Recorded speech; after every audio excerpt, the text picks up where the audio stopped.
Good morning, everybody, and a very warm welcome to you all to the 2024 IMA-Europe OSH Seminar.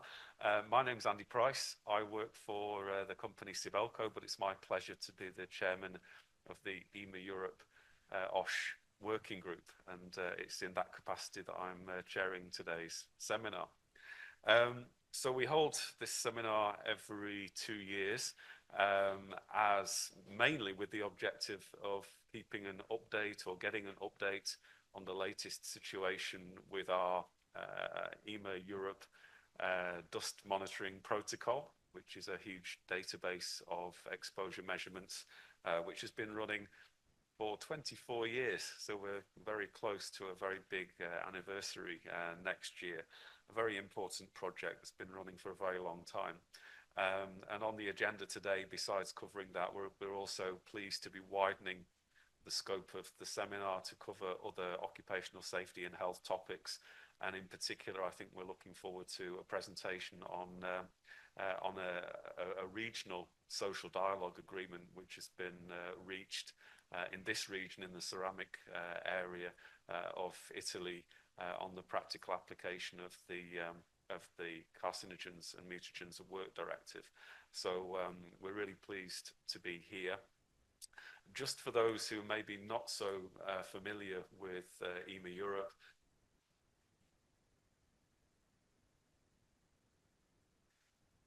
those who are not so familiar with IMA-Europe, it's our trade association for the industrial minerals sector. It has been running now for 30 years. It just celebrated its 30th anniversary last week. It's made up of 8 mineral sections and approximately 250 companies. It has a number of specialists who are based in their office in Brussels and a number of technical working groups. And we are one of those working groups in the RCS working group. So now it's my pleasure to hand over to our hosts today. We're very grateful to I can't even say it, Confindustria Ceramica, and I'm handing over to their director, who is Dr. Arnaldo Cafiero, who's going to give us some words of introduction. Thank you very much, Mr. Chairman, and it's really my pleasure to welcome all of you at this meeting in the house of the Italian ceramics. Confindustria Ceramica actually represents all the ceramics sector in Italy, not only the tiles, which have their base here in the district of Sassuolo, but also refractory, sanitary, tableware, bricks and roof tiles. All the ceramic industry is housed here in Sassuolo, but we work also in other 2 locations in Rome. We have colleagues in Rome and also in Bologna, where I know that you spent night last night. And in Bologna, we organized Cersaie. Cersaie is the largest trade show for the ceramic sector in the world, and also the most innovative. As Italian Trade Association, we represent 250 companies of all the sectors that I mentioned, and they have a turnover of 7.5 billion euros. Looking particularly at tiles, there are 2 characteristics of our industry. The first one is the level of investments. The companies invest every year more than 5% of the turnover, up to 10%. In 2023 was over 400 million of euros, 7.7% of the turnover, and a very high level also of exposure to international competition. The tile industry in Italy exports for up to 80% of the turnover.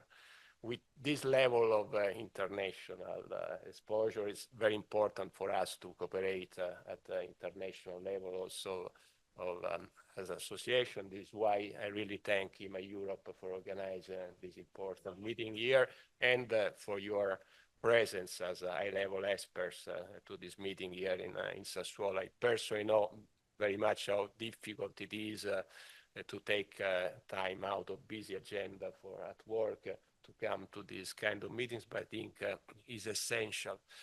And then I would take you one more minute to mention the importance of two cooperation that we are developing. The one that you probably all know is the one at NEPSI, the NEPSI network. We have been involved in Europe with NEPSI now for 18 years. I think we were one of the founding partners.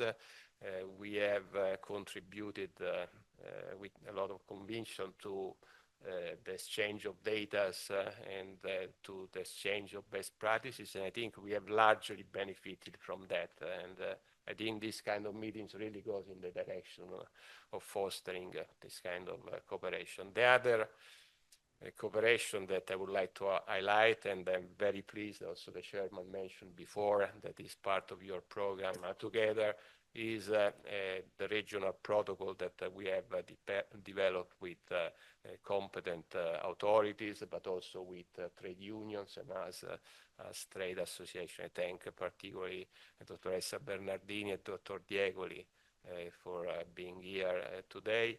And without getting into any details of the protocol that you will listen later, I think the important thing is that the application of important directive like the one of 2017 is going on in a way that ensure the best social and environmental protection, but also as a close look to the competitivity of the industry. And I think this is essential. We are having a hard time to keep our manufacturing capacity in Italy. And if you go to the heart also of the Draghi report, the efforts of the public and the private partnership should be in this direction of trying to move in both directions to enhance our capacity of getting high-level goals on social environmental level, but also in always an eye on the competitivity of our industry, which is able to keep work for our people in our territory. So I think this is a common effort for all of us. I don't take any more time out of your work, and thank you again for being here, and have a good meeting.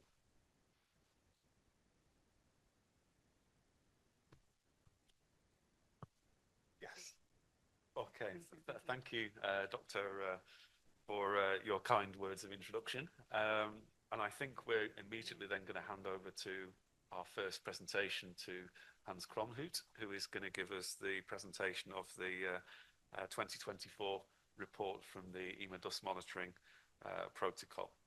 And I'm not sure, is it entirely you, Hans, or is Remco presenting as part of this? You'll be presenting. Okay, so the slides are how to do that. Should I go over there? That's probably maybe you can change them yourself. I'll go over there. Okay.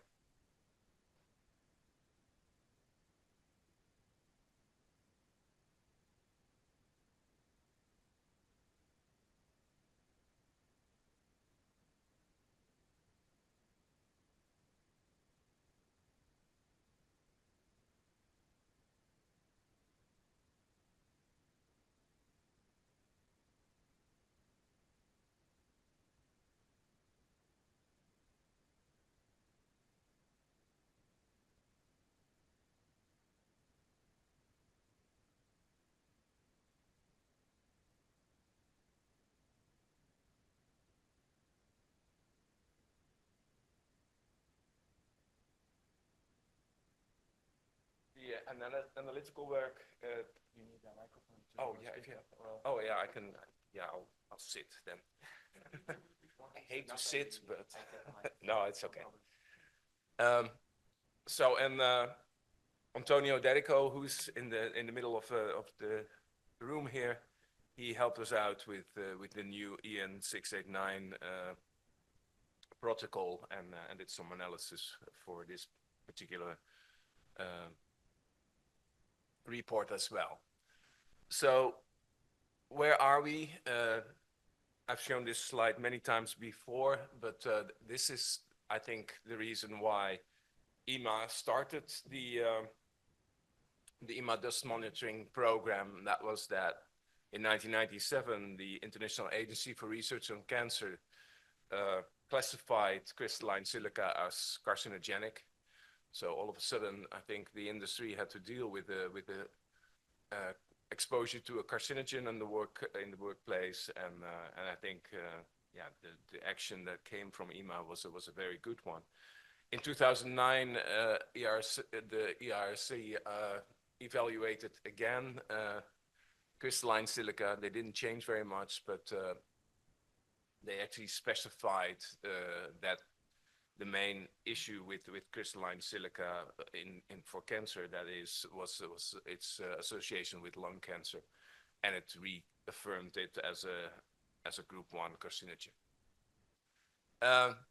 Before I'll start my presentation with the results of the last 5 campaigns, I think it's really good to realize that there are developments in exposure limits around respirable crystalline silica in Europe, but also outside Europe.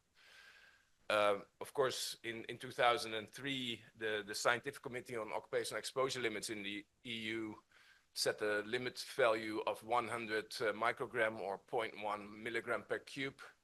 But fairly recently, a few months ago, the Health Council of the Netherlands and the Nordic Expert Group for the EU came with a new health-based calculated occupational cancer risk value that is about almost a factor of 3 lower, and that is at 0.0363, very precise.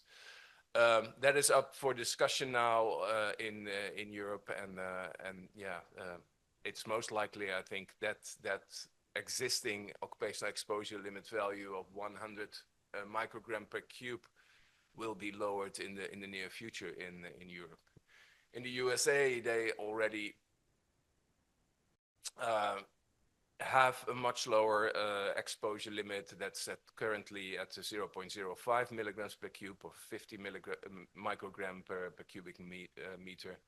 And they also use, OSHA uses an action level. When your exposure is above 25 micrograms per cube, you will have to do measurements, for instance, in the USA industry. In Australia, they also have the same limit of 50 microgram per cube. And you all probably know that the Australian WorkSafe banned the manufacturing, the supply, and the processing and installation of engineered stone by the 1st of July of this year. So there's a lot of things going on, and that will definitely have its impact, I think, for you as well. And I think we should account that the exposure limits will go down in Europe as well. Yeah. Sorry?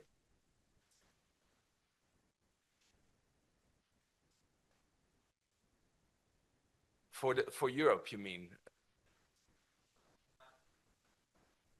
Oh, I think these things go very, very, very slow because we have a lot of countries in the EU, and they have to reach consensus of so. So I can't predict when that will happen. But there is a new health-based exposure limit proposed by the Health Council of the Netherlands and the Nordic Exposure Group, and that's on the table. And yeah. Yeah, it is important, but it will not be next week, that's for sure. Okay, but it's not only crystalline silica, respirable crystalline silica. We also see developments with regard to respirable dust as such.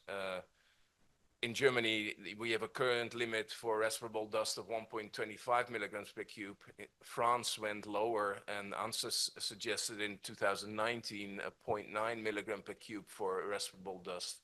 And of course, there are ongoing discussions on poorly soluble low toxicity particles. And yeah, so the whole idea is that it's just respirable dust. It's nuisance dust and they're of low toxicity. I think there's a lot of things going on, and yeah, you know, I only have to mention what's going on with micro and nanoplastics.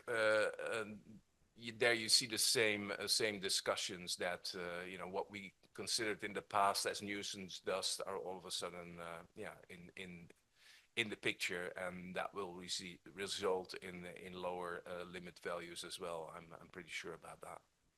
So that might not happen next week, but again, it's something that you should, I think, take into account. So back to the dust monitoring program. As Andy said, it was set up in 1999-2000, so we are really approaching rapidly the 25th anniversary of this great undertaking.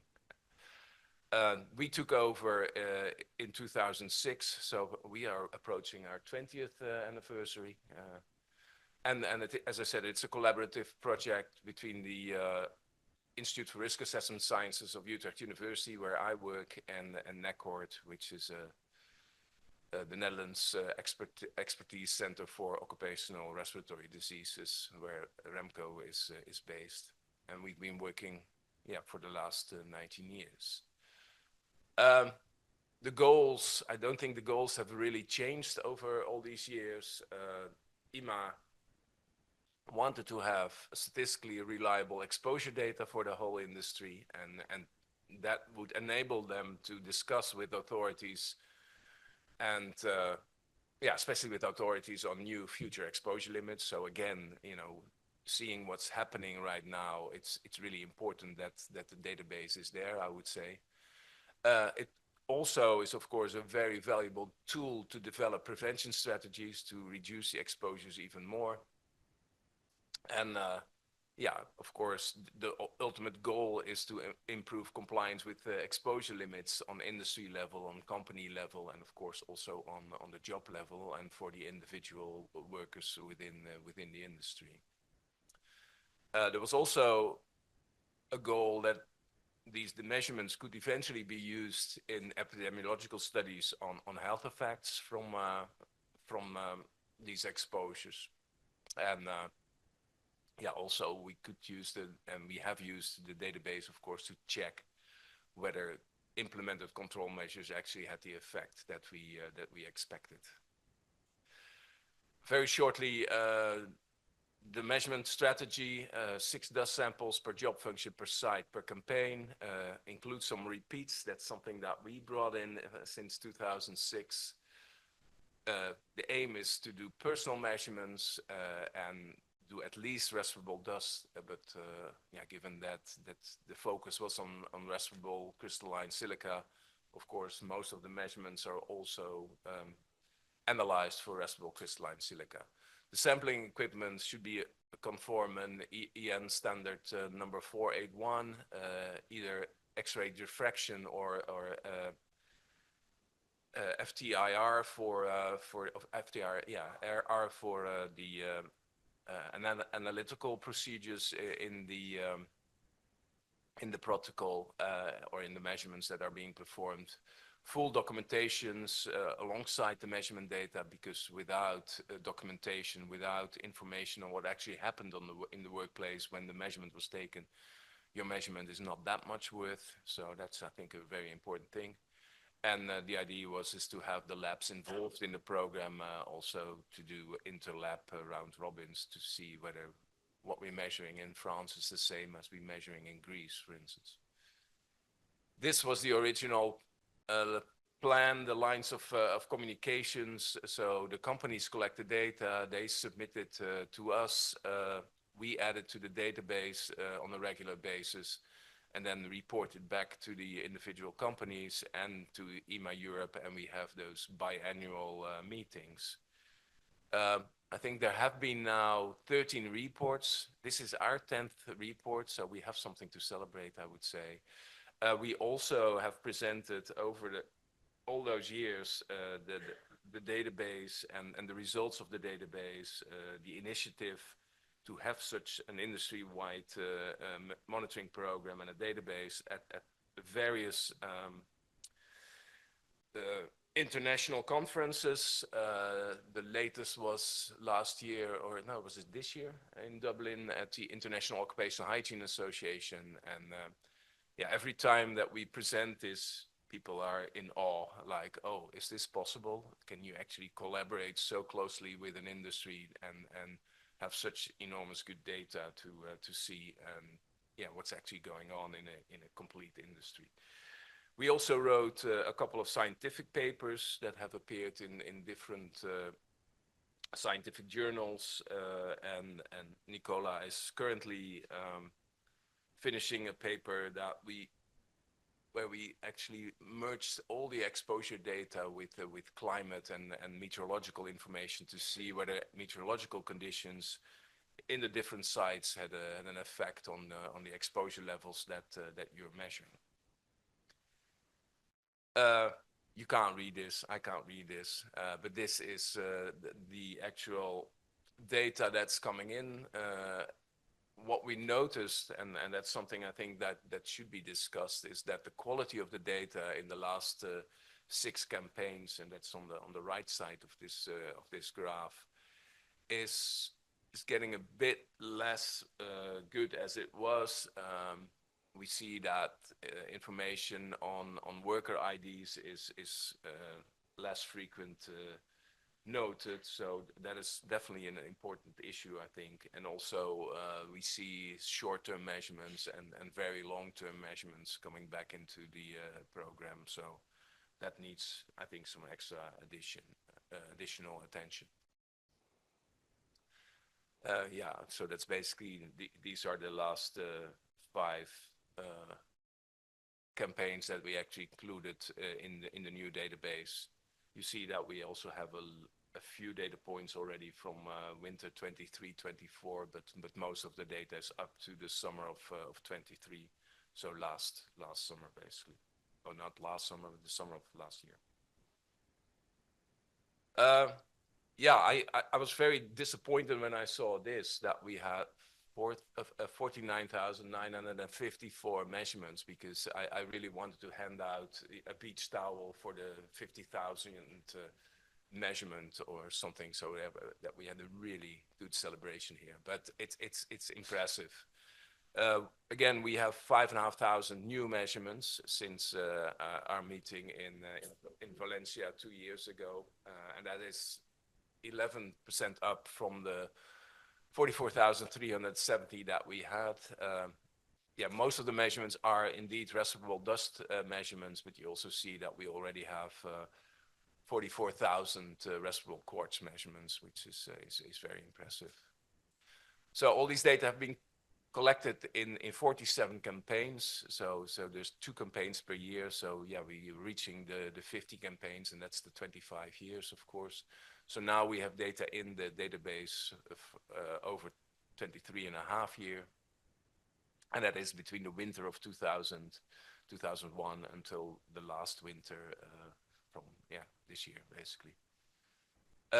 Data comes from 36 companies in 23 counties from 178 sites. And yeah, it is definitely representative for a workforce that is more than 5,000 workers. And of course, over those 20 years, new workers have come in and people have retired. So I think it's closer to it must be closer to 7,000 or 8,000 now than the 5,000 that we have been reporting over the years.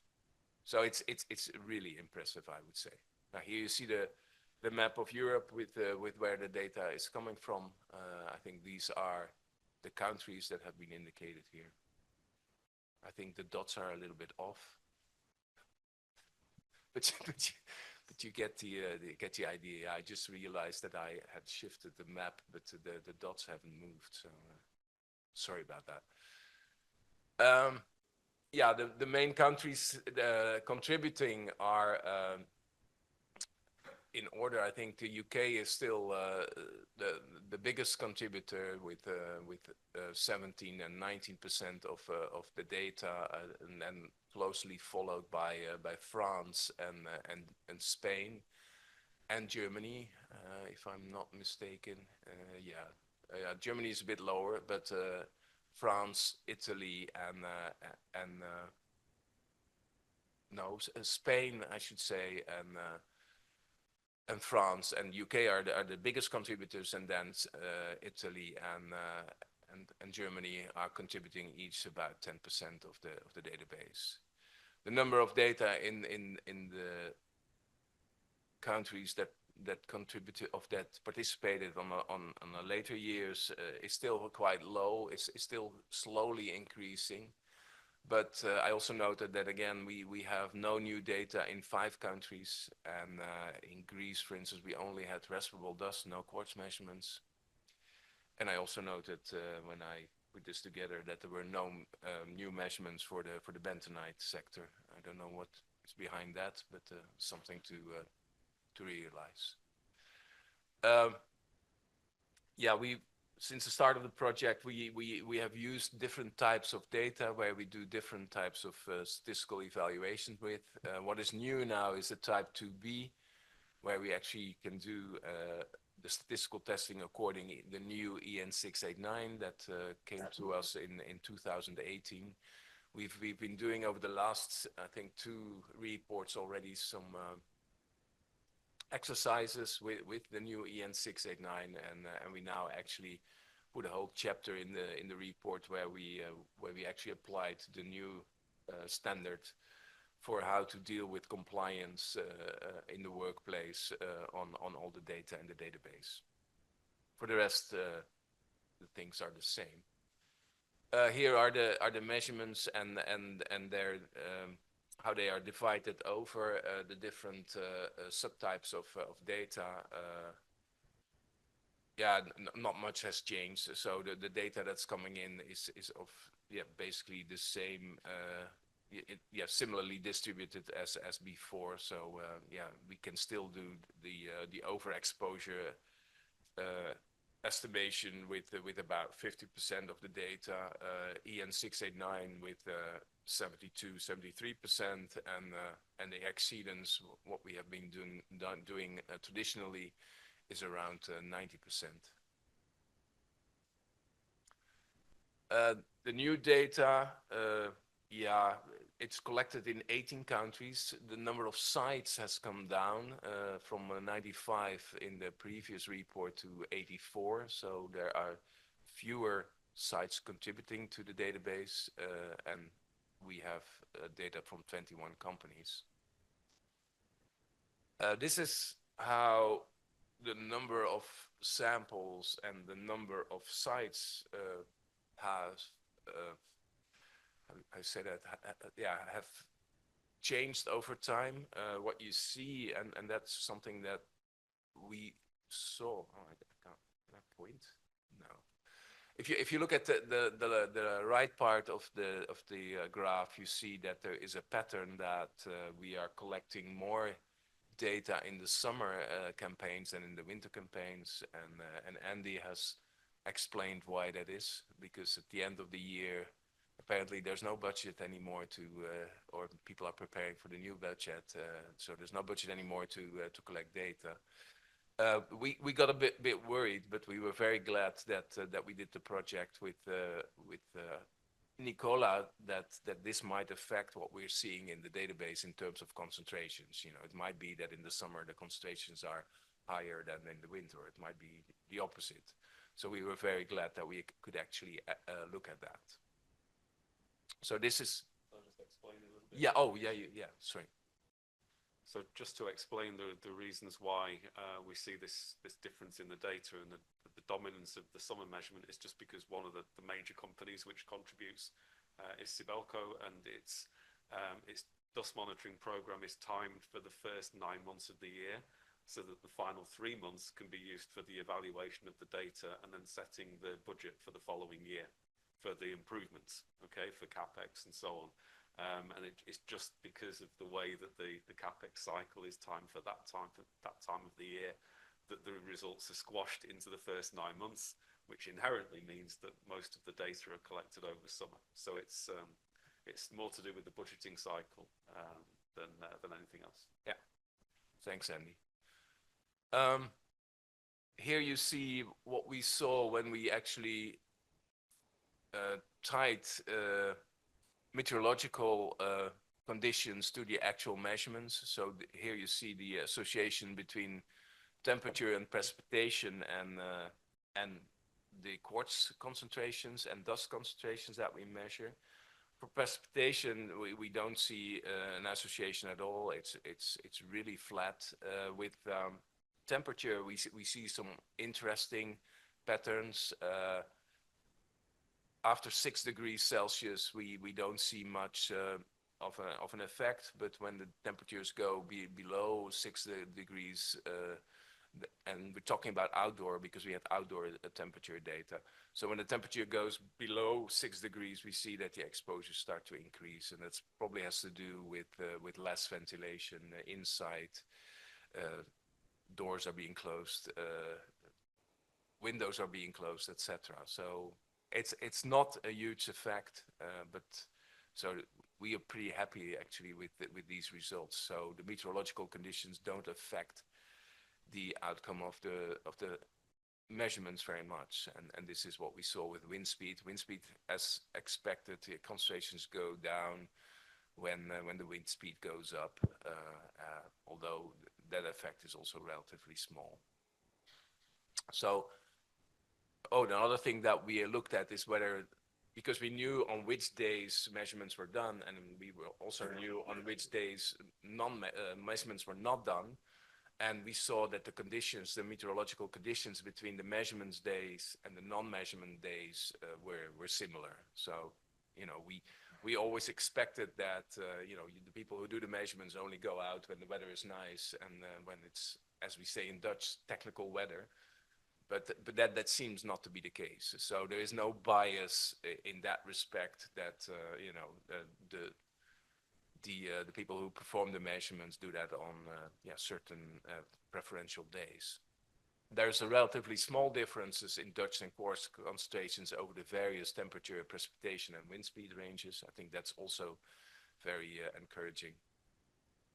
We could also, of course, only link outdoor meteorological conditions to the measurements, and we're pretty sure that most of the measurements that are being done are done indoors. So, it would have been good if we also had indoor measurements, but those are not available. We do think, though, that it would be good to do some extra extra recording of meteorological data, especially wind speed during the measurements. That would be very helpful, I think, in interpreting the data, but it's not essential. Going back to the database, this distribution of the database over the different minerals hasn't changed at all. So the majority, more than half of the measurements are done in companies and sites where silica is produced. Clay is the second, and mixed and other are the third and the fourth. But this is basically stable over time. The same with regard to the jobs that are being measured. The majority of the measurements come from the transport, bagging, and maintenance workers. But you see that this is very stable over time. What we've been doing constantly over the last almost 20 years is looking at exceedance and overexposure. Exceedance was the way how compliance was measured in the good old days, and that is the probability that a single measurement of an individual on a randomly selected day is greater than the OEL. And overexposures was something that has been proposed by me and other co-workers. Is more like that you are trying to assess the long-term average exposure of an individual and see whether that is above the occupational exposure limit. You have to realize when you are afraid that somebody might be exposed to a carcinogen, it's not that important to know that he's exposed below or above that limit on a particular day. No, you want to know whether they are on average over their working career, whether they have been exposed above the OEL or not. So these are two different ways of assessing basically the risk of the individual worker. To explain this to you, here's an example. We see here 10 workers with 2 measurements with very low variability. The exposures on on Monday are only, what is it, a factor of 2 difference between Monday and Friday. Their average is quite similar, but you see that some of the workers have higher exposures. That person, that number 10 on the right, has a much higher exposure. Now, if you would simply look at how many measurements are above the OEL, of the 20 measurements that you see here, we have 4 samples that exceed the OEL. So in a very simple way, you could then say, oh, the exceedance in this case is 20%. When you would look at the average exposures, you see that only 1 of the 10 workers has an average exposure above the limit, and that means that the overexposure in this case is 1 out of 10 workers is 10%. So the overexposure is often lower than the exceedance. The situation becomes a bit different when you have a large day-to-day variability, and that might happen in your industry as well. So when the differences between day 1 and day 2 are much larger, in this case a factor of 6, or in some cases even a factor of 8, 9, then you see that that half of the measurements are above the limit, and that means that there's 50% exceedance. But in this case, everybody is below that long-term average exposure, below the occupational exposure limit. So in this case, there's no overexposure. So the difference between exceedance and overexposure is completely determined by the amount of temporal variability in your exposure concentrations. Now, here is what we have been showing for a long time already. You see that this is exceedance. These are the percentage of sites or jobs actually at sites in a campaign where the exposures where the exposures are not in compliance, where the exceedance is above 5%. You see that it has been going down steadily. We are now below 20% when we compare it to an occupational exposure limit for, and this is, I think, dust, at 1 milligram per cube. That's for 1 milligram per cube. And if we look at the old limit of 5 milligram per cube, you see that there's hardly any exceedance at all. So we're very close to all sites being in compliance. But if the OEL goes down, in this case, like from 5 to 1, then you see that the amount of cells not in compliance is increasing. It looks quite stable over the last 5 campaigns. And that's what you see here, although you see a little bit less constant pattern as we saw in the last years before, the previous years. And for silica, we actually see these are the same plots, but then for silica, the exceedance, we added the 0.025 limit.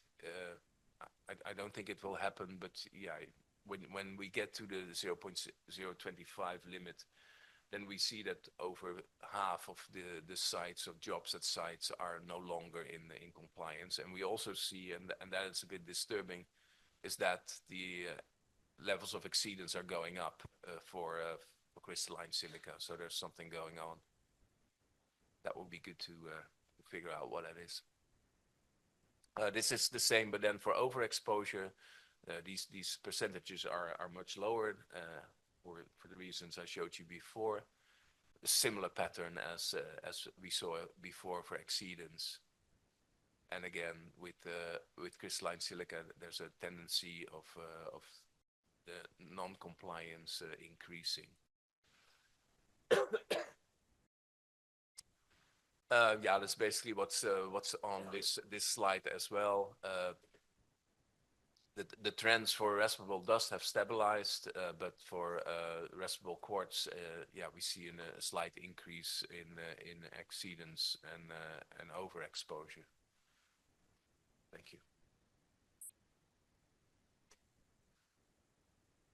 What we've been doing for a couple of years is looking at the hotspots for quartz. Where do we see that the sites are really not in compliance, or the jobs on those sites are not in compliance. And we take into account then whether people during the measurements are wearing personal protective equipment, masks, etc. So we have 4 categories: non-compliance, so people are not wearing PPE. There's non-compliant situations where some of the people wear PPE, but not 100%. And of course, there are also situations where the concentrations are not in compliance, but where people are fully equipped with protective equipment, and so you could actually, with a good enough protection factor, claim that we're still in compliance because people are wearing their masks and they're doing what they're supposed to do. And then of course, the bold green cells are the ones where the exposures are low by definition. Now you see that luckily most of the situations are green. Overall, we saw a slight decrease in the number of non-compliant cells from 12% to 11%, but at the same time we saw that the number of compliant cells also decreased. These are the differences between the type of sites or the type of minerals that are produced at the sites, and here the same data, but then for the jobs this is too small, and the pattern is basically the same. What we're seeing is a very slight decrease of in comparisons with the previous campaign. So we go from 70% compliant cells to 67%. So that is probably what we're also seeing in the exceedance pictures. The percentage of non-compliant cells where no personal protection equipment was used decreased as well, and that's good news, of course. It's approaching 10% now. We see these changes in almost all jobs and minerals sectors. But there are still quite some differences between jobs, of course, because there are and minerals as well, because some of the minerals are doing less well than others. We looked at the use of personal protective equipment during the measurements, and we saw that that's going up. So apparently the workers who are being monitored are making more use of personal protective equipment. So it went up from 40% to 46%. That's good news as well, I think. But we still have hotspots, and that's something to work on, I would say. I think let's go over this quickly. The temporal trends, overall trends, we've analyzed that as we've done that before. So we've done that by time period, by mineral, and by job title. Here you see what's going on overall. So here are all the measurements. So what you're looking at here, average exposures for each job at each site in each campaign. So I think these are something like 2,000 cells, basically. You see that the exposures went down at first quite rapidly. They went down from around 1 milligram per cube to 0.1 milligram per cube.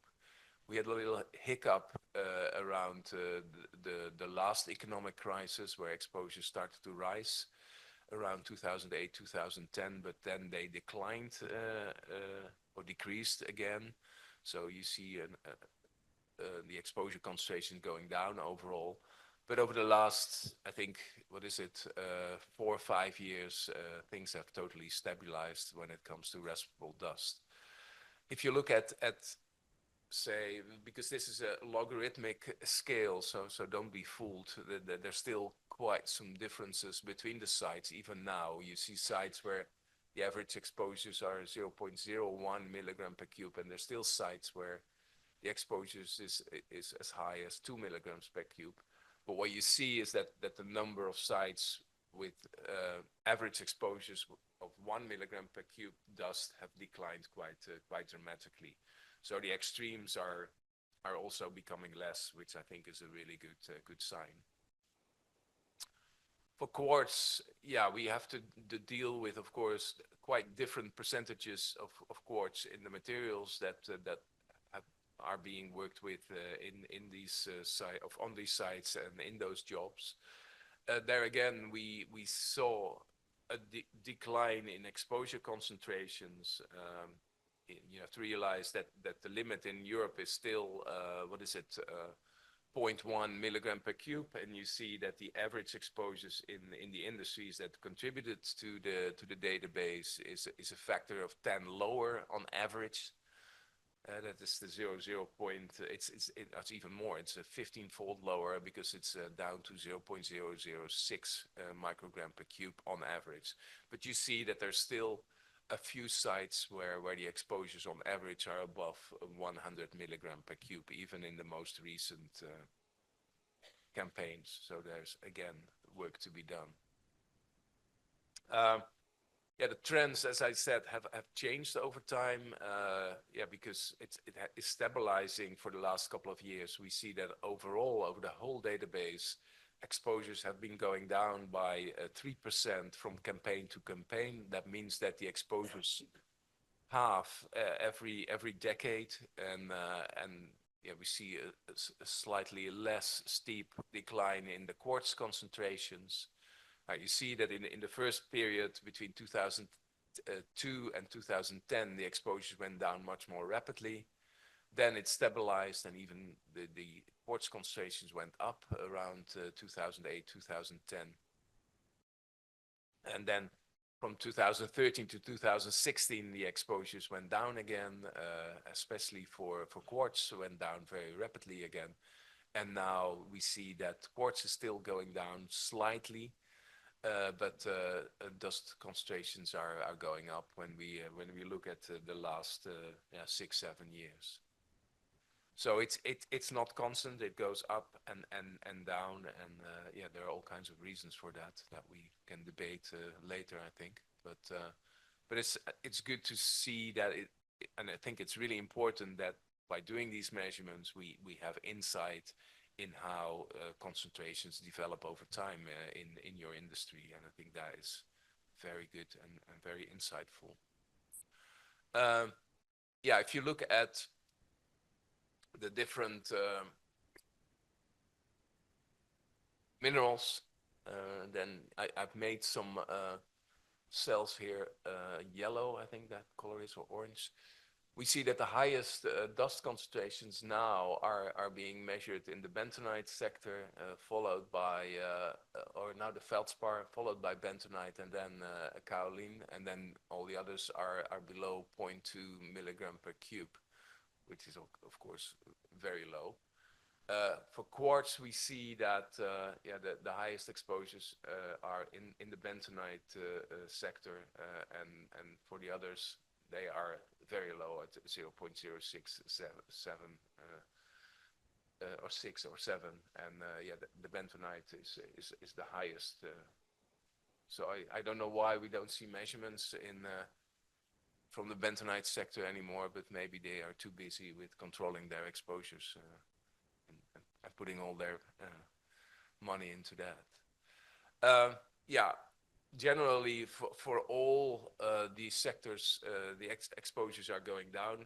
So I think that's good news. Again, the only exception is the bentonite sector. When we look at the different jobs, we see basically constant downward trends for all the jobs. So it's not that certain jobs are going down more rapidly than others. We see it across the board, which I think means that the companies are really looking at all their workers and trying to lower their exposures as much as possible, which of course is a very good thing when you are confronted with a carcinogen. Yeah, the future developments, and I think yeah, we'll have to discuss that, and there are decisions needed in the near future. We are confronted with a new European standard, the EN 689. In some countries, it's already incorporated in law, and I don't know how that will further develop in Europe. We also will have to deal with the future lowering of the OELV from 0.1 milligram in Europe to I guess at least 0.05, or maybe even 0.025, but that might take another 20 years. We have to deal with monitoring lower concentrations of quartz. We have an issue with the limit of detection and the quantification. I'll show you a slide on that after this one. And yeah, I think also we have to deal with the fact that the occupational exposure limits will for respirable dust will go down as well, and then there are the ongoing discussions on PSLTs in toxicological gremina and also by the agencies that actually set those limits. So what are the consequences of EN 689 and lower OELVs? We analyzed, and that's in a different chapter of the report. We analyzed almost 4,500 cells. If you look at the old OEL of 0.1 milligram, then we have a probability of exceedance and non-compliance of 24%.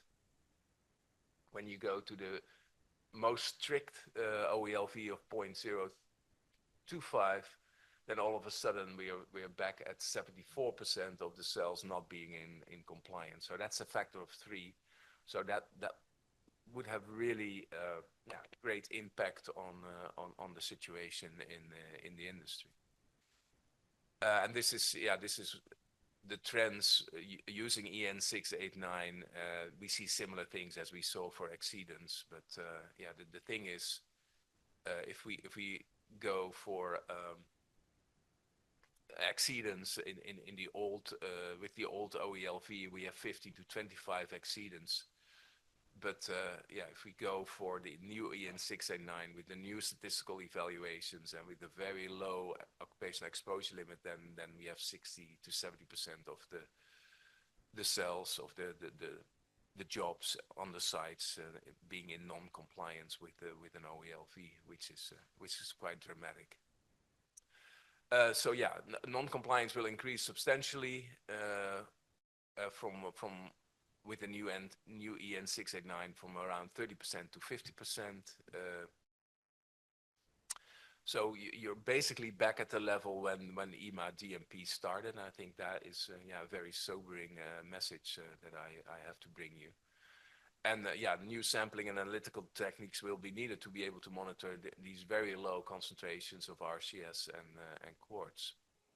And here you see the actual number or the percentage of measurements below the limit of detection. In the beginning of the project, it was around 20-30%. It was at its lowest around, I think, 2015 or so. And now it's up to 40% of the measurements. And it's going, over the last 5 campaigns, it's going down a little bit, but that probably has to do with those slightly increase in concentrations that we see. But still, 40% of the measurements below the limit of detection is of course not uninformative, and it would be better if we could improve on that by doing, using better equipment, high volume samplers, and maybe have developments in the analytical techniques that will allow us to measure concentrations as low as we are actually seeing in the industry right now. That's a real challenge as well, I would say. And then there is this issue of we see that we get data from fewer sites, and there is, I think, a clear need within IMA and the participating companies to enhance participation in the IMA dust monitoring program. I think that could easily be done by making the requirement of 6 samples per job per campaign less strict. EN 689 also starts with minimal 3 samples per job per campaign. And then you can apply the preliminary test that has been described in EN 689. The work that Tony did earlier showed also that when you have only 3 samples per job, you really end up very quickly in a situation where you can't decide whether you're in compliance or not, or and when you increase the number of measurements, then yeah, you have a much higher probability of assessing compliance with the OELV than when you just do 3 measurements. So the preliminary test in EN 689 is very strict. So you lose a lot when you go down from 6 to 3. What is also important, I think, and that's of course something that we notice, is that the unique worker ID is being noted less well as before. But if you really would like to merge data over different campaigns and do the tests that we have been doing on overexposure, for instance, it would be very important to register unique worker IDs over campaigns as well within the companies. So because that will enable us to pool the measurement data for statistical testing across campaigns. And I think that is a very easy additional task that we were supposed to do anyway, but I think it becomes increasingly important when we go back to from 6 to 3 measurements per campaign. Some very good news and some concluding remarks. We have an incredible large multi-company, multi-site coordinated dust monitoring program in Europe, and it's probably unique in the world as well. And I think it serves as a very good example of how hazardous exposures should be periodically monitored and consequently be controlled. And I think it's a great example that you've managed to get in place in this industry. Data management and the quality control is still at a high level, but we're seeing these issues with worker IDs. I think it might even be related to strict privacy issues in certain countries. From my other work, I know, for instance, that it's harder and harder to actually lump data across countries when it contains personal information. So that might be an issue. I don't know, but we should have a look into that. So the overall result is a very unique, very rich and promising database, and I think it really gives us excellent insight in the changes in occupational exposure to respirable dust and quartz within the European industrial mineral sector. We've seen and we can actually document a clear downward trend in exposure concentrations of overall over those 20 years, 23 and a half years, of -3 to -2.3%, depending on what we're looking at, either respirable dust or respirable quartz. Yeah, we also see that the number of cells with exceedance and overexposures is no longer decreasing over the last 5-6 years, which I think is an issue. And for respirable quartz, we see a slight increase in exceedance and overexposure. So that's of course also something to put the finger on and do something about. You have to realize, and I think that because those percentages don't say you very much, don't tell you very much, but what the result of the IMA dust monitoring program is that the respirable dust concentrations have gone down with a factor of 4, and the respirable quartz concentrations have gone down by a factor of 3. And I think that is really impressive over a relatively short period. We have 70%, or we had 70% compliance situations. That's a little bit down to 67%, but at the same time, we see an increase in the use of PPE. We have to realize, of course, that PPE is the lowest when it comes to the control strategy. PPE is our last resort, of course. So even though it protects the worker, it should not be our first choice of control. But nevertheless, I think it is a good a signal that people are aware that they are exposed to a hazardous agent and protect themselves. Yeah, I think it would be really essential to keep monitoring and keep a close look at, for instance, why are we seeing an increase in exceedance for respirable crystalline silica? I think the protocol needs adaptations to allow for increased participation in the future. I think that can be done with some changes in the protocol. Yeah, and yeah, as I said before, and I told you before, everywhere we present this database and what we've learned from this database, we get incredible compliments, and people are really impressed by that this database is so distinctive and without equal in the field of occupational health and safety. I think you could really give yourself a big round of applause, because I think this is very impressive. Thanks a lot. I'm more than happy, and my co-workers as well, to answer all of your questions, and your very fruitful collaboration has been excellent. Thank you.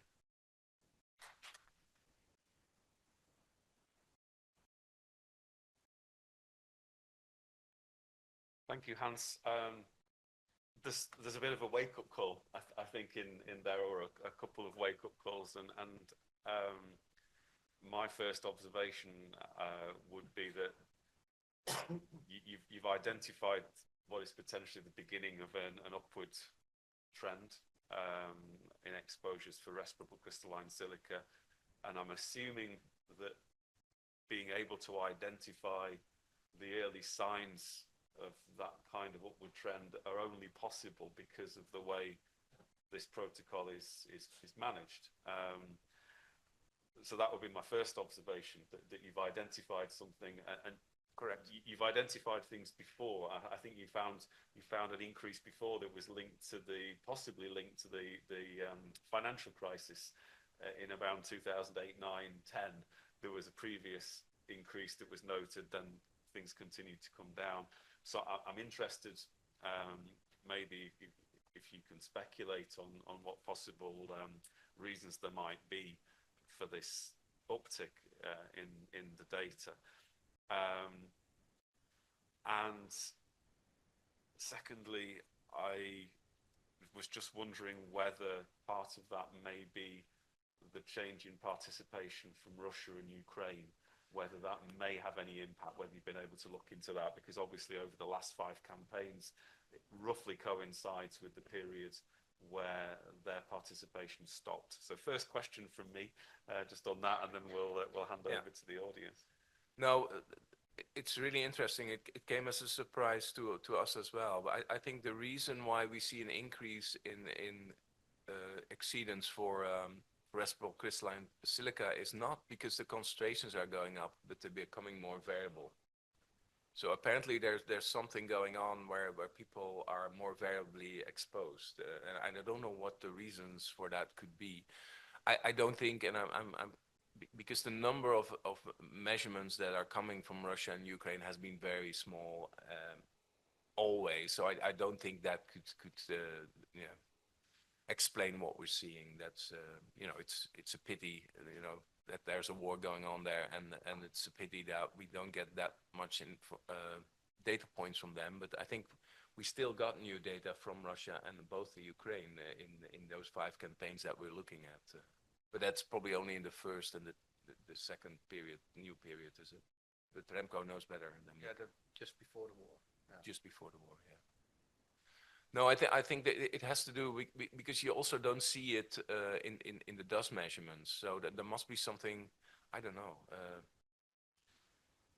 The exposure are becoming more variable, and it's not that on average the exposure are increasing, but because they become variable, the statistical test tells you that you're no longer the percentage of days that you're above the exposure limit is increasing. That's basically what we're seeing. So and in the overexposure, it's less clear than with the exceedance. But it's definitely there's something going on that actually creates this, and I think we should closely monitor it. Thank you. And I suppose another observation is that we can't stop. We can't take our eye off the ball with with respirable crystalline silica, because we do see these things which could indicate a change in the exposure patterns. Maybe it's a change in the way that workers are maybe becoming more multi-skilled in the variety of tasks that they're doing. So it'd be interesting or more maintenance task or whatever, Yeah. you know, I don't know what's happening in the industry. You know much better than I do.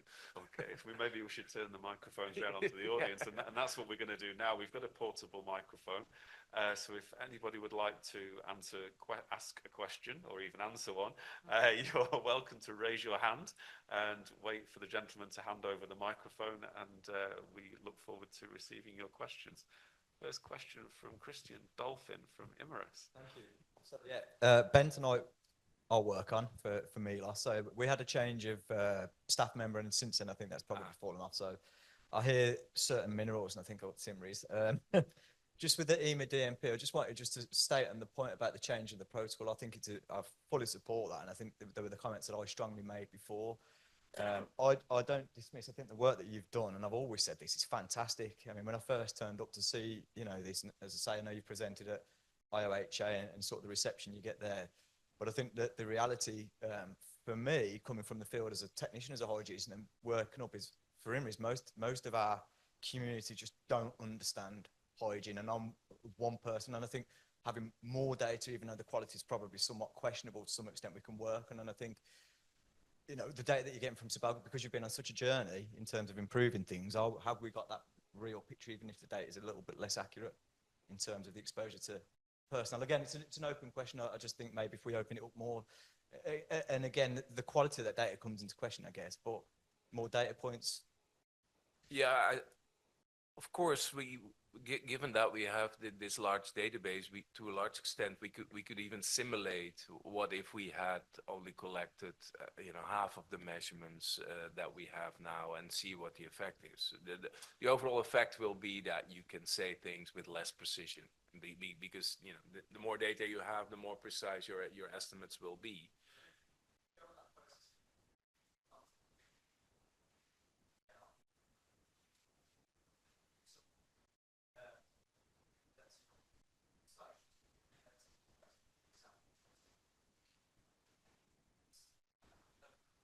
No, those I think, but Remco knows much more about EN 689 than I do. But I think that those are just negotiations between the people who are active in those EN standard setting committees. So 3 and 6, or in France it's 9. So it varies, I would say. The big issue, of course, is that we know that in occupational settings, exposures are very variable. They're hardly. That's why we collect measurements. If we hadn't any variability in exposure concentrations, we could do one measurement and we would be fine. But that's not our reality, of course. And I think, and that's what I'm seeing within the database is that the way that the workers are classified, the differences, for instance, in average concentrations between the workers in a group of workers doing the same job is relatively small in this industry. So people are, on average, quite similarly exposed. So I think that is a really good thing, for instance. So, you don't have to measure all the workers because, on average, they are similarly exposed. On the other hand, I think when you start doing fewer measurements, then you might not capture the complete variability over time, and that's a risk, of course.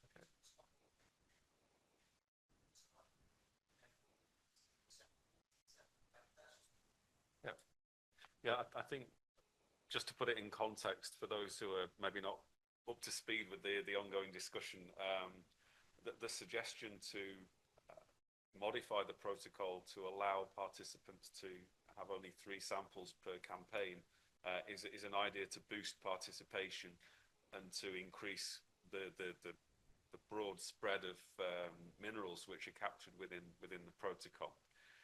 It's not suggesting that existing participants would reduce their participation. It's not to say that existing participants would go from 6 down to 3, because that would be a fundamental shift in the quality of the data. So this is something which would allow a first tier entry level, if you like, for new participants to enter with 3 samples, acknowledging that the data quality would not be the same and that the analytical capability would not be the same.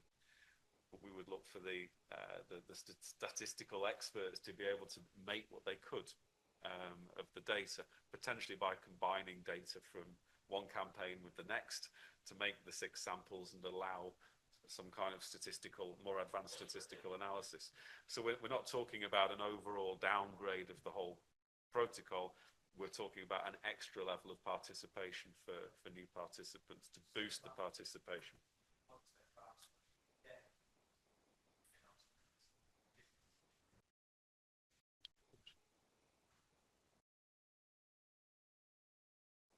Okay, we are because we're running a little bit behind time.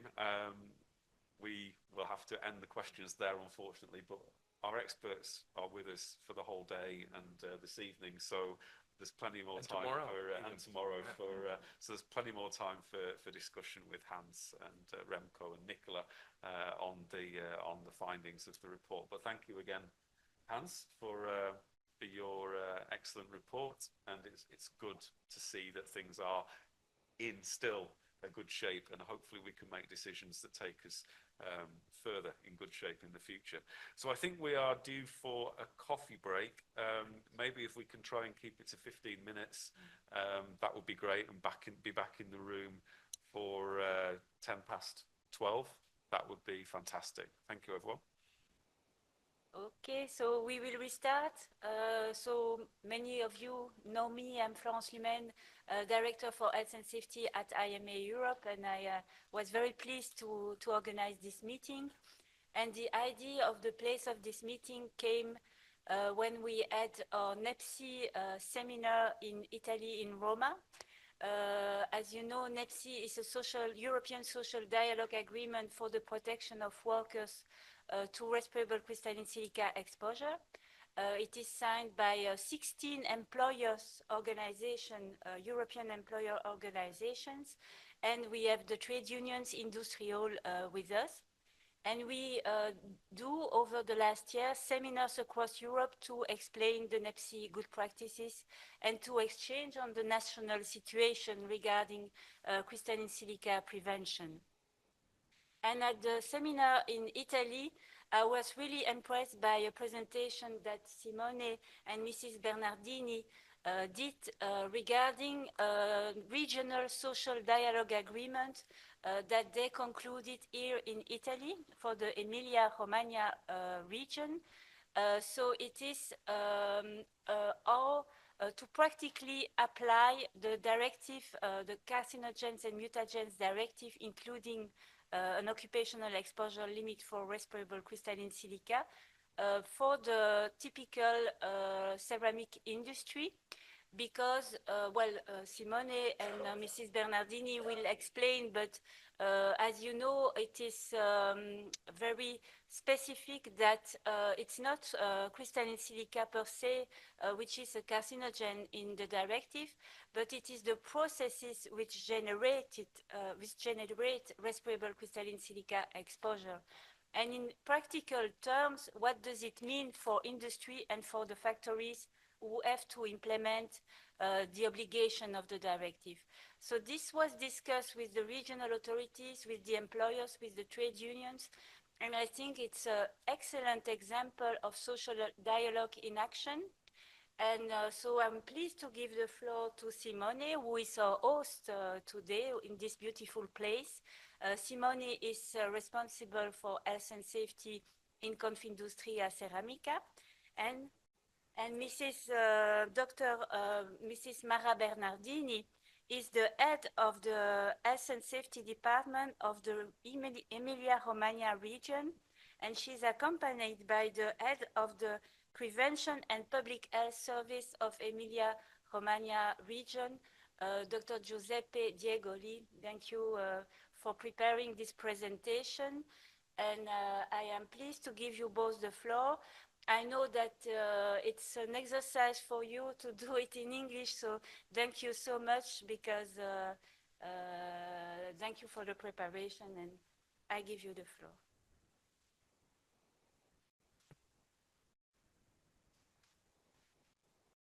Good morning, everyone. Welcome in Emilia-Romagna region. I and the head of the collective prevention and public health sector represent in this beautiful city of Sassuolo. We hope you are it. I'm the manager of the occupational health protection area in the region. We would like to thank the organization very much for this invitation, which allows us to highlight the collaboration between institutions, the world of ceramic business, and the trade union representative. We are sure that this collaboration is a model that can lead the higher level of health and safety in the workplace. The Ministry of Health also recommended this model of collaboration in the National Prevention Plan 2020-2025, which must be employed by all Italian regions in the regional prevention plans. In Emilia-Romagna, these models began much earlier, but let's go step by step.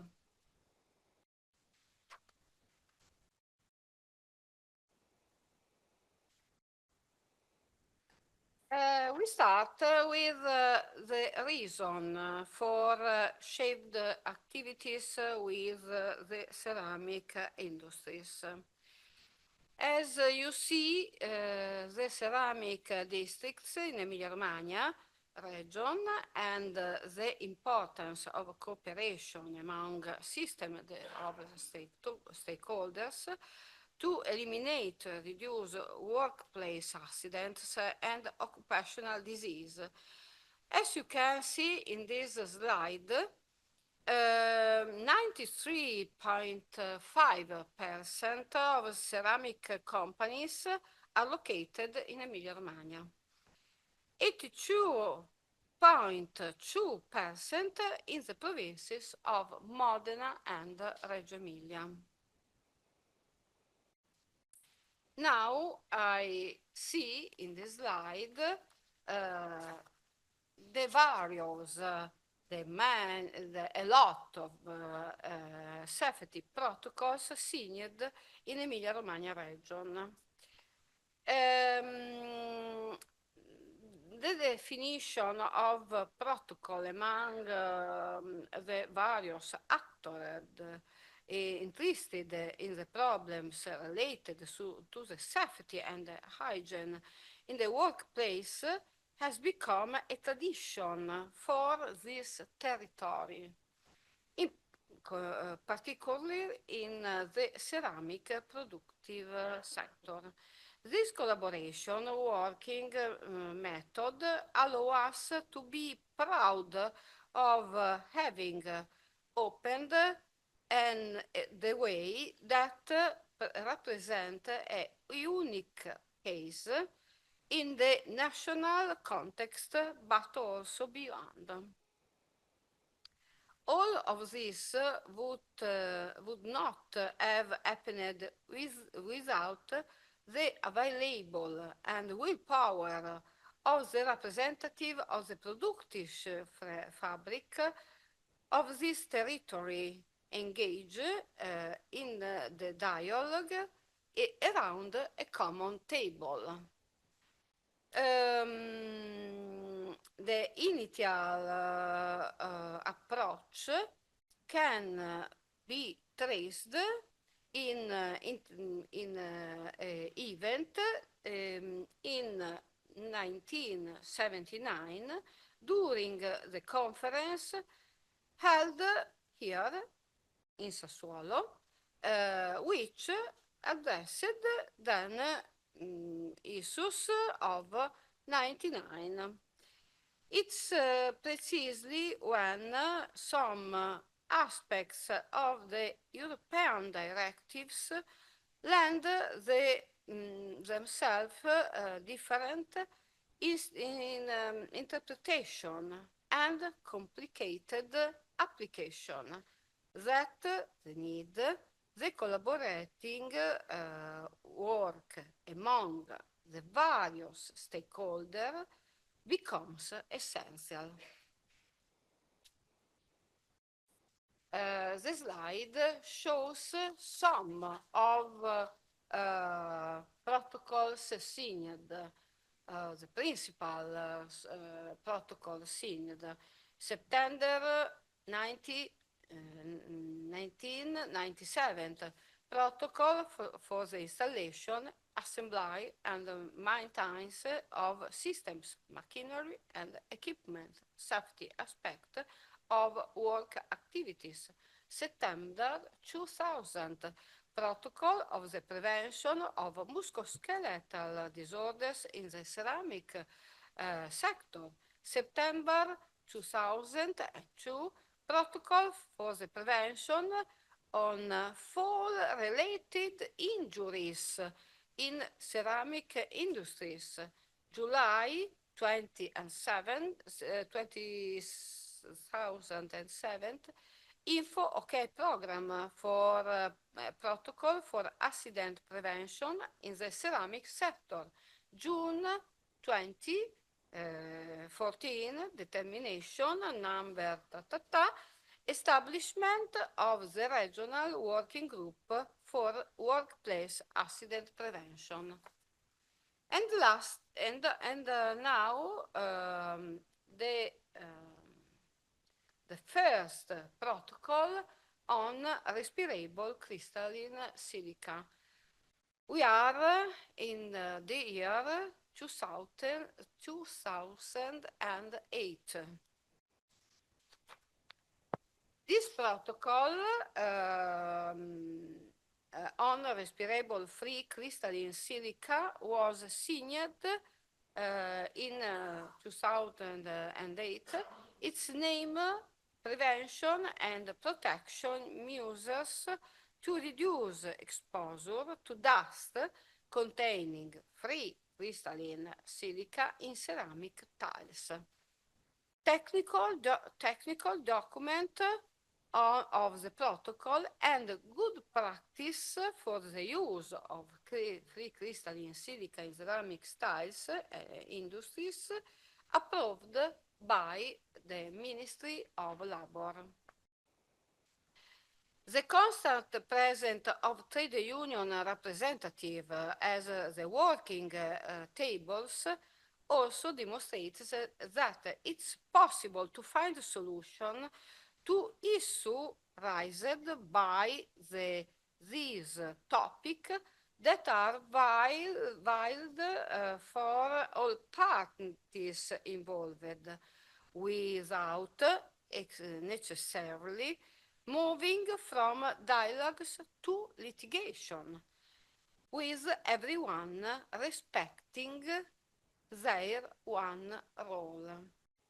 In fact, the working methods that have always characterized the drafting of this protocol and this application on the related guidelines shows that the way to prevent workplace accidents and occupational disease can only occur through the sharing of the tools aimed at safeguarding health in the workplace, applied to each part within their of expertise and in compliance with the rules set by law.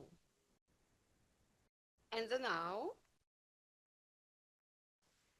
the protocol on respirable crystalline silica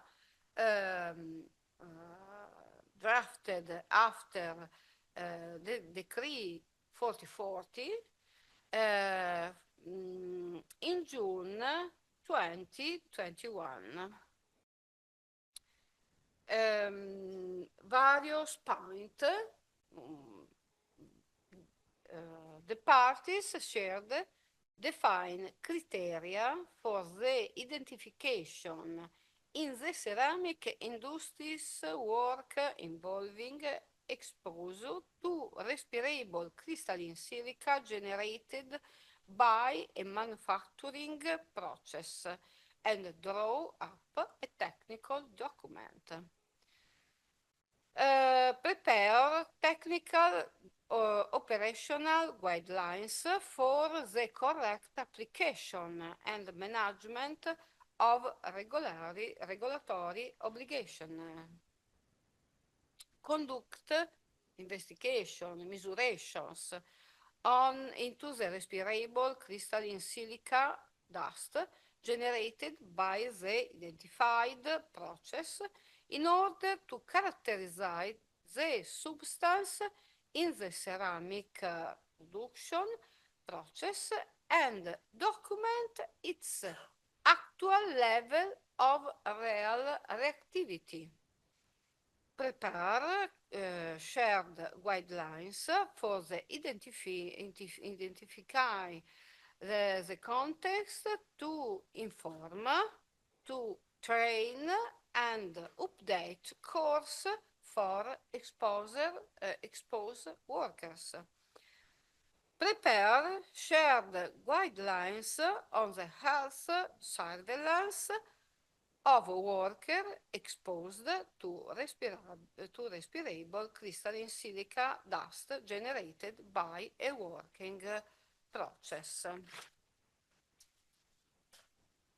And last, in the future time, as in the past time, Emilia-Romagna region will continue to be available to facilitate the search to shared tools animated and safeguarding the health of workers and citizens. Thank you.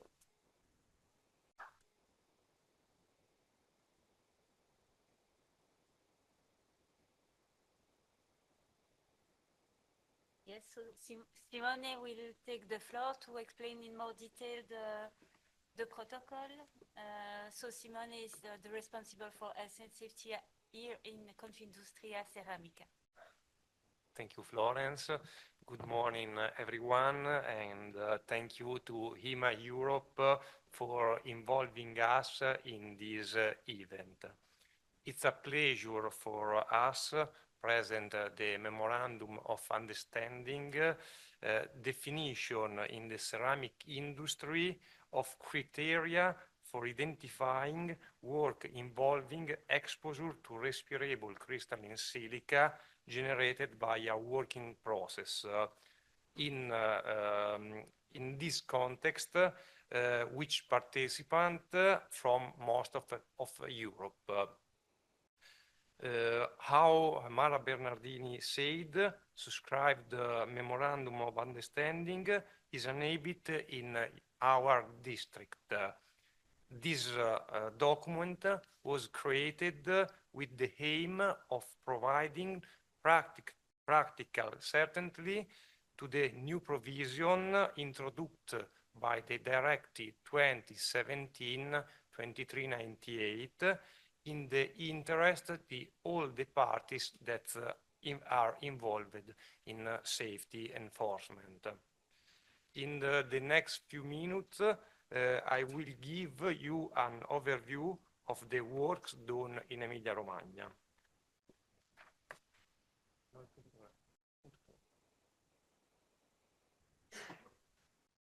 Okay, but let's start from beginning. As you can see from the slide, we have traced a pathway.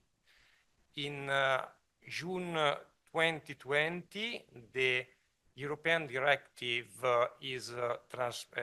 was transposed in Italy, and to cope with the new regulation introduced, Emilia-Romagna, a regional working table was established in July and approved by a regional council a resolution in August 2020.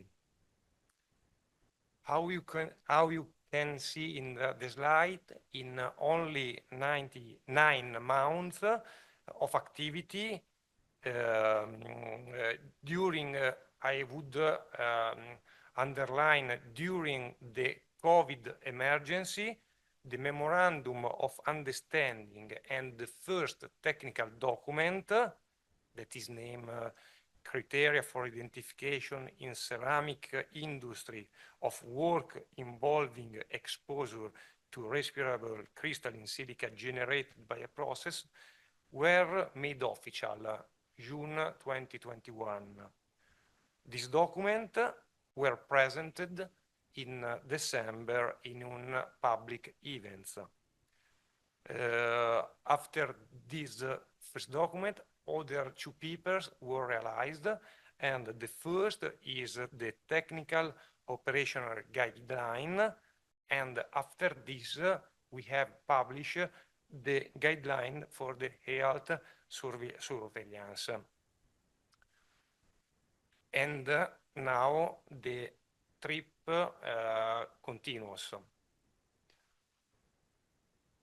Now in this slide you can see the cover all of the paper that we have prepared product. All the papers are the result of the joint work between representative by the Emilia-Romagna region, Confindustria Ceramica, the Union, and ACIMAC. All the document I will present today is available free of charge on the Confindustria Ceramica site and also on the Emilia-Romagna region sites. The work that have developed represent an advanced balancing point between necessary requirement for the protection of workers' health and safety and corporate competitiveness through the clear interpretation of current regulation.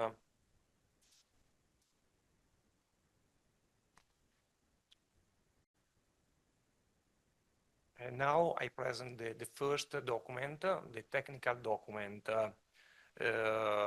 In this paper, right from the start, the substantial difference between respirable crystalline silica under as raw material and the working process that are introduced in the annex of the directive is stressed in the light of the CMD directive and the CLP regulation.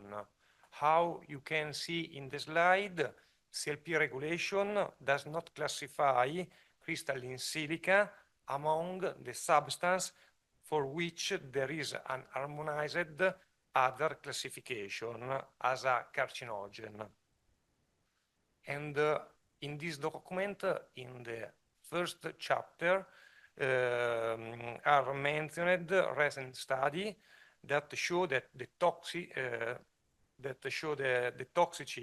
toxicity of the respirable crystalline silica can be influenced by several factors, included how recently the production process took place, the presence of other particles that are used in the ceramic mixture, and the origin of the material, and also the result of the epidemiological investigation that we have conducted before starting with this kind of work. In chapter 2 is highlight the important activity of prevention that are implemented in the years in our sector that have contributed to a significant reduction in dust level in ceramic industry.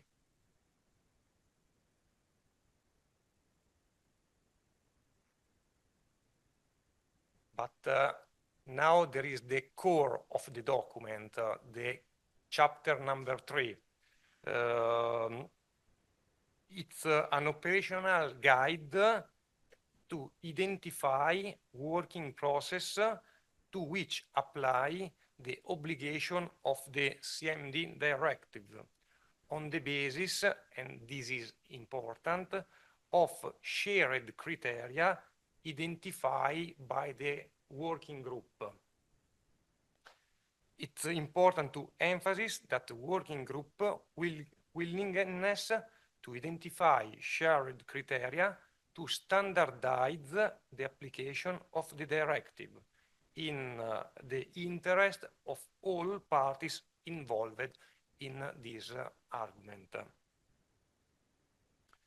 In order to define the difference between respirable crystalline silica dust, which in fact already present in the company when the raw materials are purchased, and the one produced by working process, 2 criteria were identified. The first criteria was the modification of the shape, appearance, and function of the materials, and the second criteria is the dust generated presence. I would highlight the first criteria. The first criteria, how you can read in the box read in the slide, the first criterion summarize the consideration proposed by the IARC and that already present from Mr. Comot during his presentation. And in particular, which state that the mechanical, thermal, and chemical history of silica particles determine the properties of the material, the surface of materials. And this is more important because it's really that now there is an now IARC define a classify an harmonized classification for quartz, for silica, but this is not in Europe, where only the dust generated by a process working is classified carcinogen.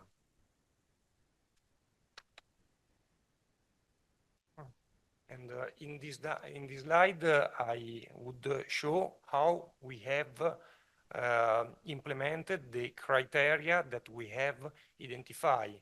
We have draw the ceramic process, and for each phase, we have identified if the criteria which both criteria are present. The simultaneous presence of both criteria in each phase of the ceramic process has allowed us to identify the following phase of the ceramic process to which we apply the CMD directive. In particular, we have identified dry milling, dry cutting, and dry squaring rectification. It's important this because for this working process, we apply the CMD directive. And for the other phase, where crystalline, with respirable crystalline silica dust is present, but is not directly generated by a working process, as above before, the provision of the Chemical Agent Directive continue to be applied. The document is completed by 3 annexes reporting the epidemiological evidence in Italy and in the sector, the analysis of the data collected by Confindustria Ceramica that I show in the follow the slide, and the description of the ceramic process, ceramic product process. Now I would present the data collected. I would made a focus on the data picked by our association during 2019. Confindustria Ceramica started a structured data collection to understand the level of exposure to respirable crystalline silica dust in a ceramic factory. This is an important point for us for know how is the real level of dust in the ceramic. And these data are used in the past during the transposition of the CMD directive in your legislation. A total of 799 monitoring data, there are personal and environmental, were collected. The graph that you can see refer to 610 sampling conducted by ceramic tile companies to verify the effectiveness of prevention and protection measures taken to reduce exposure level of respirable crystalline silica. How you can see, the data show that in the tile industry, about 62% monitoring below the value of 0.025 milligram per meter cube, and about 94% were below the value of 0.05 milligram per meter cube. This is the value that the European Commission is evaluating for the future. Now in Italy, the value of exposure is the same of the European proposal at the European level, and is 0.1 milligram per meter cube of air. The data are very important to us because they confirm that if the identified ceramic industry prevention measures are implemented, the dust level in ceramic plant is low. And I think that also you can see tomorrow during the visit that we have in Marazzi Ceramica. When one think of a ceramic factory, one image a dusty factory. In really, ceramic industry today are very clean because the abatement of the dust, the dust allow it to recover and re-entered into the process, into the production process. And this is very important because it's an opportunity to reduce also the cost that the company sustain. Now, with the reasoning, I move to present the second operational tool officialized in June 2022. As Mara Bernardini has already mentioned, in ceramic factory, respirable crystalline silica has always been the subject of attention. Over the years, important prevention and protection measures have been taken to limit the risk of exposure to other dust. The technical operational guideline detail the activity that company must implement in order to manage crystalline silica generated by a working process.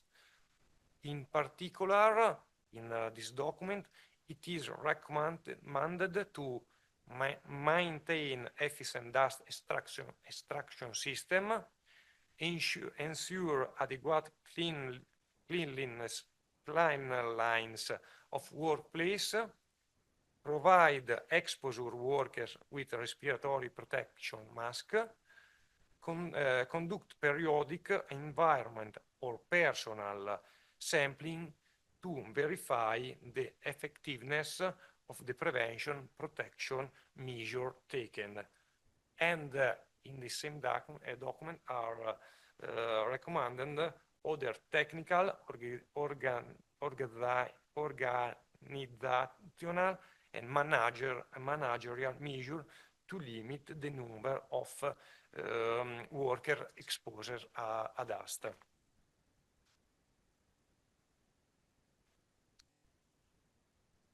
In the month of March 2023, we have published the third operational instrument, the health surveillance guideline. The document recall the rule and importance of health surveillance, and it is a report that health protocol developed by the Italian Silica Network, NIS, for conducting health assessment. This is a document that is written in the past from the NIS. NIS is an Italian group that studied these topics and is participating also from INAIL and have defined a protocol for the health surveillance. In this document, the frequency and type of the exam of the medical check is a consequence of the worker exposure level and over the years. In imaging investigation are also applicable in monitoring worker exposure to dust. However, in the paper is remember how you can see in the box red that the radiation exposure produce effect on biological tissues that need to be considered. We have read this document because in the past in our company the competent medic propose a lot of indulging with X-rays, and these can be more dangerous respect the concentration or the absorption of silica that how I show in the slide is present in our company. This principle is also dictated by current radiation protection legislation, the Euratom directive.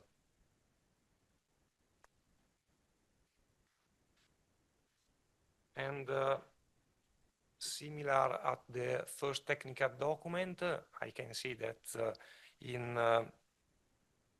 this document, this slide is the core of the document. In the paper, we also reported the international experience. The document highlight the international experience in this area with particular reference to the threshold value adopted by the US standard in your regulation. In fact, the provision of the OSHA industry standard, there is a specific standard for the industry, there is a standard for the maritime sector and also for the construction, but in the industry standard, OSHA identify that this standard is not applied if the employer has objective data that are able to demonstrating that employees exposure to respirable crystalline silica will remain below 25 milligram per cubic meter of area as an 8-hour time weight average under any foreseeable condition. And we think this can be an objective parameter that can be taken as a reference for identify worker exposed to respirable crystalline silica dust, trying however to level however is necessary to improve and reduce more and more this level in our company and in all the company. But I think that is more important take as an example how said the United States standard, because can be used our criteria for the risk assessment in all the company, I think. For summarize what I have said, I can say that the application of the two vertical criteria identified in the technical document, and I will recall the first is the change in shape, appearance, or function of the material, and the second is the dust generation, and the application of the horizontal criterion identified in the last document about the health surveillance guideline, and I remember is dust less than 0.025 milligram meter cube, allow us to identify this allow to scope of CMD directives to be circumscribed. We have applied this directive not at all the ceramic process, but only at the activity that I have said before, the dry milling, dry cutting, and dry rectification. Due to its technical nature, the memorandum of understanding and the respective documentation can be compared to a technical reference standard that guides employees in carrying out carcinogenic risk assessment. We have identified the criteria for made a risk assessment for the risk of carcinogen. The documentation product was created in a context that fostered dialogue and collaboration rather than mere vigilance. This approach allowed to ceramic sector to acquire, prevent or limit the risk of exposure to airborne dust.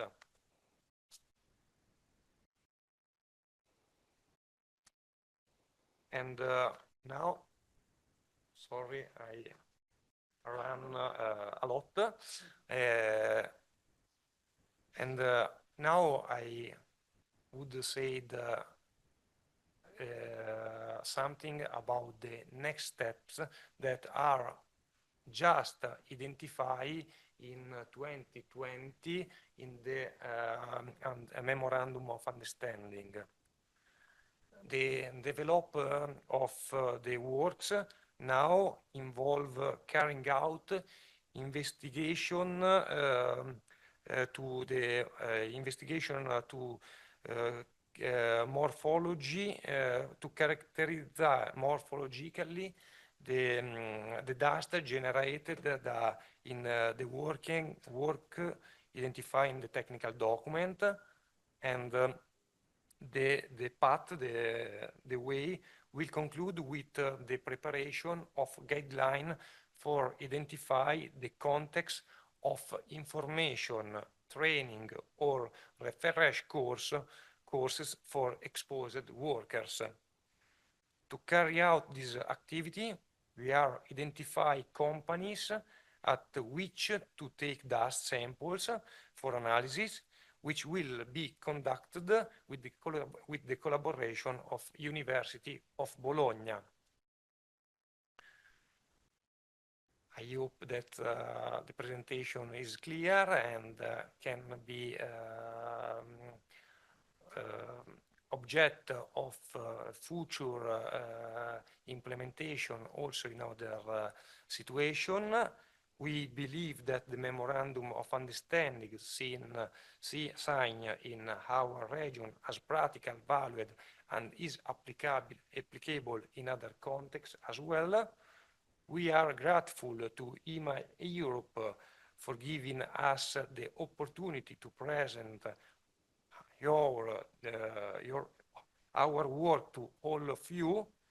The hope is that the proposed example can be a replicable tools, tools also outside your country. Thank you for the attention.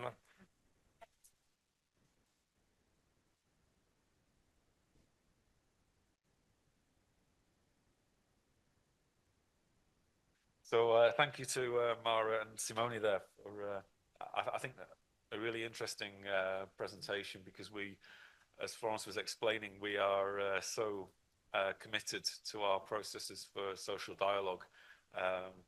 And IMA-Europe was one of the founder members of the NEPSI social dialogue agreement, and we recognize increasingly that social dialogue exists at so many different levels, starting at the level of the individual site, and even within a specific factory there may be social dialogue, all the way through to company, regional, national, and whole sectoral agreements. So it's really fascinating to learn about the agreement which has been done at the level of this sector in one specific region. Does anybody from the floor have any questions or comments they would like to make to either of our speakers? We have the roving microphone again. We do have a few minutes for questions. In that case, I'll start with one. So, as I understand, there are three particular processes: the dry milling, the dry cutting, and the dry squaring and rectification, which have been identified then as falling within the scope of the carcinogens at work directive. So how did you agree at those three specific processes and not any others? What was the process? This process have a particularity. This you can see also tomorrow. These are made in a defined area, and for the presence of other risks, I think a noise, I think a vibration, and other, they are closed in specific area. And this is an opportunity because there are present a lot of measures, extraction and other, but this kind of environment is closed in a specific area. And it's important because the process that I have present, I show in the slide, is the typical process of all ceramic productor, because arrive the raw material in smelling, and after that there are all the operation, and with this document, the first document, we have the opportunity to clarify the field of application of the directive. I don't know if I respond. No, I think that's clear. I mean, do you think that maybe in the future, if new processes develop, for example, that maybe they would also be included, or do you think now this is fixed? Okay, I think that if there are new activity that are introduced in the ceramic process, our company can use the criteria that we have identified, and if is present, both this process can be included in the CMD directive. Speak with our company, we know that in some case there is the cut activity, and that some people made out of the site, and this is the problem that now go out in all the legislation, and also in Australia and in California with the problem with other materials. And in this case, if isn't used the correct measure, another process, another operation can be included in CMD directive. Okay. If I can add some works. I think that this criteria we have experimented in ceramic sector had to applied to other sector. This is a model to export in edilizia, in other sector, because the criteria are valid for our sector. This is the impegno, non mi viene la parola, that Emilia-Romagna region take in the future.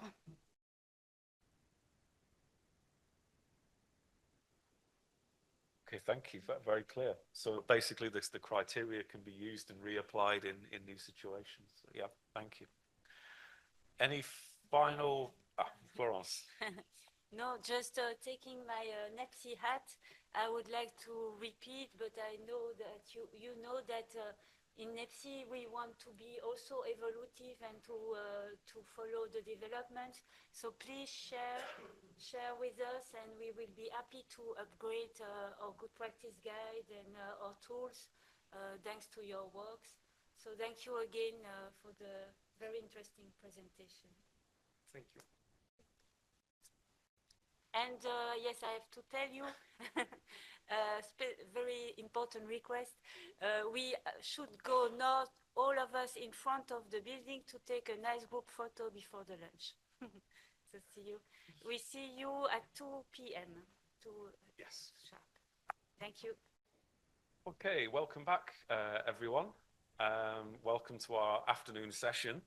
The first presentation this afternoon will be from Marco Mecchia, who we welcome from INAIL, which is the National Institute. You can read it as well as I can. It's a National Health and Safety Institute in Italy. and we're interested to hear about their silica exposure database. So welcome, and thank you for your presentation. Thank you. Hello, everybody, and I'm happy to be here. And I'm Marco Mecchia, and I work for INAIL. That's the National Institute for Insurance Against Accident at Work. And I'm a geologist, and I'm involved in the risk assessment of airborne dust and sampling in the workplace and analysis in the lab. Today, I want to present the INAIL silica exposure database and show some examples for the interpretation of the data. Silicosis has been the most lethal pathology in Italy in the first half of the 20th century. And so in 1943, in the middle of World War II, a law was passed in Italy to extend the compulsory insurance against occupational diseases to silicosis and asbestosis. And INAIL was given the role of managing this insurance premium. In the 1980s, with the development of the personal samplers of respirable dust, the risk assessment began to be carried out in a similar way of the approach that we still use today. However, in 2018, the insurance premium against silicosis in Italy was abolished, and therefore today the monitoring carried out by INAIL is aimed to raise awareness and support the employers in risk assessment. And as you know, in 2020, the European Directive against carcinogens was adopted in Italy, and work involving exposure to respirable crystalline silica dust generated by work process was included in the carcinogens list. And for the first time in Italy, we have a limit value for respirable crystalline silica that is 0.1 milligram per cubic meters. The measurements collected from year 2000 to the present by INAIL have been included in a database, and a business intelligence tool has been built. This business intelligence tool with its database is accessible freely on the INAIL portal at the link by clicking the link that you see in the slide. Currently, more than 8,000 measurements are included in the database.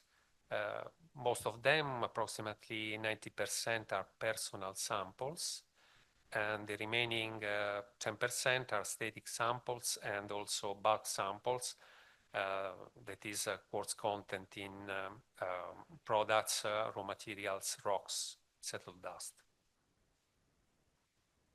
A distinctive feature of the INAIL database is the uniformity of the sampling protocol and analysis method, and therefore good comparability is found for the measurement results. All over Italy, the sampling are carried out by INAIL professionals following the same training and then the same sampling strategy and using the same devices. INAIL is organized with a team of professionals in each Italian region, and after the sample is collected, it is sent to the central laboratory in Rome and is analyzed by X-ray diffraction. And in the last 24 years, just 2 analysts carried out all the analysis. The business intelligence tool is written entirely in Italian. However, all the information, the data and also the results are given in a report that have been published both in Italian and in English. And so you can find there all what you need to use the database and the tool. 30 industries in which exposure to respirable crystalline silica, where crystalline silica might be a risk, are included in our classification. However, for few measurements are available for many industries. Most of the measurements are for the stoneworking and also for tunnel construction, foundries, iron and steel industry, and in the ceramics, and also in quarrying, especially for sand and gravel. Each measurement is assigned to a job title, an occupation, and a special classification for job titles in industries in which exposure to respirable crystalline silica might be a risk, have been produced by INAIL experts in each industry, and is designed with the aim of getting to a definition closer to the similar exposure group definition. Here is an example of the classification of job titles for the production of foundry and sand cores and mold. The full classification is given in the report. The business intelligence tool can be used by selecting a set of data. This is done by using filters for type of samples, period, location of the working activity down to the municipality level, the analyte that can be respirable dust or quartz or cristobalite, but we have very few data for cristobalite. And then a filter is present for industry. And we can go down to the job title, occupation. And in this case, we can select one or more job titles to create our set of data. And the entire list of the measurements, the single measurements collected are available. And the values that are below the limit of quantification for quartz are highlighted in green, and the value of the limit of quantification is given. All the data, the information, and the list and everything else can be exported, for example, to an Excel file, so that the user can produce his or her own interpretation of the data. Graphs are built automatically by the tool, and there are several graphs. Here is just an example, and in this case, the data set is the green sand plant operator, and in these graphs are the respirable dust and respirable quartz concentration are represented with the percentile of values measurements below certain concentration thresholds. And so about 300 occupations are represented in this way. These are just some examples for foundries, for occupations in foundries. The basic assumption for the interpretation of the measurement results that represent a similar exposure group is that the data approximate a log normal distribution. Here is an example taken from the database. Is for the power shovel operator in construction. And in the plot in the x-axis represent exposure to respirable quartz, and on the y-axis the number of samples. And the best fit for this data is a log normal distribution. And the log normal distribution curve is calculated from the geometric mean and geometric standard deviation. According to the European standard, the N689, a statistical test can be used to check whether the exposure of a similar exposure group complies with the limit value. In this case, at least six measurements of exposure are necessary. And the scope is to verify if less than 5% of exposures in the similar exposure group exceed the limit value with at least 70% confidence. So we look at the same data before for the power shovel operator. In this case, we calculate the probability and arrange the data in a different way using a log probability graph. So in the x-axis, the data, the exposure is represented on a logarithmic scale, and on the y-axis is probability that the concentration is not exceeded. And a straight line can be drawn through the points. And in the plot, the red area represents the non-compliance conditions and should not be crossed by the line. And the blue area represents the 70% confidence. In this example, we can calculate according to EN 689, the line, the approximation line can be used in place of the measurement results. And so we can calculate, in this case, that 98.7% of measurements are below the limit value, that is 0.1 milligrams per cubic meter. And so there is compliance in this case with the limit value.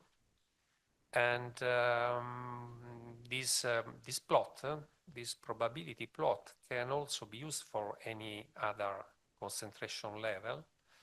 And for example, 81% of measurements are below the TLV, that is 0.025 milligram per cubic meter. So in this case, there is no compliance with the TLV. In this example, the investigation is on the similar exposure group of the casting machine operators, and in a factory where the production is of ceramic sanitary fixtures. 6 measurements were taken. And in the slide, the results for crystalline silica concentration are shown, and each result is different from the others, as is expected normally in a sampling of this type. And these values are plotted on a log probability chart. And as expected, the data are aligned close to a straight line. So this similar monitoring was carried out in a second factories for the same casting machine operator, and then for other factories for the same patient. And the results all the curves are different from each other, but within a narrow range, and with the exception of one factory where something has gone wrong and that should be investigated. And all the measurements for the same occupation taken in all the factories can be used to form a single group. In this case, the approximation line is supposed to represent the overall probability of exposure for the casting machine operators in Italy. Let's now see a comparison, an example for a comparison of exposure to crystalline silica for the same occupation in different industries. I chose the occupation of the maintenance mechanic and electrician, and in the plot it is clear that the exposures in the paint and glues production and also in the glass and in the cement industries are low. They are higher in the foundries, in the iron and steel industry, and also in the bricks production. And they are still higher in the sand and gravel quarrying and in stoneworking and ceramic tiles production. So it is clear that the same occupation in different industries is exposed to different levels of exposure to crystalline silica. The assessment of risk of silica dust exposure in any industry should take into account all the occupations. And here is an example. This example is for the industry of the manufacture of ceramic sanitary fixtures. And all the data collected in this industry in the INAIL database are included in the interpretation. So the highest compliance level were found for the slip mixers, where less than 1% of measurements statistically are higher than the limit value. And then we can see the results of non-compliance for the other occupations, and many of them are below the limit of 5%, and significantly higher exposures were found for ware finishers, glazing robot operators, manual glazing operators, and ware testing operators. It is clear that every measurement that is added to the database change the results and can move the position of the exposure a little. The measurements of the database can also be useful to compare exposure to silica in different industries. The red bars represent the percent number of measurements in excess of the limit value. The industries where the higher non-compliance rates are found are construction, especially in tunnel construction, foundries, especially in the treatment of metals, and also stoneworking, and in most of the ceramic industries, and in the paints and glues and adhesive production, and finally in the quarrying of granite and other and similar rocks. The total number of employees in Italy in each industry is shown in the slide. The database can also be used to compare the probability of exposure in different industrial sectors. And this plot is represented exposure to respirable dust, not respirable silica. And this plot is for the ceramic industry, where the 5 sectors of the ceramics are given, that is the refractories, ceramic tiles, bricks, ornamental articles, sanitary fixtures. And we can see that there is a remarkable overlapping of all the lines, so the exposure lines, meaning that there is not great difference in all the ceramic industry with respect to exposure to respirable dust. However, if we look at the exposure to quartz, we can see that there are differences, and that the highest level of exposure are found in the sanitary fixture production and the lowest in the refractories. And this should mean that the problem lies in the quartz content in the raw clay used in different industries.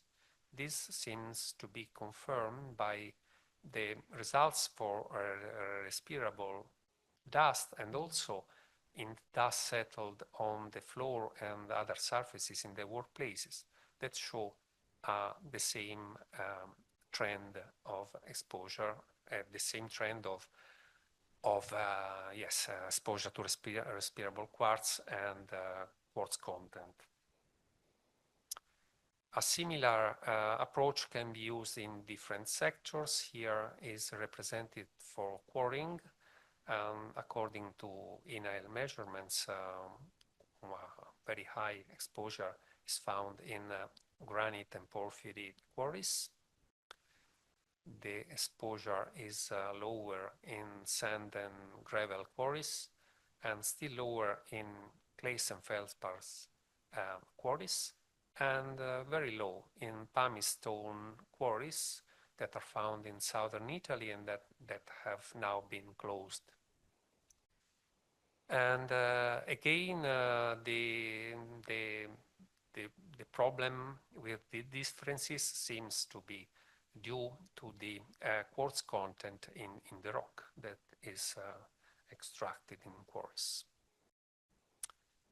To conclude, the 8,000 measurements included in the INAIL silica exposure database are not enough to represent all the industries and the occupations.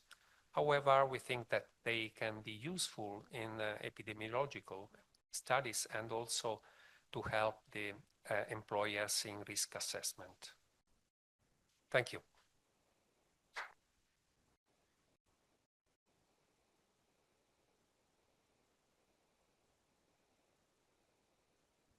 Thank you, Marco. I think very relevant and interesting presentation, because there are so many similarities, I think, with the process that we've gone through with the IMA dust monitoring protocol. But it's always interesting to see different ways of visualizing data. And I think the graphs that you show are really easy. Once you get your head around how the data is being formatted, I think it's a very good, easy to understand representation. So does anybody in the audience have any questions for Marco on the INAIL database and the structuring and the analysis of the data?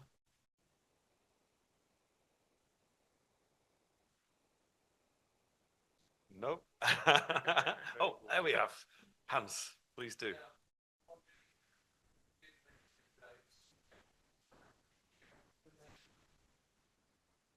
Year that the measurement was done? The year. Yeah, so can you tell us anything about the trends that you see over time? Yes. Yes, I think that a good comparison with time, of the exposure with time, can only be achieved if you have a lot of data for the same occupation. And so we have some example of this, especially in the stoneworking, because we have a lot of measurements there. And I did not include those slides because, and I should say that we did not find a great improvement in results with time. And nothing seems to be changed, at least in that industry, in exposure to respect to exposure to silica dust. We should also say that in that case, in stoneworking, we have in the same laboratory, they use both natural stones and artificial stones, and we have a great the artificial stone that is almost 90% quartz are more used today, and so maybe, but this is just a supposition, maybe they can have increased the results, and but they are just ideas. Thank you very much.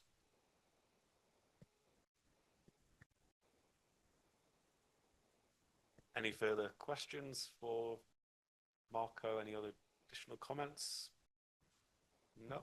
Okay. Well, thank you again, Marco, and great presentation. Thank you.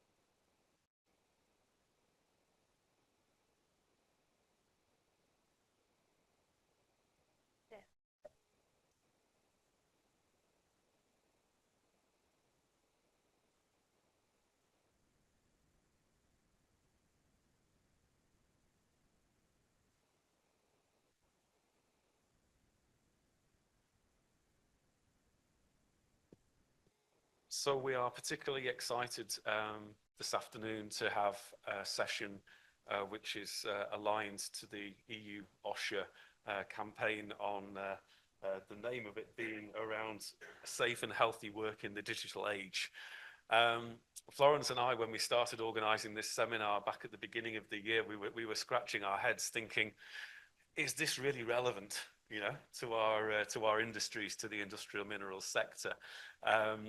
And then we started doing our own little bit of research and attending our own seminars and workshops to really try and understand the relevance of new technologies. And there's a lot of talk at the moment, of course, around artificial intelligence and how this may be relevant to a whole number of industries.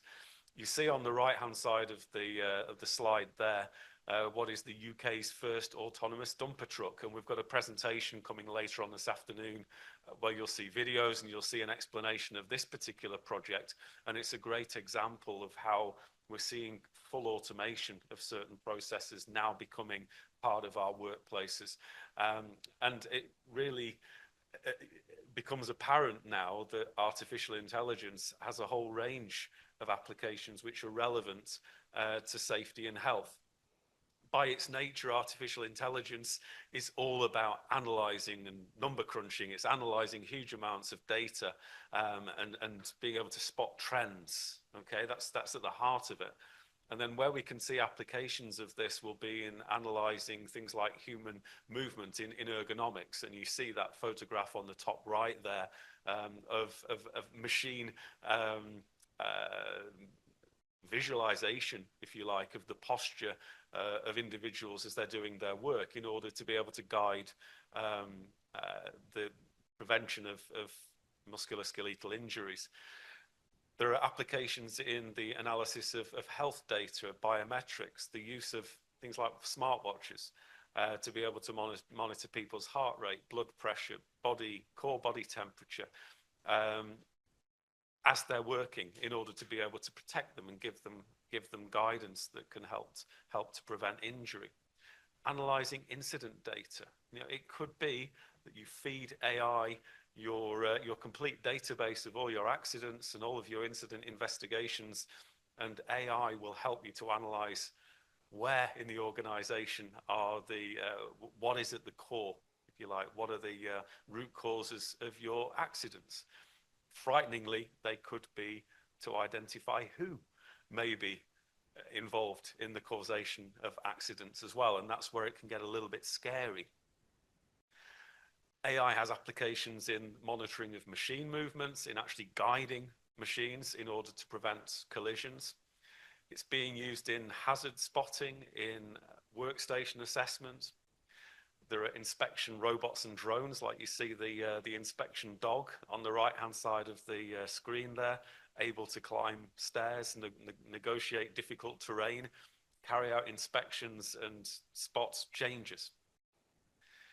We have completely autonomous machines, especially for repetitive and hazardous tasks. On the right-hand side, you see a truck which is being used to load ammonium nitrate and fuel oil, ANFO, explosives in quarries, a repetitive and hazardous activity which is being done completely autonomously, and in an example in Australia, again in mining. Quite worryingly, AI is increasingly being used in scheduling, in actually managing people and their workloads and their time schedules. It could be done in this way as a way of minimizing fatigue, spotting patterns in people's in fatigue in individuals and helping to avoid heat stress. It's being used to monitor compliance with health and safety rules, watching people as they work to see whether they're wearing their dust mask or their eye protection or their hard hats, actually keeping track of individuals, replacing, if you like, the job of a normal supervisor. And interestingly, we start to see that it's being used in analytical capacities as well.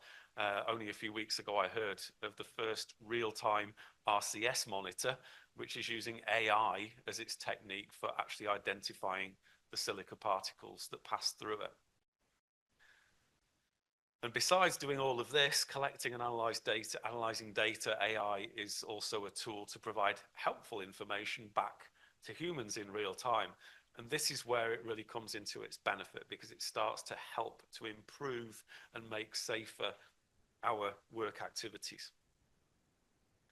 What it's effectively doing is reinventing the hierarchy of controls that we're so familiar with. Normally, we've been using this hierarchy now for 50 or more years, but now we've got the hierarchy of controls 2.0, where digital transformation, artificial intelligence is being used to redesign workplaces and work processes. So the elimination, substitution, and engineering controls are actually being designed increasingly by artificial intelligence. Things like the digital twin, basically mimicking a real world object, but in the digital world, behaving in exactly the same way, exposed virtually to the hazards which are present within a virtual workplace. So these things are being used in the design of buildings, airports, train stations, to actually visualize how these buildings will respond to emergency situations. You can program the humans in artificial intelligence to see what they would do in the event there was an evacuation. Okay, so that's substituting the real world. That's actually hopefully eliminating a hazard completely by using the digital twin. It's a whole new vocabulary which starts to come into place.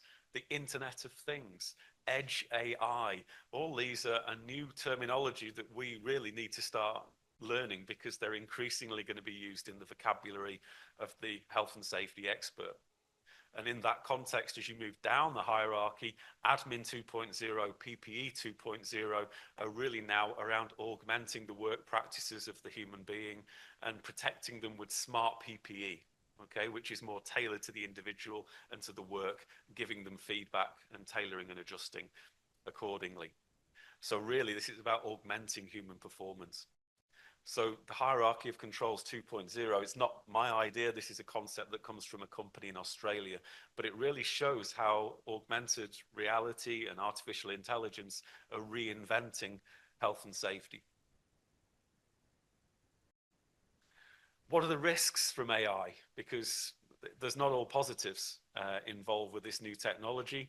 There are physical safety risks because people are interacting with machines, and those machines may be completely autonomous. And there's mental health risks, and actually the mental health risks are probably the thing which most people are talking about at the moment, and it's due to the potential loss of trust and fear of these new technologies.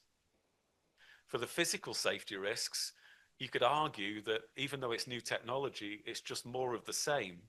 And actually, if you would look at the guidelines that come out of Australia for autonomous mining machines, and that come from the ISO and European norms, because there are ISO and European norms now on artificial intelligence, you actually see that it's just more of the same because they build management systems around these things. So it's just a case of reinventing your management system for artificial intelligence and new technologies. But all the element of your management system are the same as what you would have within your existing OSAS or ISO certifications.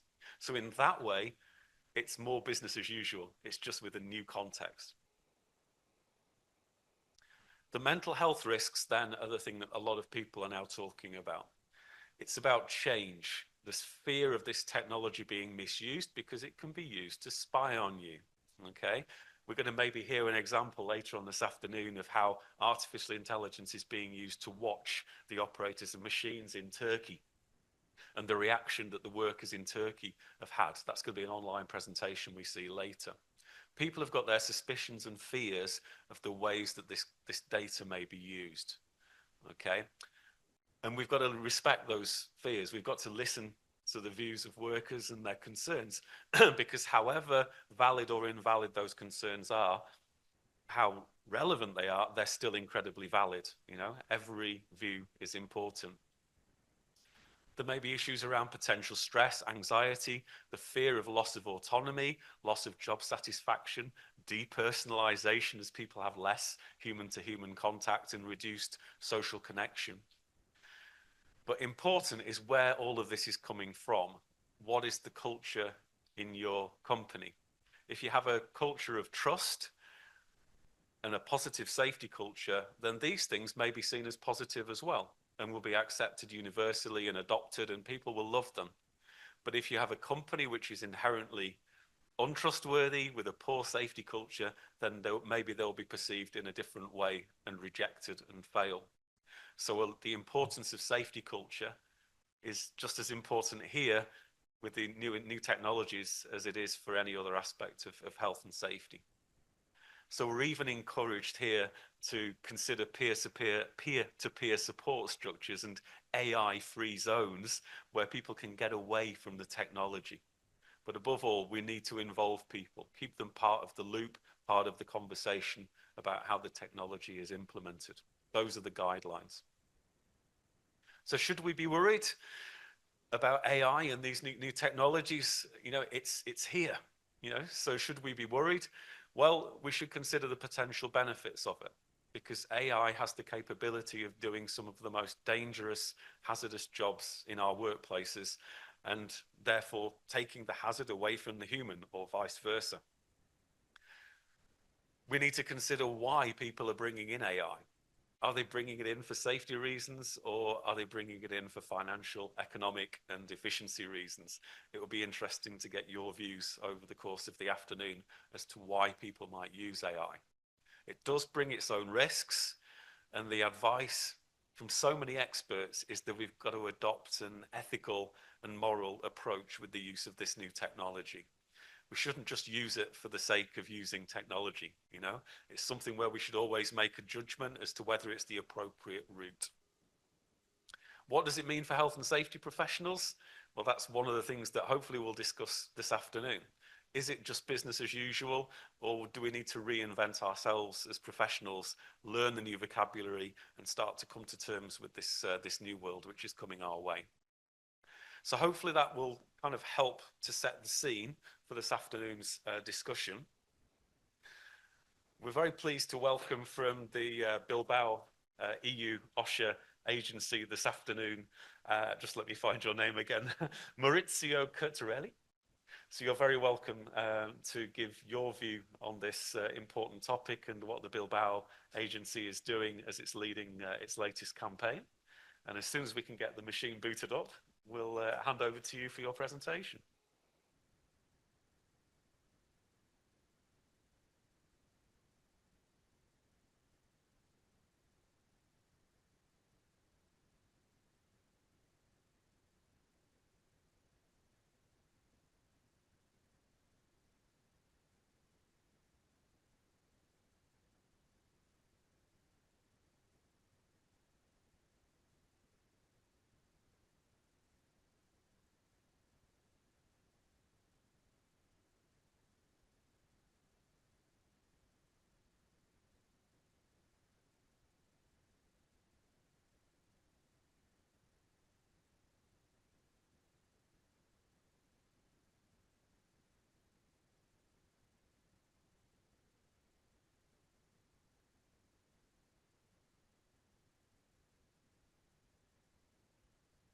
Hi. Thank you so much, first of all, to inviting the agency to present activities that we are carrying out in the area of digitalization and OSH, including the campaign Safe and Healthy Work in the Digital Age. I would like to thank IMA-Europe, which is also an official campaign partner, and Confindustria that sits in our management board as representative for Italy's employers. So thanks for having me here. What do we talk about here? The digital technologies are transforming the world of work. Technologies as artificial intelligence, which is the one that Andy has mentioned earlier, is one of them, but a range of other technologies, including wearables or smart devices or algorithmic systems, collaborative robots, are also technologies, just to name a few of them, are also technologies that are changing how, where, and when we work.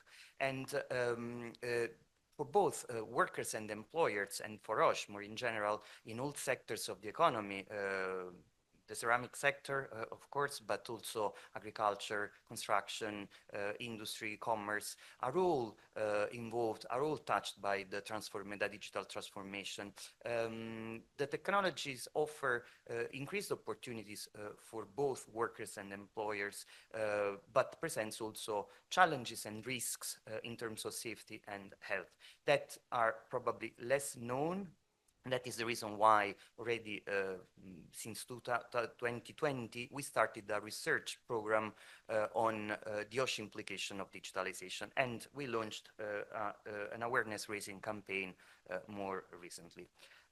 This slide is just to refer to data collected with our surveys, the OSH Pulse 2022 worker survey and ESNER 2019 company survey to display how technologies are quite widespread.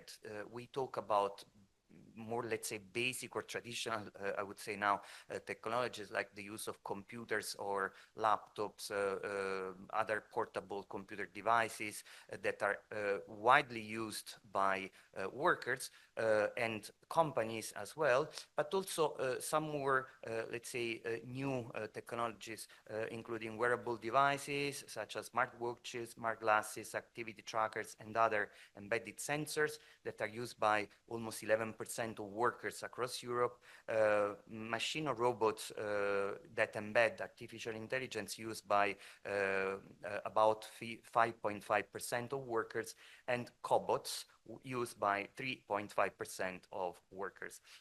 But also other technologies that allow the companies to achieve higher productivity, higher efficiency, like technologies to determine the content or pace of work used by 12% of companies in Europe, or technologies to monitor worker performance used by 8% of companies in Europe.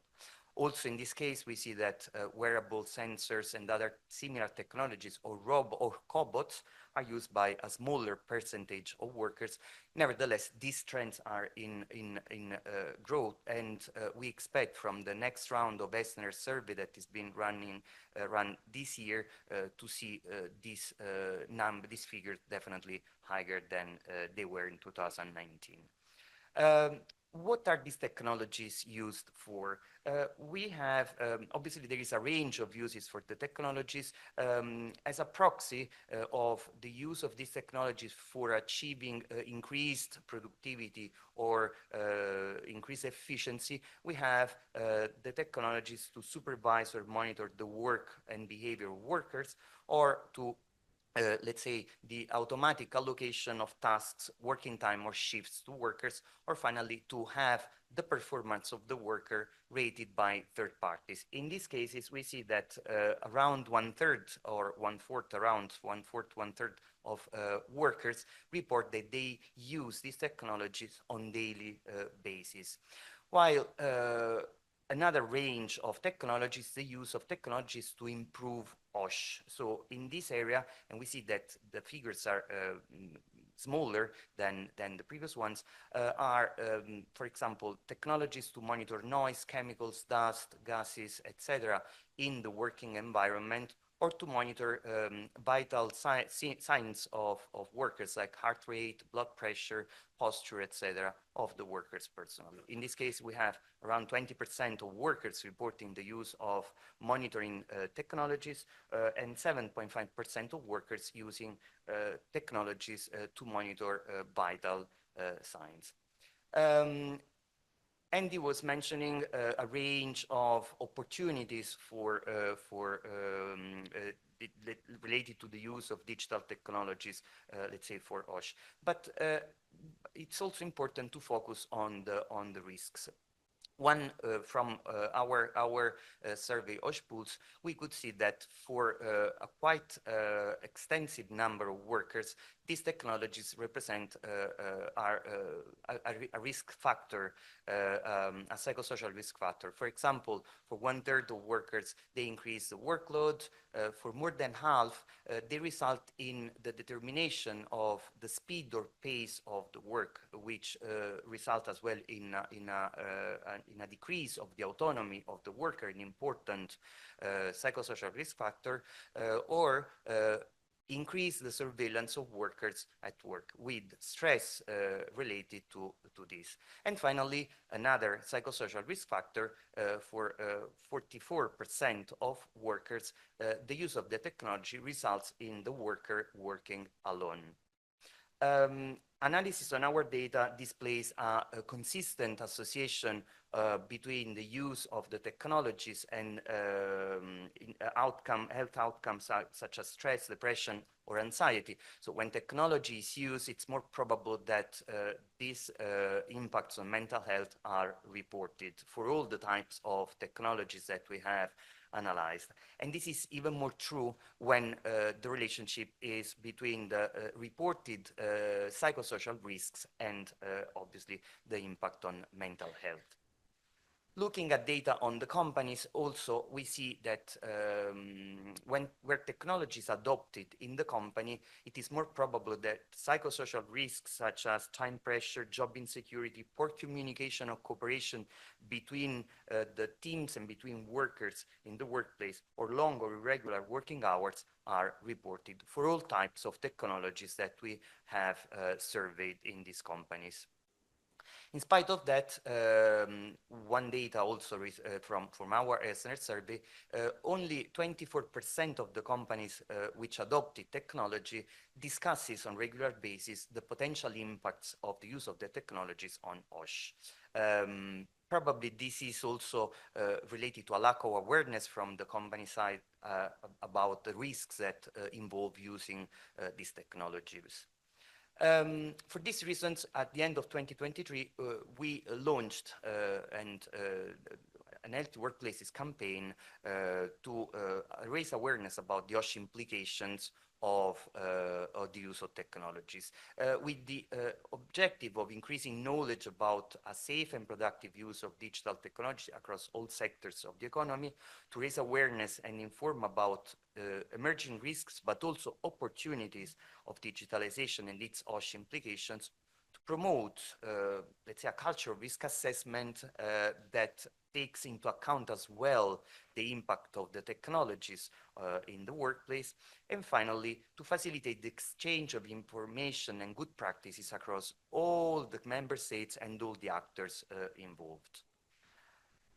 The campaign is articulated in 5 priority areas. The first priority area is the digital platform work, which is the use of digital technologies to allow the online matching of demand and offer of services that are booked by a client through a device. It could be a smartphone or a laptop. Examples typical of digital platform work are Uber taxis or Uber Eats riders delivering food at home. I will not talk about this today because I think that I will focus on the other that are more relevant to the industry that's represented in this room. Automation of cognitive and manual tasks is another priority area of our campaign. Remote and hybrid work, worker management through artificial intelligence, and finally, smart digital systems. These priority areas are promoted in sequence. So we are currently promoting the remote and hybrid work, and we had just promoted the automation of tasks priority area. For next year, we will have the final two. So when it comes to automation of tasks, we mean here the use of smart robots or other systems that embed different degrees of AI to execute tasks, let's say, that were previously carried out by humans. Estimates from the OECD are that around 30% of jobs will change in the future as individual tasks are automated. The robots are changing, are becoming more mobile, intelligent, and collaboratives, and they are also taking over a range of not only manual tasks as it was in the recent past, but also cognitive tasks that were previously carried out by humans. And therefore, we see that they are spreading across several sectors and settings, not only related to, obviously, manual work. We have mapped through our research activity extensively the risks and opportunities related to the automation of tasks. You see here in yellow and the opportunities, and in light blue the risks, but I would like only to focus on some of them that I think are the more remarkable. In terms of opportunities, it's important to stress that the automation of tasks allow for automate high risks or repetitive tasks. In this way, to reduce exposure of workers to dangerous environments. On the other hand, to allow workers to have more time available for learning, training, or to carry out more creative, let's say, tasks. The risks, we have heard a lot about the machines that will replace humans, and obviously there is fear about that. So the fear of job loss, it's one of the risks that are related to the automation of tasks. We have found actually when carrying out field work that this fear, it's much smaller when workers are properly informed and involved in the transformation of the workplace. Another risk is related to the over-reliance on technology, when the over-reliance can result in distractions and therefore in accidents, for example, or the loss of specific skills, the so-called de-skilling, that results in the loss of skills from worker and an increase in stress when it comes to manage, for example, specific machines. Another area that is of concern, it's the use of digital technologies to enable work from away from the employer's premises. So telework is one of the forms of work allowed by technologies, and we use it to define home-based remote work. And while the mention is here to the hybrid work as a new combination of telework with work at the employer's premises, that is like taking place in many countries in recent times. I want to mention that obviously in addition to technologies more basic like personal computers, smartphone, laptops, tablets, etc., with a connection to the internet, we also cover forms of work that uses technologies like virtual reality or augmented reality.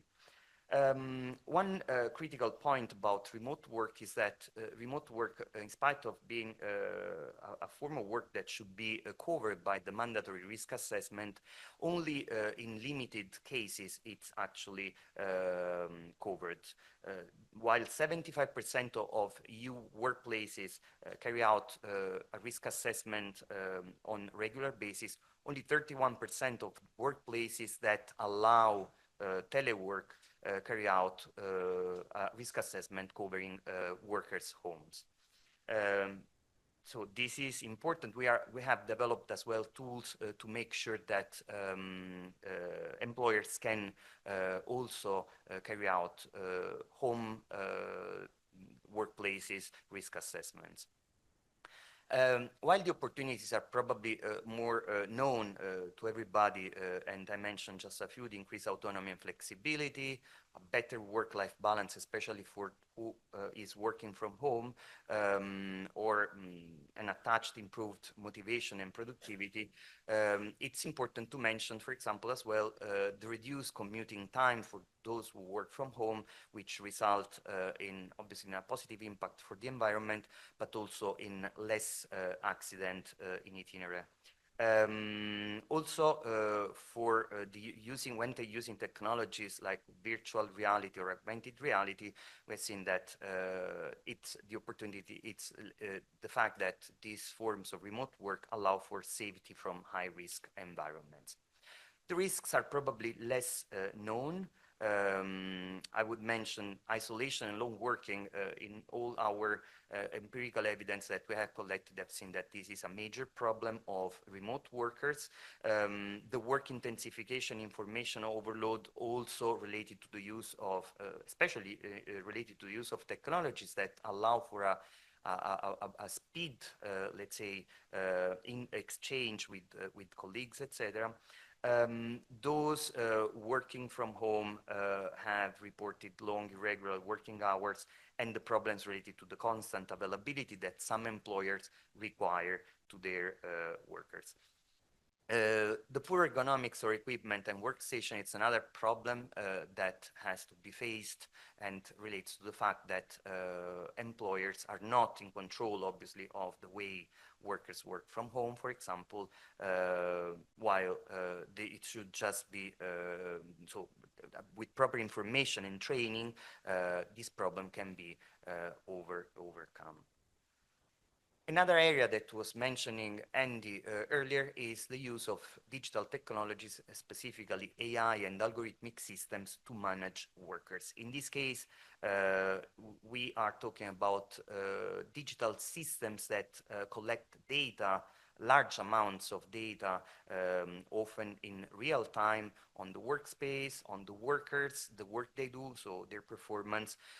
This data is then fed automatically into an AI-based model that then process this data to make automated or semi-automated decisions or provide information to those who are making decisions, like the HR managers or the bosses of a worker. To make decisions about worker management related questions, including dismissal of workers or promotion, for example, of workers. This area of work was initially started in the area of platform work, but is becoming increasingly common in different settings, more traditional settings. Among the risks, it's important to mention, first of all, the reduced work autonomy and job control, and also the increased performance pressure to meet production targets.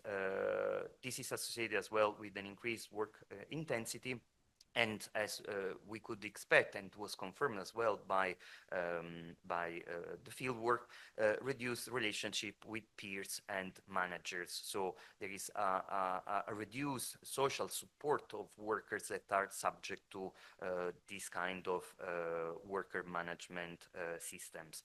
Lack of transparency, it's a problem because workers do not know how these systems work, do not understand why these systems are used, and this can generate stress and lack of motivation and disengagement of the worker. Information imbalance, obviously, employers have more information than workers about that, and this can have an impact as well on privacy issues. In terms of opportunities, we have collected as well quite a few opportunities. One of them is the use of these technologies for an improved scheduling and automated task allocation, which allows for an optimal work organization. And also, they provide information useful to identify OSH issues and to address them even in real time. The final priority area that we will promote next year is the use of smart digital systems for the improvement of OSH. In this case, we refer to digital systems that monitor and enhance work safety and health. As examples, the smart personal protective equipment, the use of wearables that interact with workers, with sensors that can be embedded in hard hats, safety glasses, or even shoes, or systems that use camera or sensors. A typical example is a drone that can reach and monitor dangerous areas or work sites, avoiding to put humans in danger when visiting, let's say, these sites, for example, especially in the constructions and the mining industries. And in this case also we have identified a range of opportunities, as we can expect, the opportunity of monitoring real-time risks to support risk assessment and to help prevent and minimize harm to workers. I would like to focus more on the risks. For example, the fact that these systems collect data that could be inaccurate or could be misinterpreted is a risk, because that can bring to the wrong intervention, the wrong, let's say, information collected. The use of data can happen for different purposes or for surveillance of the worker. Also in this case, we have seen that there could be over-reliance of technology, which can result in distractions and in accidents. Finally, the risk of delegating the workplace risk assessment of technology is another risk, when the fact that the adoption of a smart helmet, for example, can be enough to assess the risks related to that specific task. To conclude, based as well on the evidence that we have collected, some key messages for risk prevention. First, it's the most important one. It's that the digital transformation has to have the humans at the center. The human-centered approach, it's the most important aspect that we want to raise awareness about. Workers and managers should remain in command of this transformation with the technology that should support but not replace humans in take control and make decisions. It's important, it's crucial to preserve workers' job control and autonomy. And it's also very important to promote transparency about the way the technologies work and the processes operate, providing as well access to information of all stakeholders involved, so employers, workers representatives, and other stakeholders, labor inspectorates, etc. Crucial, it's the worker consultation and participation, not only in the development, implementation, and use of technologies, but ideally as well in their design.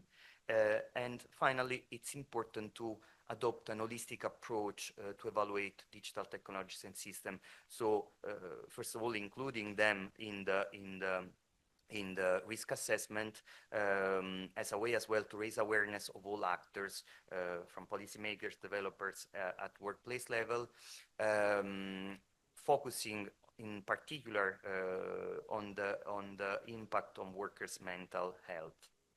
And to conclude, I don't know if it will work. Yes.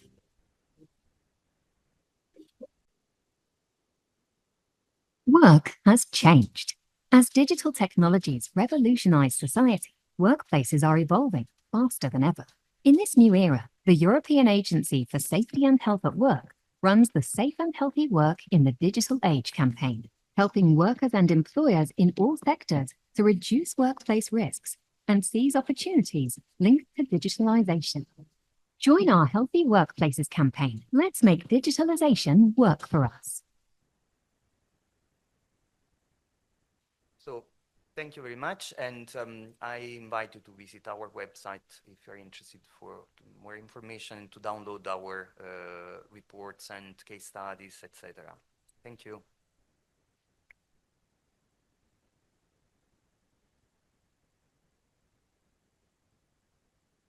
Maurizio, thank you so much for being here and for your for really a thought-provoking presentation. And what I'm seeing is a consensus among the experts that you hear in different forums that mental health is such an important part of the considerations for these new technologies. There are risks, but also potential opportunities. But a lot of the focus is, of course, on the risks, including the mental health risks. So, does anyone have any questions for Maurizio on these new technologies and what we should be doing about them? Yes, we have a question at the back. Sorry, maybe I missed one point. When you were speaking about the remote work and hybrid work, one of the risks was the transferring the risk of telework into the employer premises. What that means? I have not captured that. Thank you. Yeah, sorry, it's a more complex concept than that. Obviously, it was just like one line. The idea is when, let's say, employers are not, let's say, are neglecting carrying out risk assessment or being worried about the remote workplace, then problems, any kind of problems, including musculoskeletal disorders or increased stress related to that kind of configuration can be brought into the premises when the worker has developed musculoskeletal disorders and then needs, for example, sick leave, to take sick leave because it's sick. So it's more an invite to remember that when workers are in the remote workplace are also working, and what happens there, it's brought back to the employer's premises. Okay, so.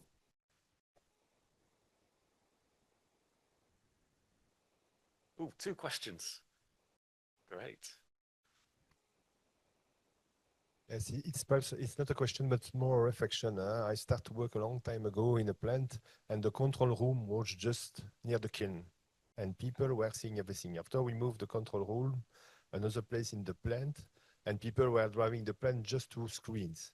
But it was people from the plant. Now, if we are thinking about the future, we'll have people that probably will drive kilns everywhere in the world from the control room. And for me, there is a risk between people that are seeing a flat reality and in terms of communication with people that are in the real life at the other end of the line. And for me, there we have really to take care when we will implement the technology and take into account this problem of communication between the people, because it will be key in terms of safety. Yeah, the problem of communication, it's a problem that we have identified a lot in our field work.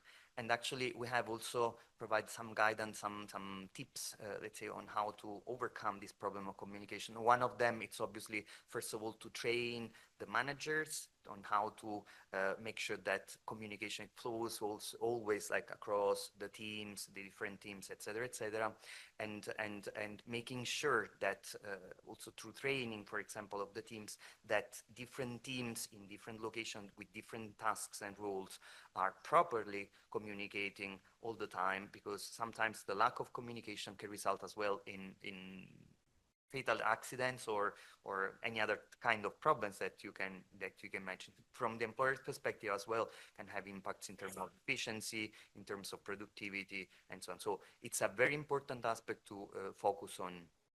Thanks for the question, or for the reflection, sorry.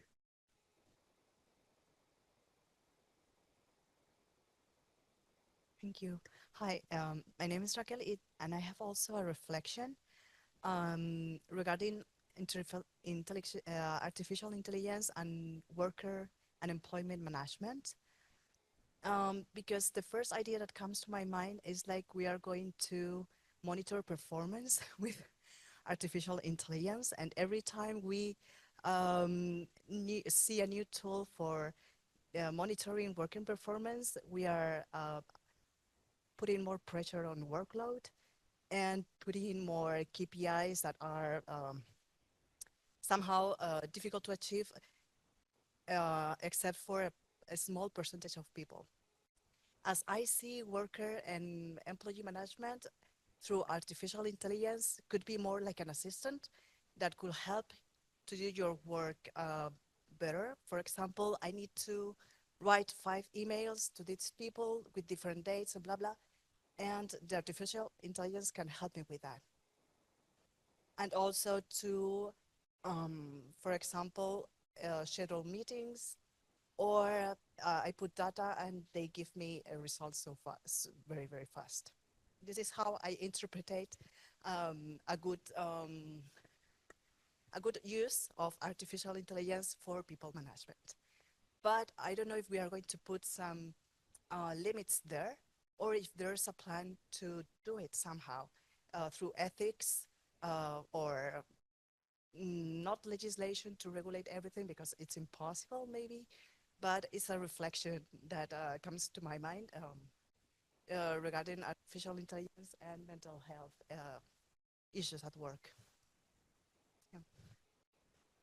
Thank you. Yes, thank you. Very good point. Ideally, that would be the best use of artificial intelligence, supporting the worker, and that's what we promote a lot. Unfortunately, it's not always like that.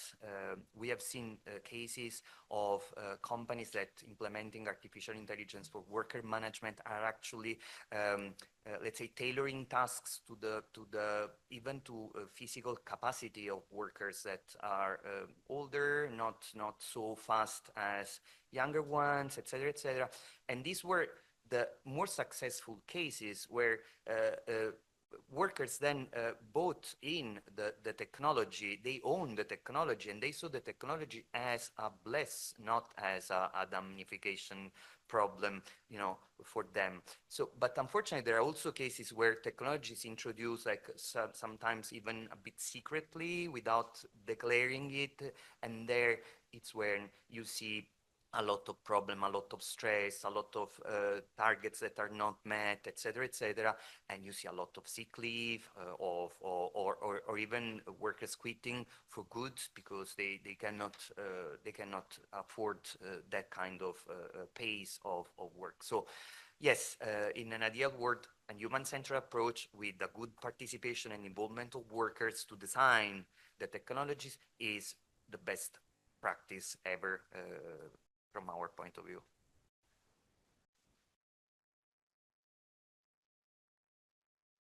Decision making. Of course, artificial intelligence can give you a lot of insights in very short period of time, but I have my doubts also that artificial intelligence can make the decision for you, because at the end, it cannot assume your responsibility either. But okay, this is another reflection with considering artificial intelligence, yes. Thank you. Yeah, of course. In my final slide, I was saying that they should not replace humans' control and decisions. So that means that artificial intelligence should support digital technology in general, should support humans in making decisions and having control on the processes, not replacing them, because it's the replacement part that is what it doesn't work, especially from an OSH point of view. So yeah, good point. Oh, I think maybe we have one final question. We still have time. Yeah, one maybe when we speak about artificial intelligence and all these things, and I make a parallelism when we introduce automation, we spoke with the fail-safe mode, right? So you put in automation, you have a fail-safe. What is the fail-safe mode for artificial intelligence?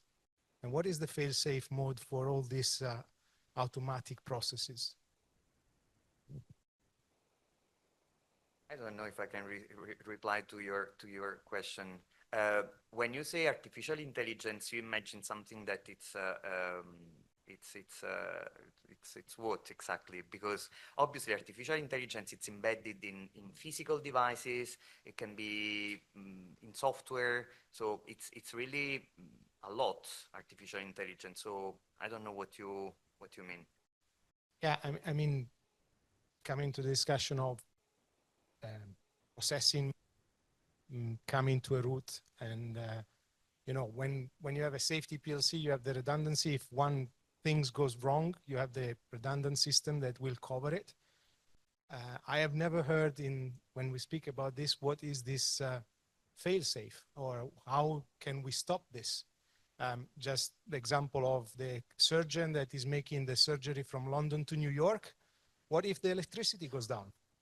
And this type of fail-safe mode is what I'm thinking as a health and safety professional is something that I cannot visualize yet. And I was hoping to get some insight from people that are speaking more of this. Thank you. Well, I think that this is pretty much related to the way the technologies are designed. And I guess that in real life, these technologies, some of them at least come with that, are designed to allow for that. Not all of them. Obviously, computers at work do not have that kind of, I guess that heavier machineries or cobots, etc. They do have that option available. So I guess that it depends a lot on the type of, that's why I was asking if you were like, what type of physical identity you give to the artificial intelligence. So, yeah, thank you. I think it's a question we can come back to in the later presentations, actually, because when we start talking about the autonomous machines in quarries, the fail-safe devices, the communication systems that are in place, it's a very good question to ask. So thank you. Thank you again, Maurizio, and thanks to everyone for your questions. We hand over now in quick succession to Ramon Elo from Sibelco, who's going to give us, Ramon from Spain, as he's known, to give us an update on initiatives around dust and RCS in Sibelco. Of course, Ramon is one of our experts on real-time devices, and he gave us a really interesting presentation a couple of years ago in Valencia on real-time devices. So this is really a bit of an update from him on where we are now.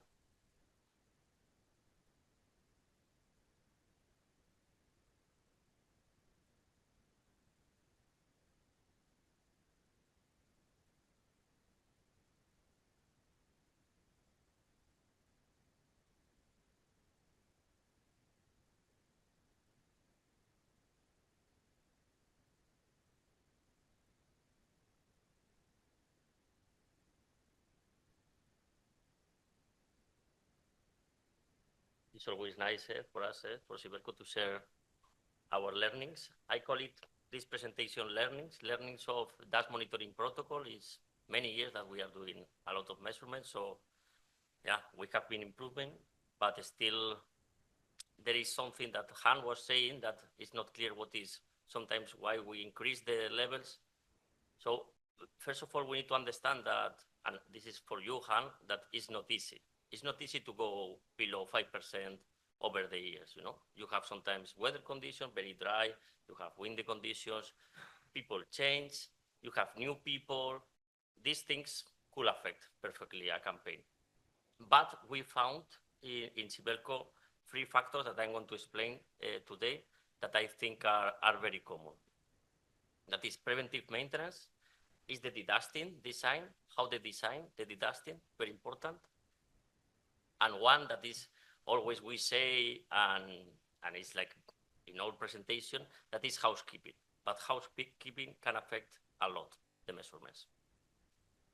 So let's start. Okay.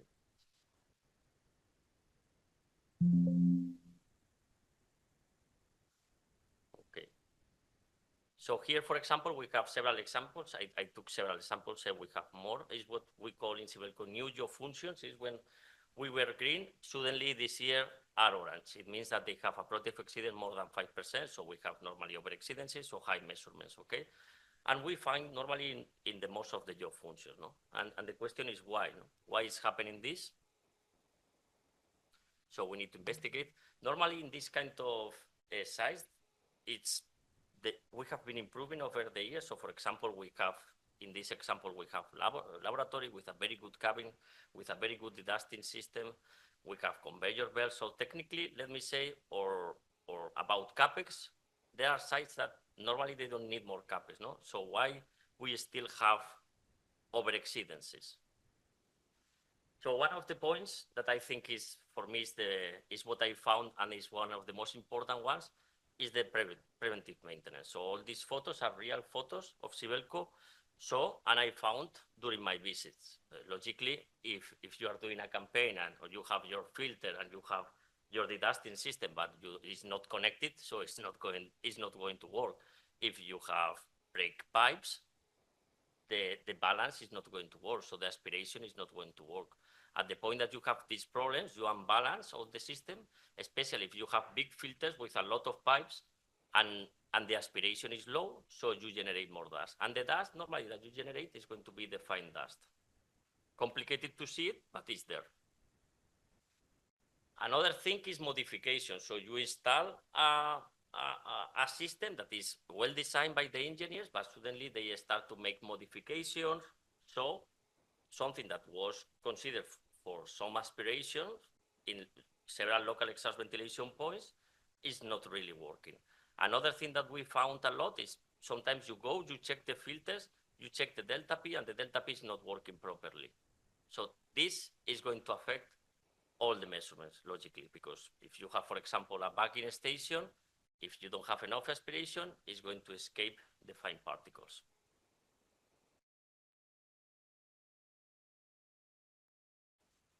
One of the things that we found too, that is extremely common, especially now, not a lot in Sibelco, but in the new acquisitions, and is these flexible pipes. These flexible pipes are not really working well for the local exhaust ventilation points. They are working at the beginning, but yeah, when the time is going, they are accumulating dust, so the aspiration is not working well. They generate more wear, so you will have holes. And companies love to install this kind of flexible pipes because it's easy for them and it's cheap for them, but it's not the way. We need to try to go to rigid ducts. Yeah. Sometimes it's necessary, like I put here, if you have a screening that is making a movement, so you have a solid pipe, and at the end you have flexible that is allowed to make the movement, but you don't have everything with flexible.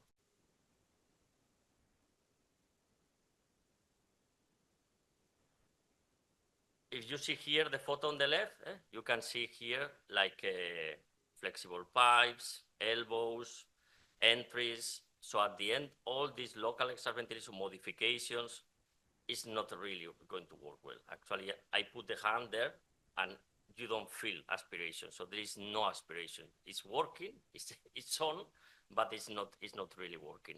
Why? Because the pipes, they are starting to be blocked. So you block the pipes.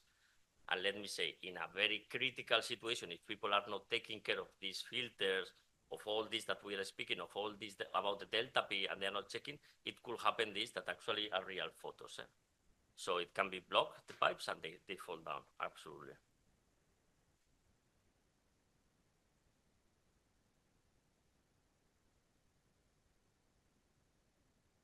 Another point of design is the elbows and the entrance.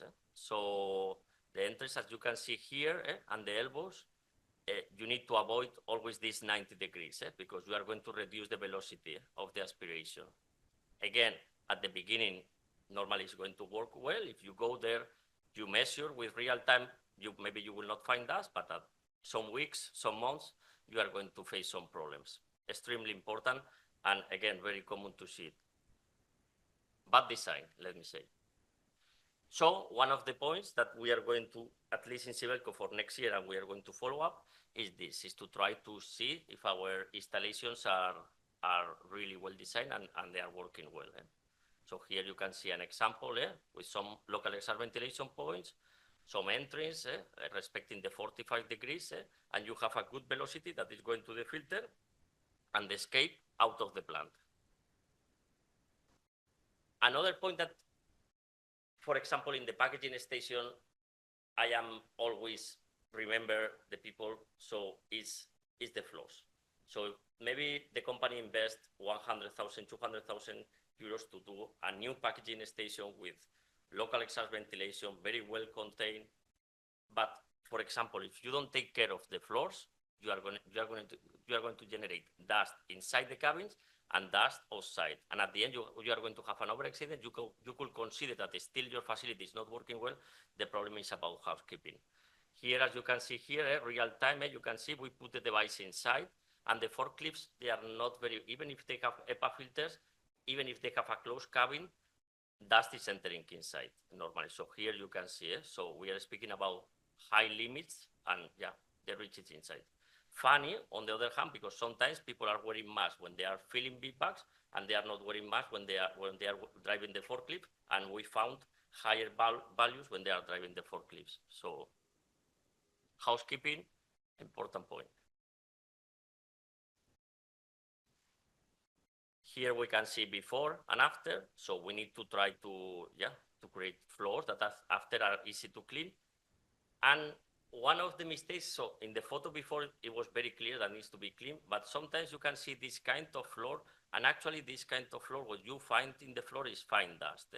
So always the recommendation is maybe, you can pass a machine, but after you need to finish with water to really, eliminate the fine dust.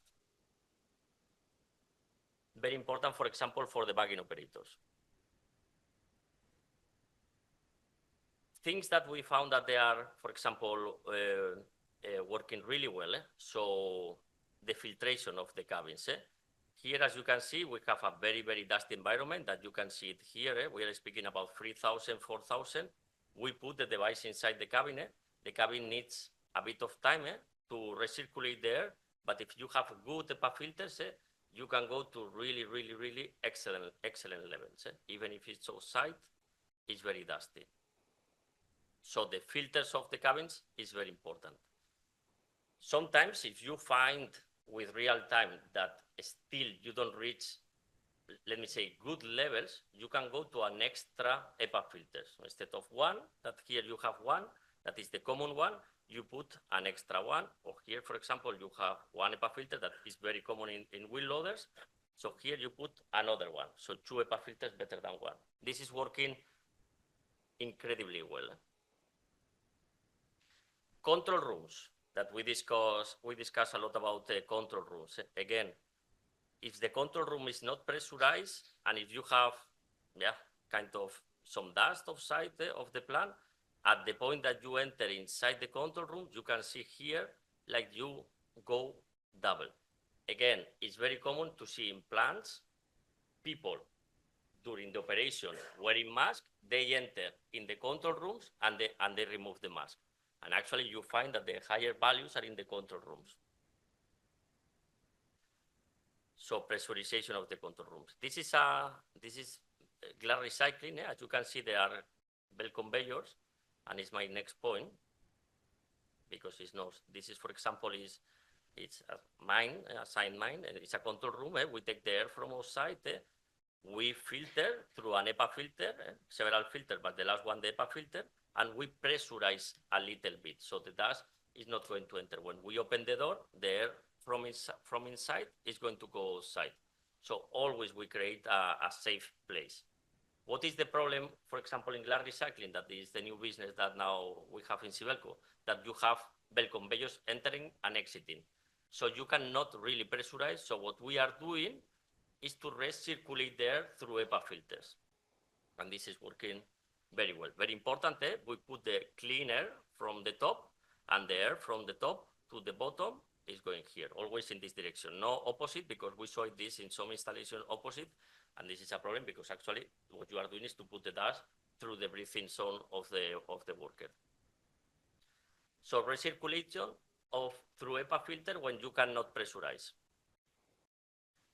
Breakdowns, and another point that could happen a lot in the dust monitoring protocol. So when you have a breakdown in the plant, you can see here, you are outside, you don't have dust. Only at the point that you enter in the plant, you have crazy amount of respirable dust, especially in the buildings that they are closed.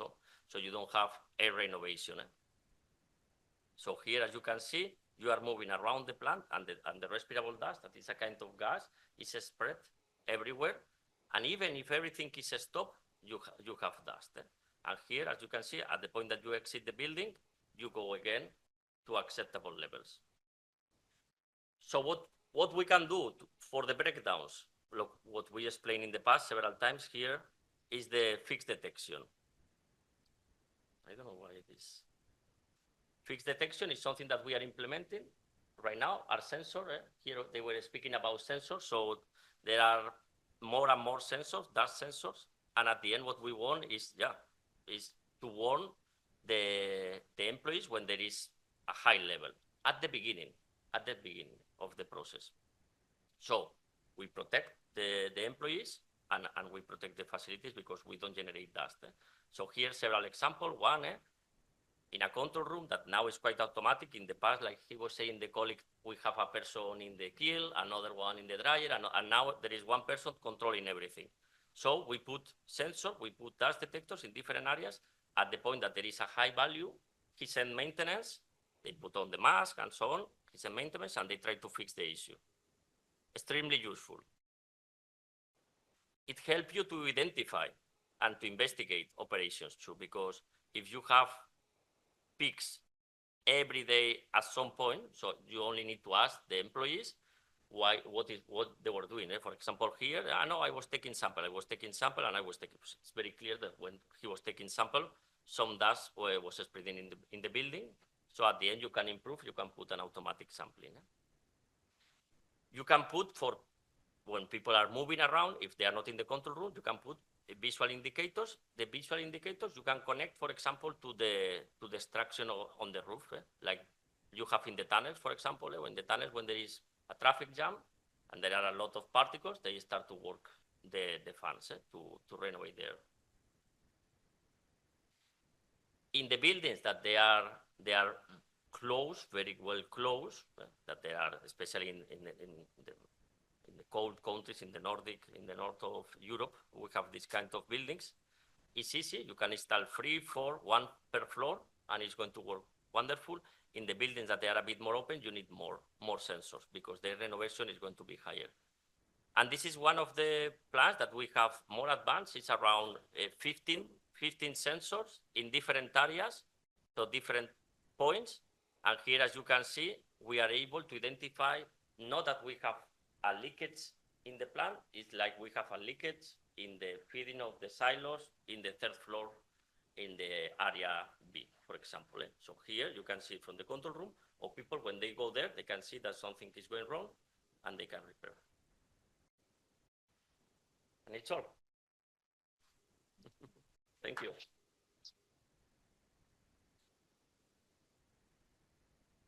Thank you, Ramon, and I think a timely reminder after the feedback we received around the dust monitoring data earlier, that we might think things have come down, but they can start going up. And I think what you found there are some examples of unexpected situations where you thought everything was under control, but suddenly you start getting increases in the dust exposure levels. So, and I suppose the real message here is that the real-time devices are particularly effective in helping you to identify those situations.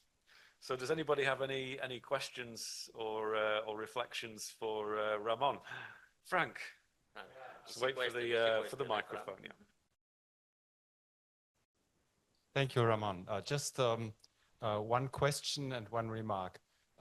If you have these fixed detectors in case of a breakdown, do they have their own, let's say, electricity? Because if you don't have any electricity and the breakdown is because of, let's say, no electricity at the plant, then your detectors won't help. Maybe if there is no electricity, I don't think they will work, no. Okay, and the other thing is you just showed in, let's say, one of the last slides, giving, let's say, some room for ventilation by windows.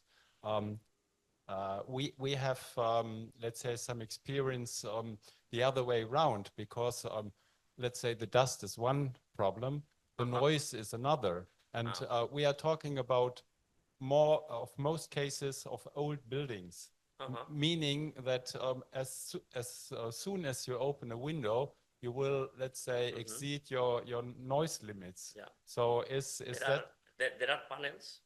This is a good question. There are panels that they allow, first of all, to enter the light. Second, they renovate there. So you need to install north, south, east, west. And they are phone absorbent. So they are doing like this, and the noise is not really going out. Yeah. Thank you. Question from Remco. Okay, Remco, don't be concerned that we are going to continue with the dust monitoring. A very nice, not only real very time. nice presentation. No, but I would like to emphasize that having real-time data is very important to be able to take the next step, because what you see in the dust monitoring project is that you have exposure data on a daily basis, so you have an 8-hour average, and you actually don't know what's happening in between the start and the stop of the data, but it shows you sometimes that you have high exposure. If you really would like to understand the data, you can do different things, but one of them is very effective, is having real-time data. And it's, I think I would like to emphasize, it's a combination of both that gives you a lot of value, because the time-weighted average gives you information where your hotspots are and where you need to make the improvements. And the real-time data gives you more specific data, more detailed data, to be able to actually understand what's happening on activity level or in time level. So what you're doing with real-time data is really promising and showing that you are trying to really understand what's happening with the data available. We share the projects. I was in Italy in a site, and there was an engineer, and we share the project with them, not for the dust, but for the videos, for example. So they can do virtual visits. So because at the end you are recording. On the other hand, you need to be careful with it, because you are recording people, and you are making videos.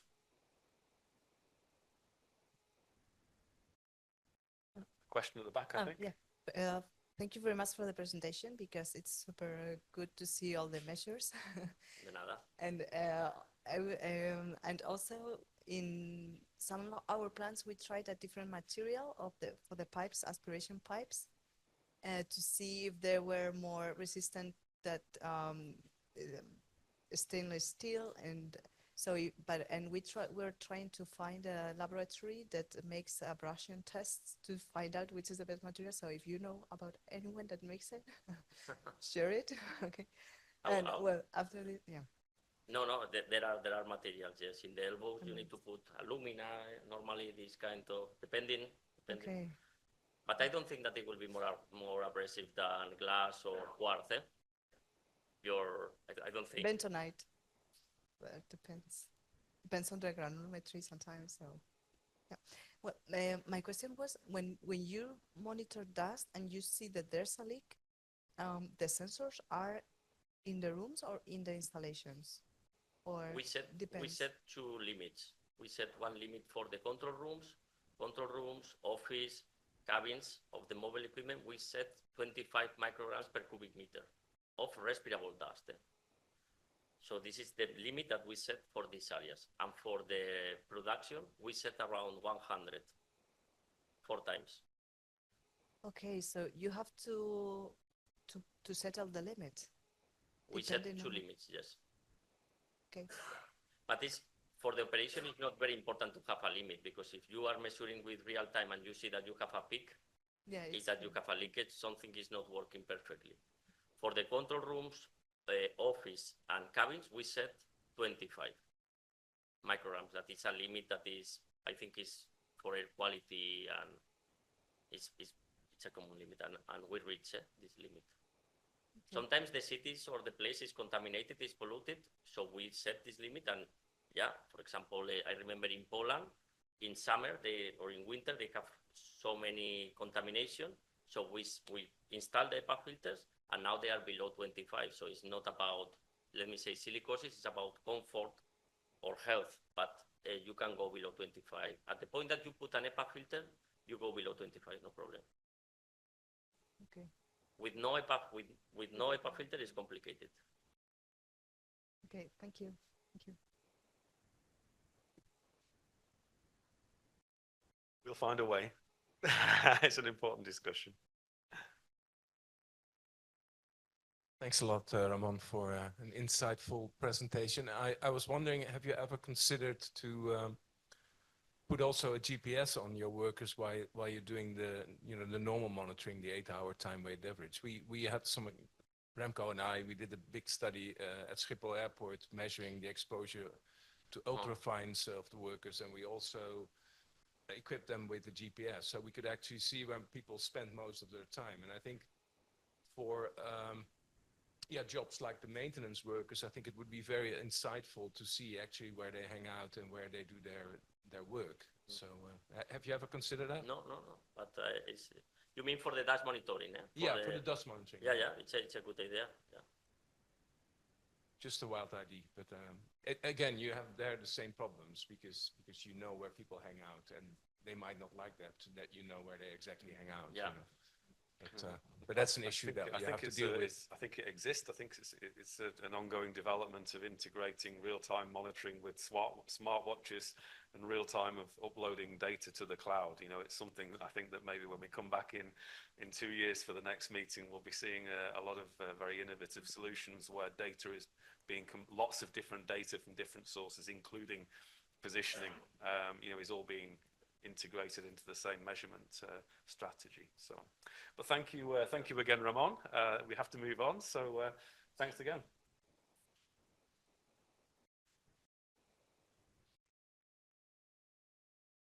So our next presentation is an online presentation from Julie Ferguson of LIDAR.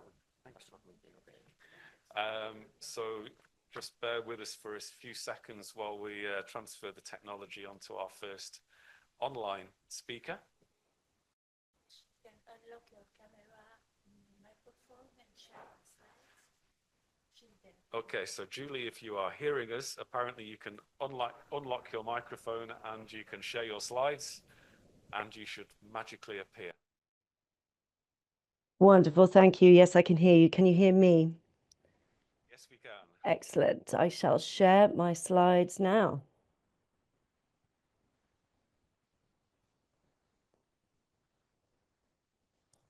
Wonderful.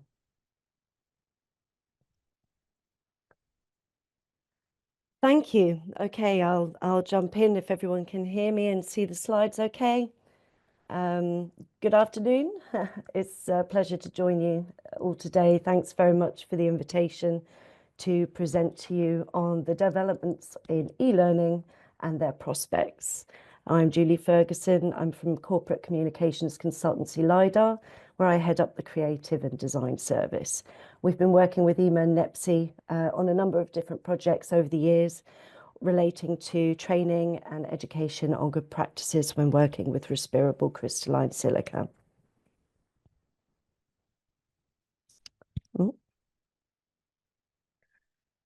During this session, we'll navigate through a brief history of e-learning.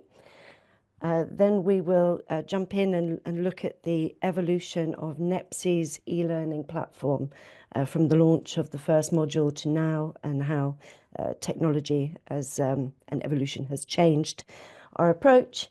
We'll then dive into what e-learning may look like in the future.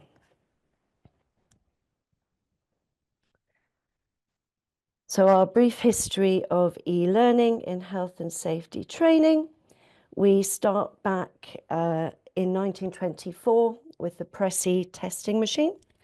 Sidney Pressey was born in New York in 1988, and he was a professor of psychology at Ohio State University. He is famous for, and is said to have invented a teaching machine many years before the idea became popular. It was said to be the first teaching machine and was originally developed as a self-scoring quiz machine. It asked multiple choice questions, and students would press a key that corresponded to the answer that they wanted to select. What's cool about this machine is that even though it's really simple, it does actually contain already some learner feedback.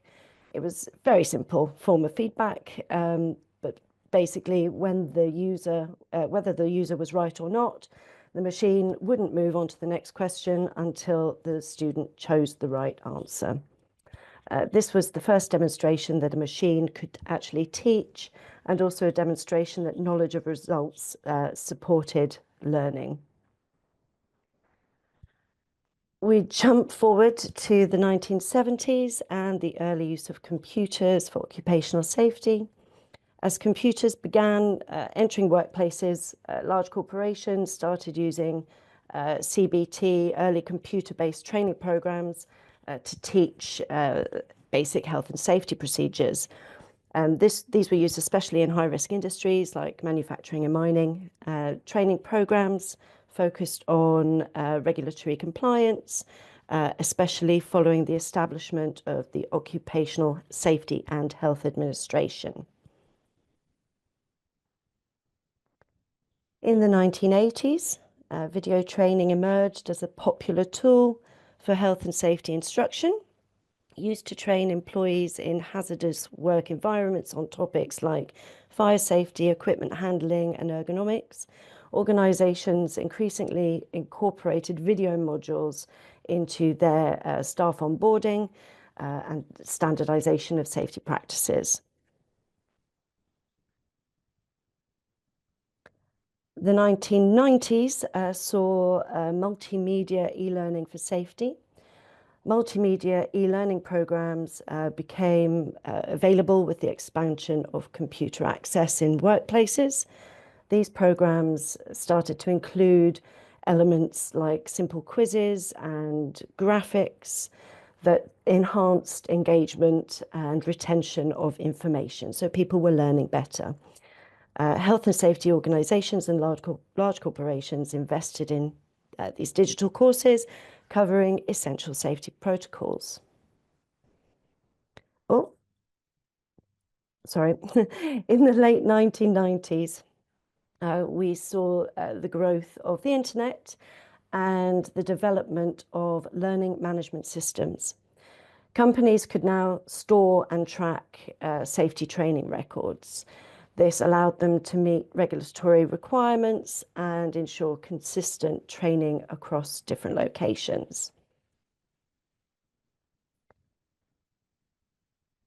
With more accessible online platforms, many industries adopted web-based training for safety in the 2000s. E-learning made it easier for employees to access mandatory safety courses, such as OSHA compliance modules and basic first aid, anywhere that had internet access, so at work or at home. In 2008, we see the growth of massive open online courses. A massive open online course, or an open online course, is a course aimed at unlimited participation and open access via the internet. The need was seen for people to be able to access learning easily and openly. These allowed health and safety trainings to reach a wider audience. Public and corporate health sectors started offering free or low-cost safety courses, helping small businesses and workers with essential information and safety practices. A couple of years further forward, as mobile devices start becoming more popular, health and safety e-learning was able to expand to more mobile-friendly platforms. This helped workers to access training more in the field, as we've been hearing a bit more about today, and advantage for industrial workers being able to learn more on site. E-learning platforms also incorporated interactive and scenario-based modules and more quiz functionality. This made it easier to simulate safety scenarios more closely. It's also worth saying here that there were significant improvements by this point in visual graphics and design. 2015, you see the visual here with Pokemon. The early and basic gamification and virtual reality really opened up the door and brought loads of possibilities for gamifying learning.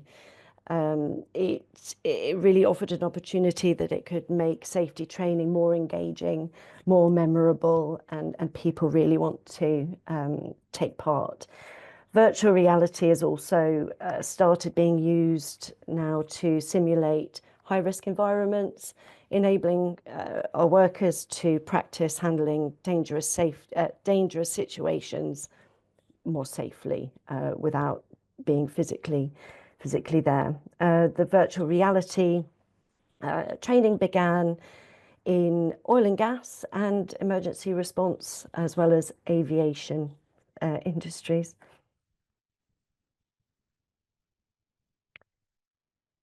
2020 and the COVID pandemic, we all remember very well.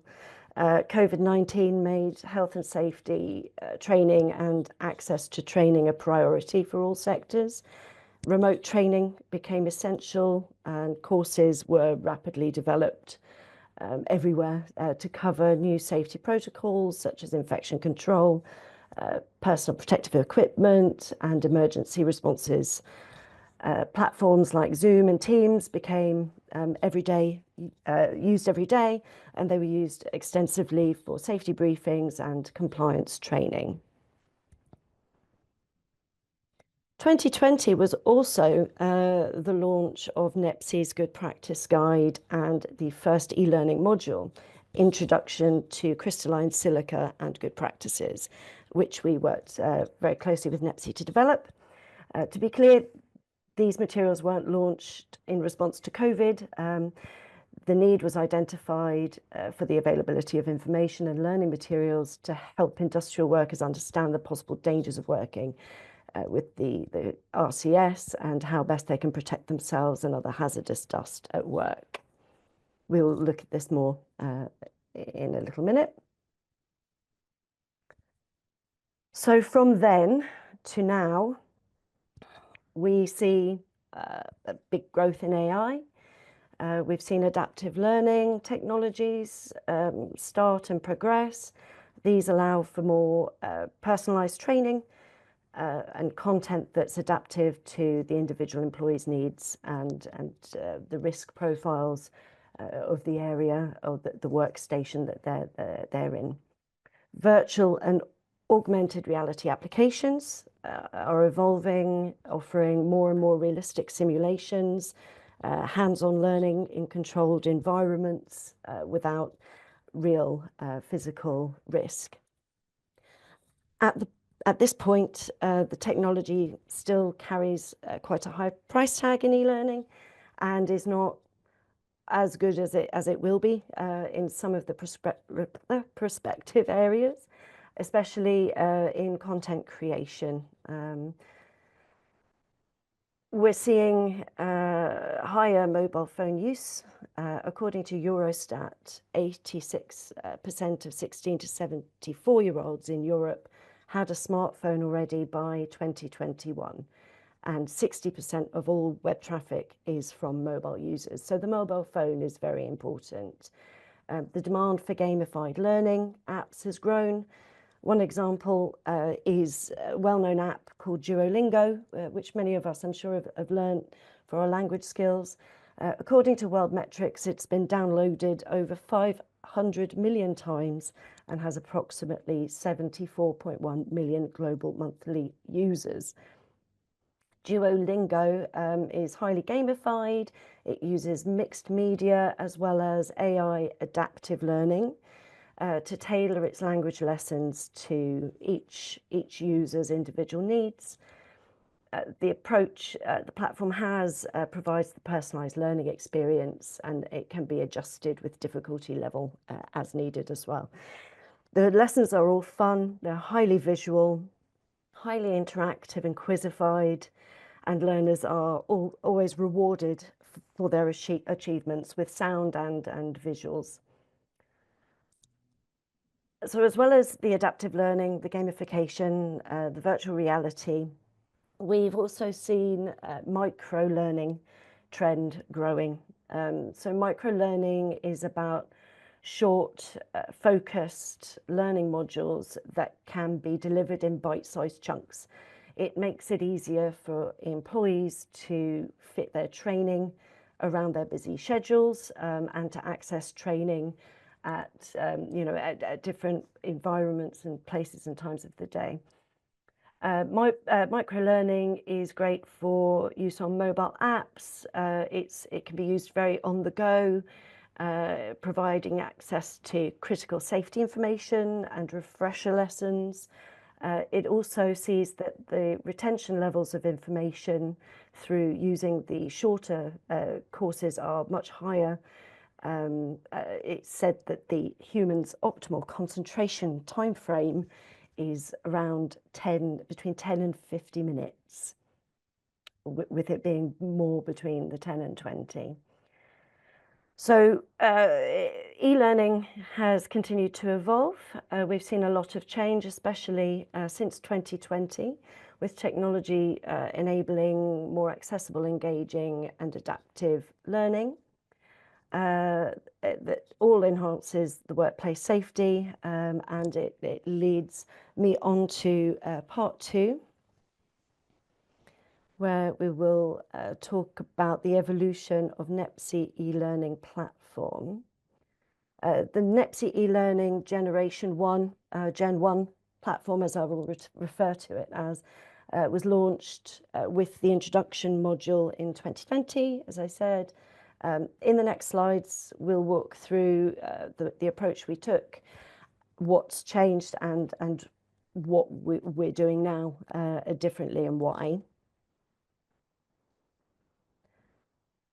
The original learning platform was specifically designed to be the e-learning part of a good practice guide project.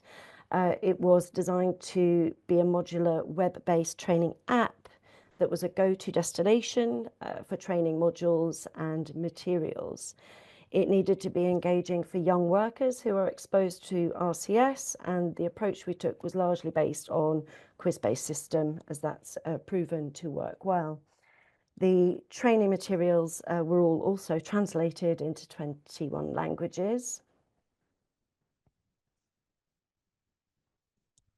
The NEPSI platform included a very specific user tree, sort of user access structure, which we'll look at a little later on, allowing setup and use at different levels through the organizations, and allowing for tracked worker learning through registration. The first module, Introduction to Crystalline Silica and Good Practice, was developed for new workers and to be used as refresher training.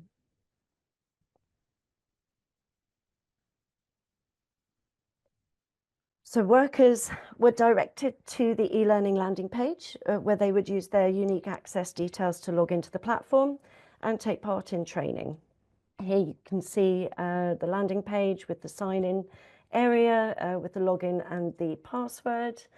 The registered access provided by NEPSI to national organisations and companies to the workers was required to track the uptake of training and monitor the workers' progress. Independent workers could also access the platform by signing up by registering directly through the website. Once signed in, whether a registered company worker or an independent worker, workers could navigate to the available courses, which here shows the introduction to crystalline silica and good practices, which we'll enter into. The module is divided into accessible chunks for delivery of training information. The workers can click through each subject step by step. The module learning was predominantly text-based, using images and infographics where we could to illustrate the points.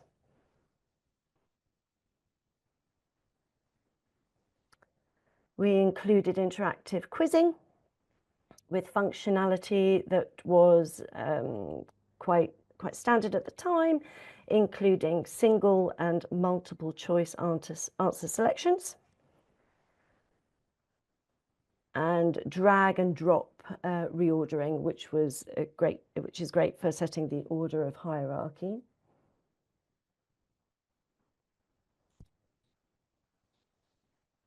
Coming back briefly to the user setup structure. You can see here an overview of the access structure with companies registering their workers and independent workers registering directly through the NEPSI platform.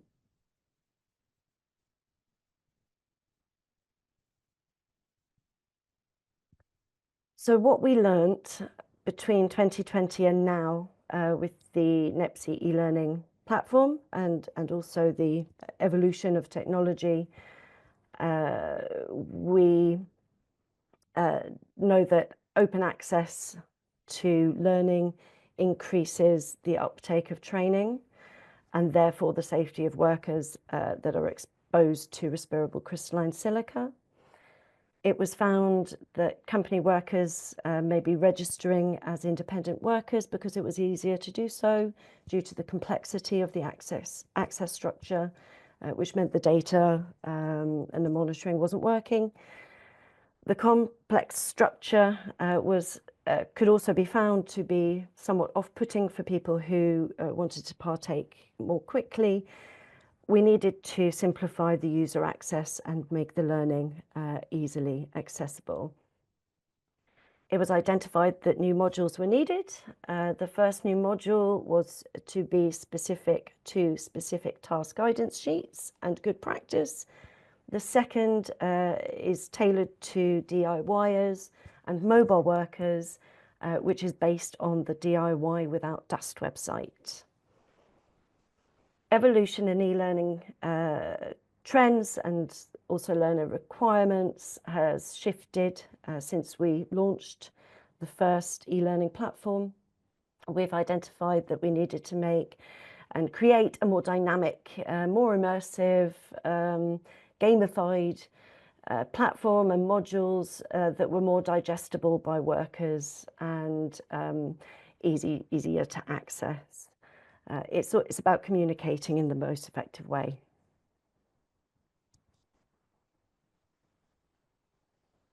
So we recapped.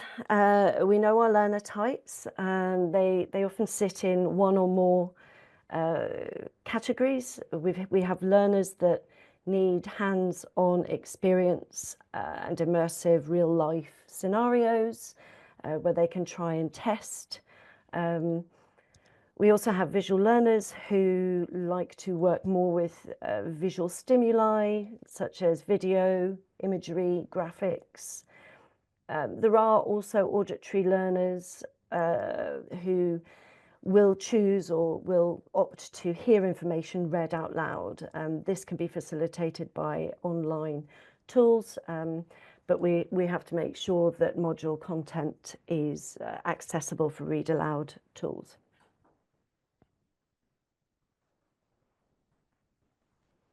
Okay, to recap on some of the new approaches. So whilst it's challenging to provide an exact percentage increase in the impact of gamification in learning, research and studies have shown that it has a positive impact on engagement, motivation, and retention of information. Short, focused learning modules make it easier to fit training around busy work schedules. The adult's retention span is, starts to decline, at around 20 minutes. And the shorter modules can be completed in breaks, work time, transport, more manageable situations in the environment.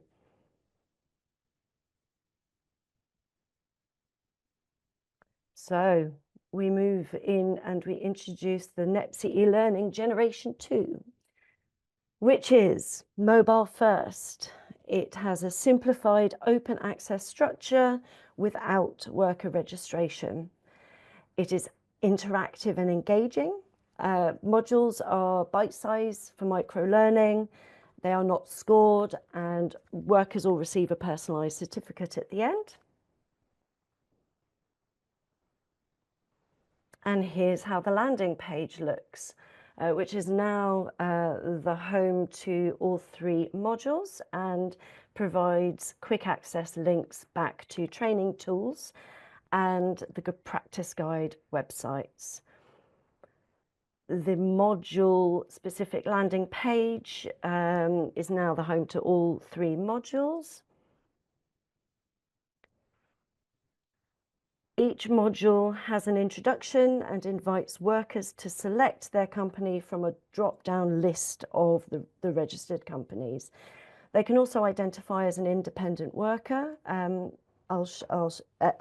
Through this, I'll be showing some examples from the module called Control of Silica Dust in Specific Activities. Here you can see the landing. You then have your drop down where you select your company. So that's stored as you go through.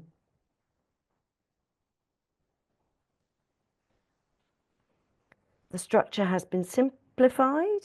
NEPSI companies will have access to monitor the uptake data of the workers from the back end of the website. Companies can provide direct links to the workers that will have specific URLs that will take the worker directly to the company linked module. Workers can also, if they prefer, just go directly through the website, whereas we've seen they can select the company that they work from or identify as an independent worker. Everybody has easy access. It's open to all. And a lot easier to access the learning.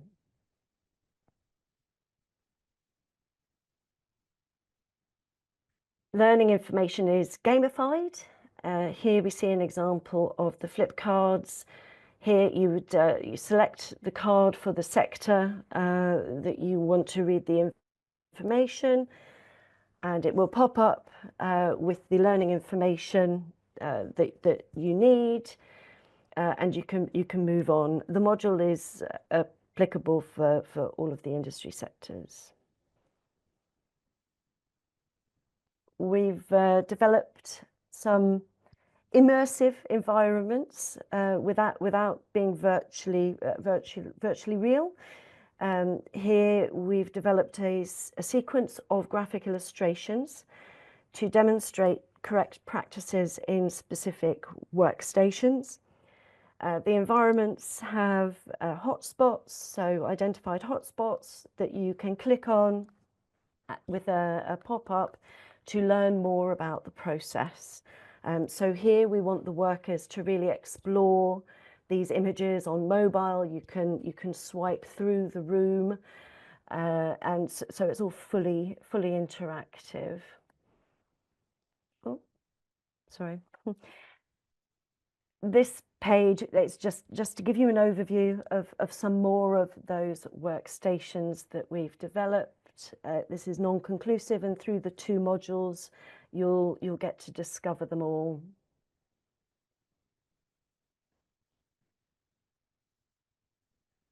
Celebrating achievements. So celebrating and encouraging the workers to keep going into the next step, which is the exercises to test their knowledge.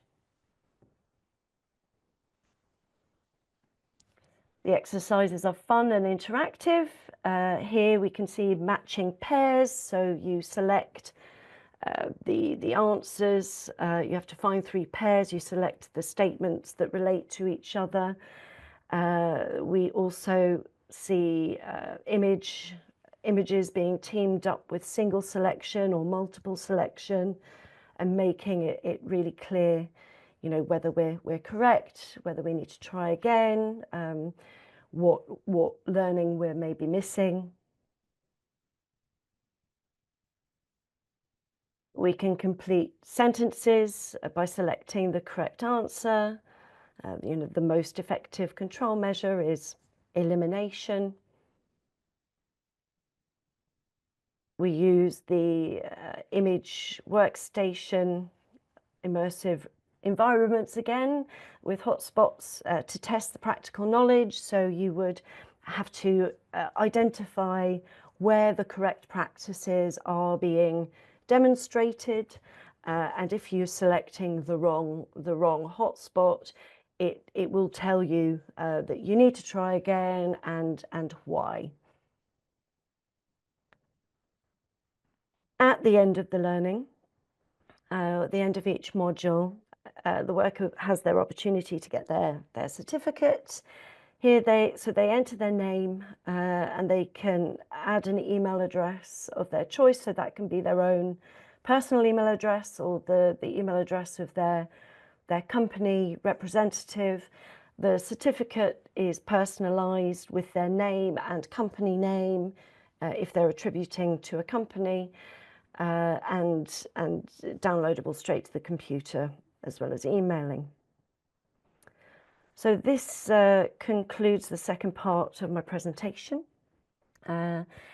We're very excited to be launching this phase 2 of the platform in the coming week, and we look forward to you being able to go and interact with it and take part in the modules.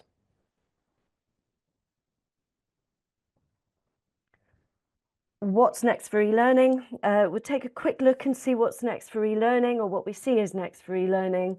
Hopefully there's some exciting prospects for the future, and I think from conversations today it's really apparent how the technology can work together. Firstly, AI. We talk about it a lot, and AI is set to grow further. So we're looking at smarter adaptive learning, AI algorithms that will analyze learners' performance, preferences and behavior, creating customized content and learning paths through programs. It can tailor content to the learner's own pace and knowledge level, and perhaps even it will be possible without need for registration. Will be advanced analytics, so we'll be able to track and analyze a much wider array of learner data, which will feed into insights where we can improve on the learning materials. We can use this to refine the content. It can also predict how learners will interact with some of the different materials, so we know really what's working well.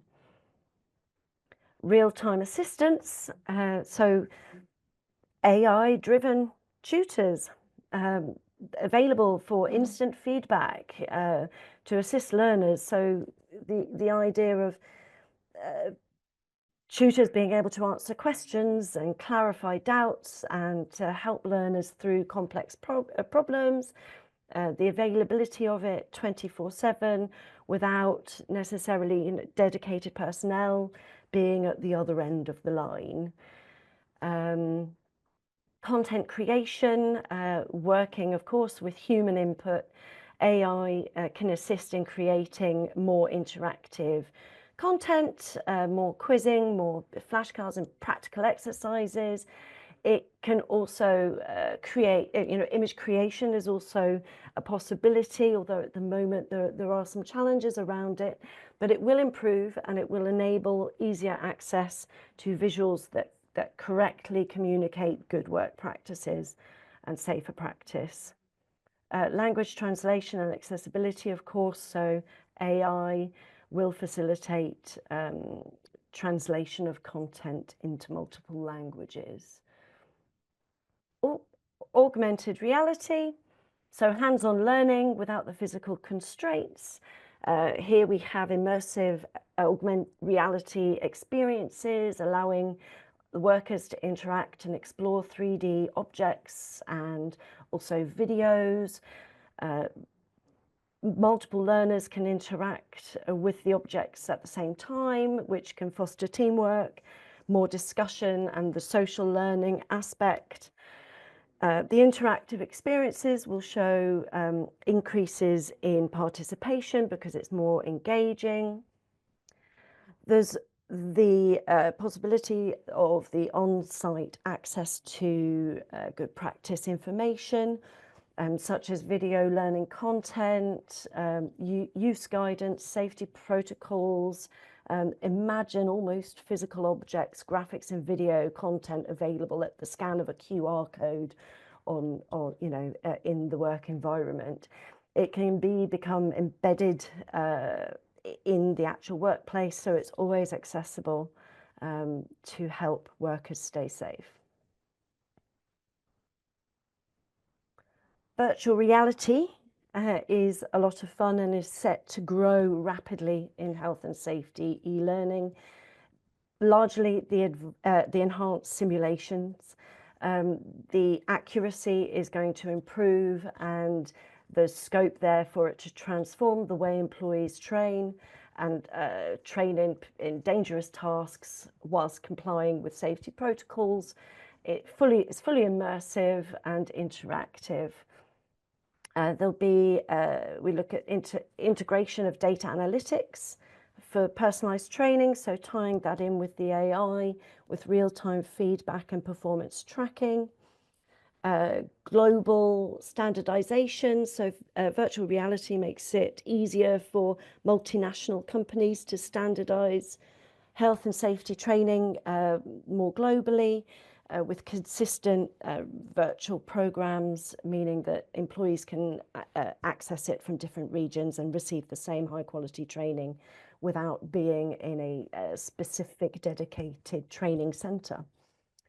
Better accessibility and the affordability of the hardware, so the headsets, the equipment is currently quite prohibitive, but it is the costs are lowering. The headsets are becoming more affordable and portable. Organizations can invest in more organizations can invest in safety training. As this becomes more accessible, more companies will be able to adopt it for safety training.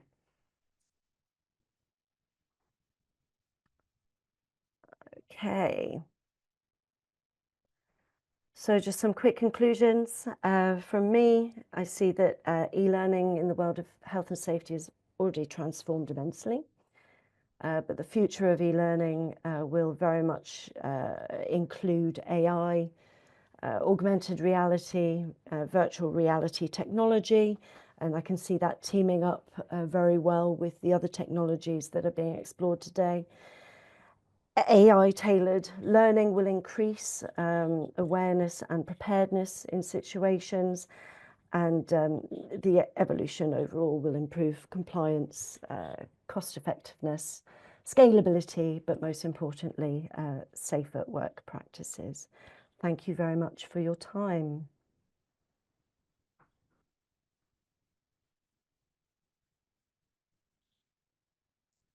Thank you so much, Julie. We really appreciate your presentation today, and indeed all of the work that's been done in the last few months in pulling together the very exciting new e-learning module for NEPSI, which we will be launching next week. So everybody stay tuned, and you'll be able to use that brand new innovative e-learning tool yourselves. Unfortunately, Julie, we don't have time for any questions, but I'm sure anybody who's got any questions, you're willing for them to contact you on email or give you a call. So thank you once again. And we must move on. We move on to a presentation now from Ben Uphill of Sibelco. I know Ben is online. Ben, you should be able to just launch your presentation and open your microphone, and you will magically appear in our meeting room. So Ben Uphill is Operations Director in Sibelco, based down in Devon in the UK. And there he is. Hey, amazing. Afternoon. Ben. So if you want to introduce yourself, if we can try and limit the presentation to 15 minutes, if that's possible, to speed through it, that would be absolutely amazing. Over to you, Ben. Okay. Afternoon, everybody. So can you see my screen? Is that working? We're seeing you at the moment. If you can if you can share your slides. Is that working or not?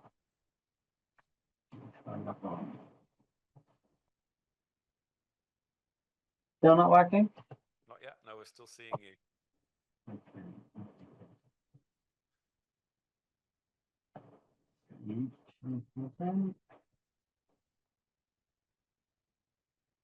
This is looking positive now. There we go. We can see your slides now. Okay. Is that all in the right view? If you just want to click the button to launch the slides bottom right, then it will make them full screen. Yep. So as Andy said, my name's Ben Uphill. I'm the Director of Operations for Sibelco, and I'm going to talk you through our autonomous ADT in the industrial mineral sector. So the first question is, why autonomous? Is that working, Andy? We're not seeing your slides full screen, Ben. If you just want to click on the button down at the bottom right to... yeah, I've clicked on it. Try clicking it again.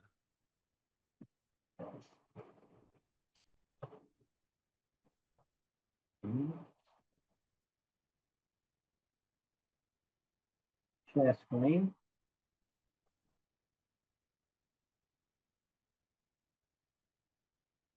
Is that working now? No, we're still not seeing them full screen. Is there an option in the menus if the button's not working?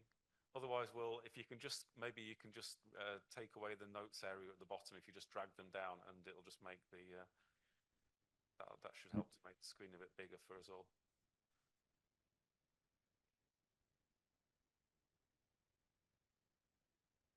Is that working now? No, we're still just seeing a smaller view. If people are okay in the room with reading the slides, then we'll work with that. I think we're okay, Ben. So yeah, just carry on, and okay. We can see it. So yeah, the first thing is, so why did we go for autonomous? So the first reason was really to automate our extraction process. So currently we have 27 to 39 dumpers running in our operations. So it's looked to automate that. The second one was safety. You know, could we ensure a safer environment using autonomous to prevent traditionally human-manned trucks? We'd also look at yield improvement, removal of human error, and increased repeatability. So really what this is by making it automated, can we make it a lot more repeatable and increase all the efficiency we can? Recruitment and retention of operators. So one of the big challenges we had post-COVID was obviously there was a lot of operators who went to other areas. So in the UK we had HS2, which was a big civils contract. So you know, recruiting operators and retaining them was very challenging. So autonomous can help with that. Operator geographics and competency. So you know, many operators are in different locations due to different roles and different jobs available. And also their competency may reduce the ability for them to work with us. So autonomous obviously can do away with that. Cost savings. So looking at the number of people versus the highly skilled, you know, roles. So basically, although, you know, we could potentially take, you know, people out. So if we automated 4 dumpers, you know, likely there'd be 4 people not needed. However, we would still need them in other high skilled roles potentially. So although it'd be a saving, it wouldn't be a total net saving on all the operatives. Looking at increased efficiency, so things like uptime, you know, autonomous doesn't need any brakes, fuel burn because, you know, the vehicles will be working at their optimum speeds and distances, and then things like servicing costs like brakes and, you know, any damage that may happen because of human error, you know, that could be eradicated. And then the last reason really was linking to our system. So we have a MES system, a manufacturing execution system, where we look at things like tonnage and throughput and energy efficiency and, you know, cost. You know, we could look at that. So our journey.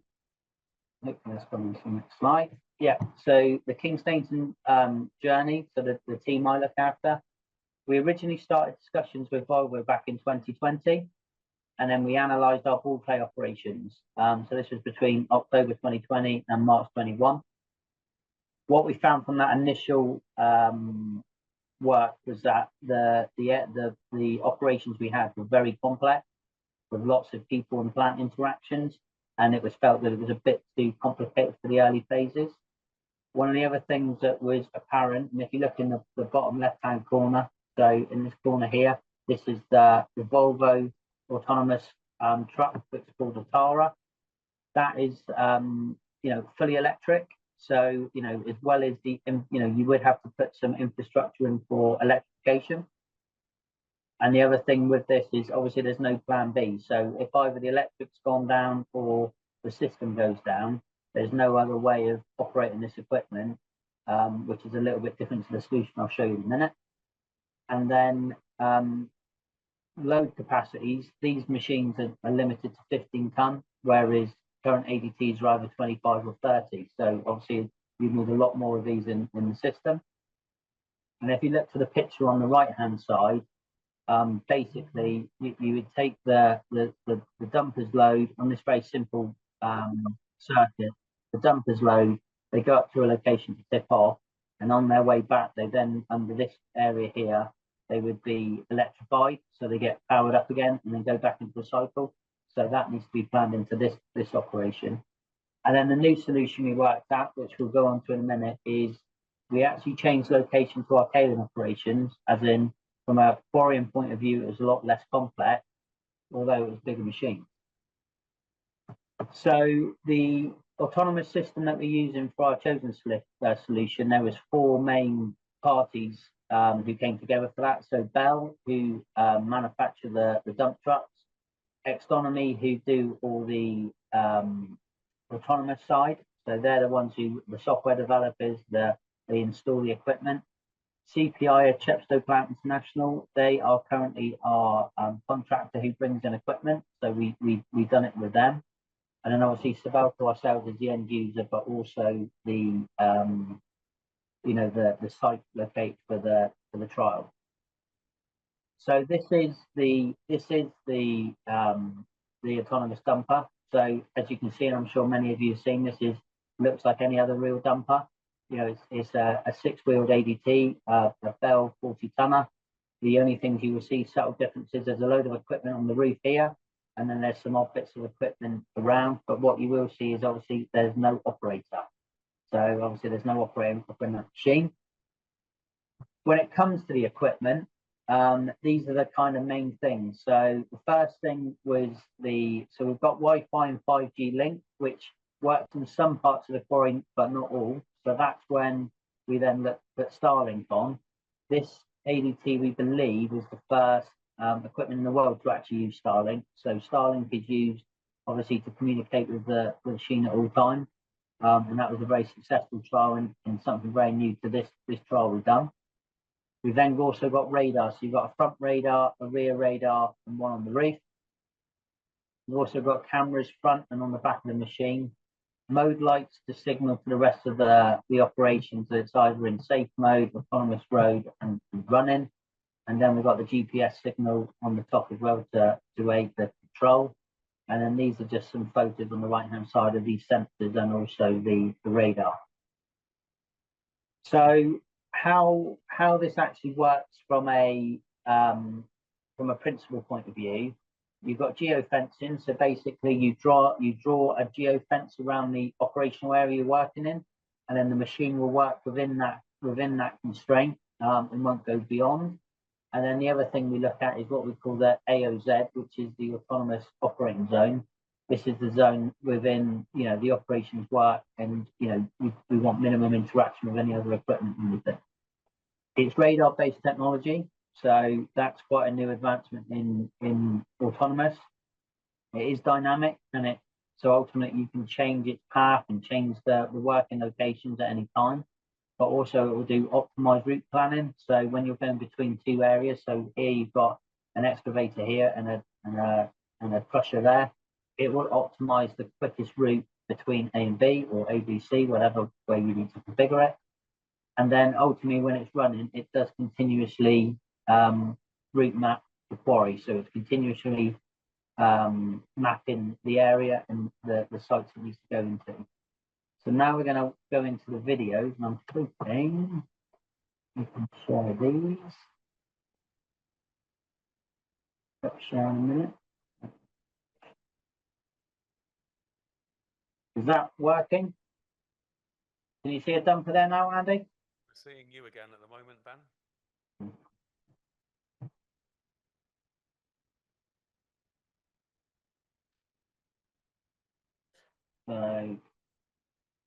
Is that one, has it come up now? No, we're still seeing you at the moment. Now? Nope, still seeing you. I think we do have a copy of the videos on the computer here, Ben. So maybe if you want, we can show those at the end. Would that be okay? An alternative? Yes, that's fine. If you want to go back into PowerPoint, and we'll show the videos from this end manually at the end. Oh no, we're going to show them now. We're going to show them now. Oh, we're going to show them now? Okay. Yeah. So we're going to show them both now.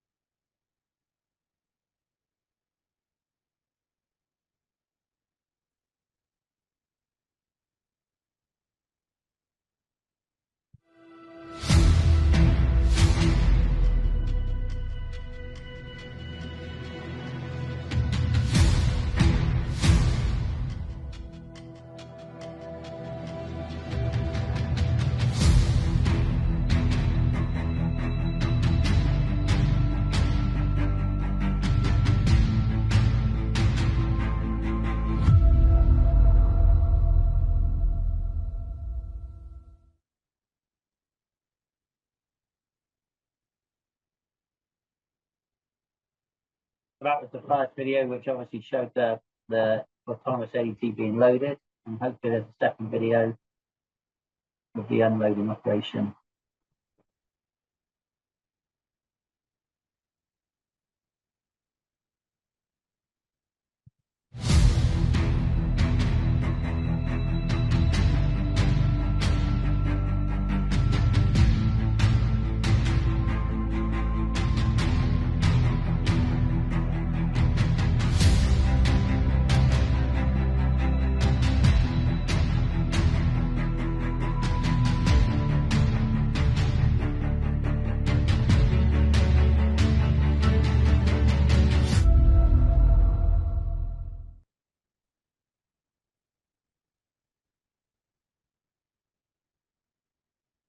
Excellent. Okay. So is that sharing again now? Not yet, no. If it would help, we can always launch the PowerPoint. We've got a copy here, so we can go back to the same point and advance the slides for you, if that would be... Yeah. Is that? We're just going to launch your slides now.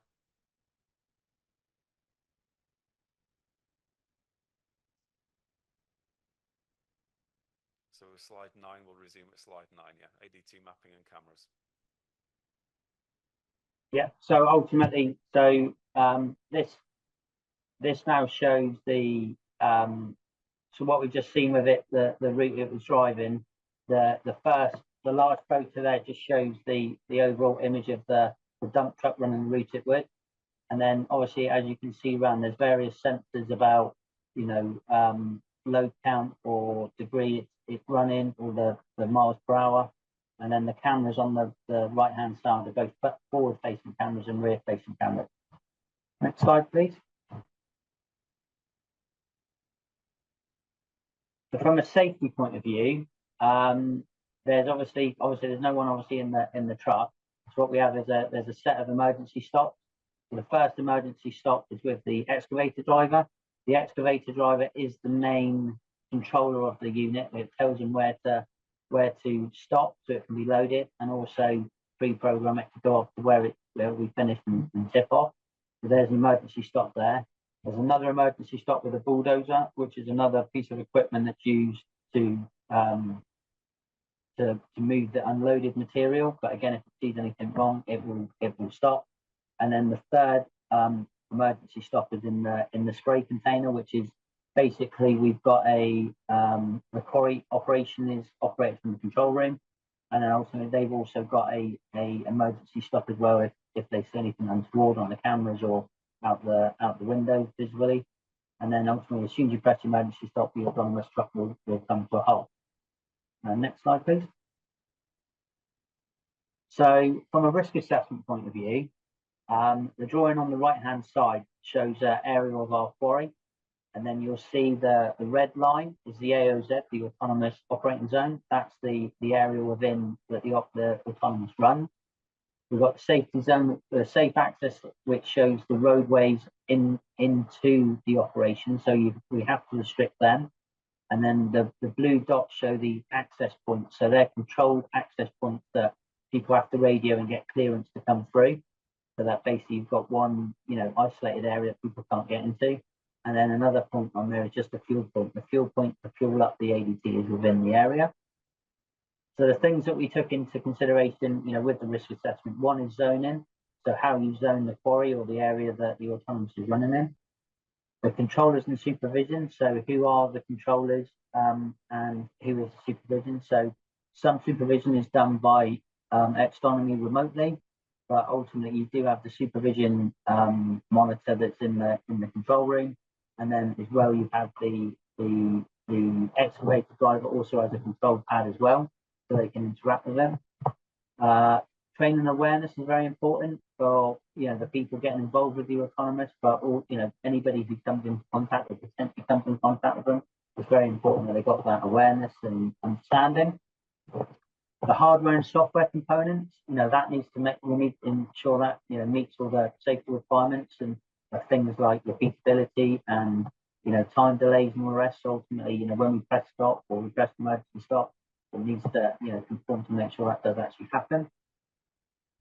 Safety communications and daily checks. So safety communications with the wider team is key in the risk assessment and safety side. And obviously still need to do daily checks on the machine. So although it's autonomous, it still needs to have its daily checks before going into operation. Consideration of isolation events. So, one of the simple things with the autonomous, literally by flicking the switch, it goes from autonomous mode into manual mode. So we just need to consider how those isolation events occur and that interaction between autonomous and human operated. Ground condition maintenance. This is one of the keys. So when you've got an operated piece of equipment, the driver will assess the road conditions and maybe say it's a bit rutted or it needs some maintenance or needs a change. But ultimately, with autonomous, it won't have that feedback. So you do need to ensure the road conditions is done. One of the clever things you can do with autonomous, though, you can program it to move across every time. So every time it does a route, you could get it to move a couple of millimeters or a couple of centimeters. And what that does is by moving the dumper across slightly and back again, it gives an even wear on the road, which really does help with, especially with rutting. And then with fueling, that's another key aspect that is obviously not done autonomous. That the machine needs to be put into manual. It needs to be filled up with fuel, and then ultimately it can go back into operation. So these are the kind of things that we considered from a safety point of view. Next slide, please. So challenges, the challenges we had with this, so obviously people and culture, this is obviously a challenging aspect in the fact that we've gone from maybe a very human interactive system to an autonomous one. So, people and culture is key for it. Stakeholder management. So not only the four companies involved in the scheme, but the wider site it's involved with needs to speak, we need to interact with health and safety, maybe even people from external stakeholders who be working in that area, contractors. It's all important that they're aware of what we're trying to do and the challenges. Insurance, one of the things really to make sure that sorted early on is, the insurance cover for it. Obviously, it's quite new territory, and maybe some insurance companies aren't that aware of it, so that can be quite a challenge. I think one of the biggest challenges we had was probably the communication and connectivity. So, as it needs to run autonomous and by Wi-Fi or Starlink or network, it is absolutely key that your IT providers are involved with the project very early on, because there's quite a lot of IT infrastructure that needs to support it. Understanding complex and quarry control. So ultimately, in quarries, as we know, they are it's a moving environment. As we extract clays, it changes a lot, and that needs to make sure it's updating the system and the roadways, and just understanding how you develop in a quarry is key to being able to make the autonomous work. It'll only go where we tell it to go. The availability of zone time. So what we've said here is really, you need to factor in the time needed to develop these projects. It's not just about getting it there and starting to work. It does need time to, to build the roadways, to build the maps to really understand. Environmental. So one of the things we wanted to do here is make it is least impactful on the environment we could. So actually run it on hydrated vegetable oil or HVO. So the benefit of this is that it would give us emission reduction on CO2 by about 96%. So that was really important for the project and one of the keys. But that also brings challenges with availability and maybe another tank and things like that. So that was a challenge. Geography. Quarries are generally quite remote. They're not always have a massive support network around them. And in this instance, we had Exxon, they're based in Germany. So although a lot of it can be done online, there is still a need for them to attend site, and that can be quite challenging from getting people there and at the right times and the rest. Legislative framework. I think one thing we've really noticed is although autonomy seems to be coming up more and more, legislation is still a little bit behind. So that kind of framework and how you approach it can be quite challenging in the fact that there's not necessarily defined legislation out there. It's like a lot of work in progress, so it's something we just got to work with. And then the last thing is like the fear of the unknown. Although it's very exciting when you do new projects and that, some people find it quite fearful. But again, it's one of those ones to try and really push the boundaries. And I think one of the things we found from it is that we've discovered a lot of things on our journey with autonomous. Probably things that we didn't think of before, and we're probably not at the stage where we thought we would be. However, it's been some really good learns for the business and the individuals and the companies involved. Next slide, please. So what does success look like for us? Well, first one, we got we have the sign off for the trial. So at the time, Sibelco was looking at two different solutions. One, obviously, the solution here in the UK. Another solution in Norway, but the UK one got the green light, so that's a success. The next thing was like agreeing our KPIs. So really, what we wanted to do is really compare the autonomous against manual operation. So could we get more hours out of it? Can we get the repeatability? Can we get the fuel burn? So that was a good success marker for us. The next one was safety. So as I said, we had a working group from a safety point of view with members from Sibelco, both at site and further afield, also the contractors plus the health and safety executive. And the initial work was, a lot of it was based on from Australia, where they've got a code of practice for autonomous truck, which they have been using for quite some time in big mining operations. So, that's kind of what we were basically going to start with. Communication to site. So very early in the project, we got all the operators together, kind of explain the project and explain why we were doing it and what we want to get out of it, and also to kind of relay fears that machines were going to come in and take all the jobs and make people unemployed. I think that that generally went very well, and actually what we got from it was quite a few people who were interested in kind of helping the company more with developing it and bringing it in. And equally, when we had a meeting with them, so we launched this trial in March. We had an update meeting in October, and actually the feedback was very positive from most people. We had a few people still were a little bit skeptical, had a few issues they want to raise, but ultimately we're still seen as very positive in what we're trying to do. The next one with the advancement we've got, the plan B, the good thing for the system we've got is that we can operate in a manual. So for whatever reason, if we can't run it in autonomous or it's in a new area, there's literally a flip of the switch and it can be run in manual, which I think is a real positive.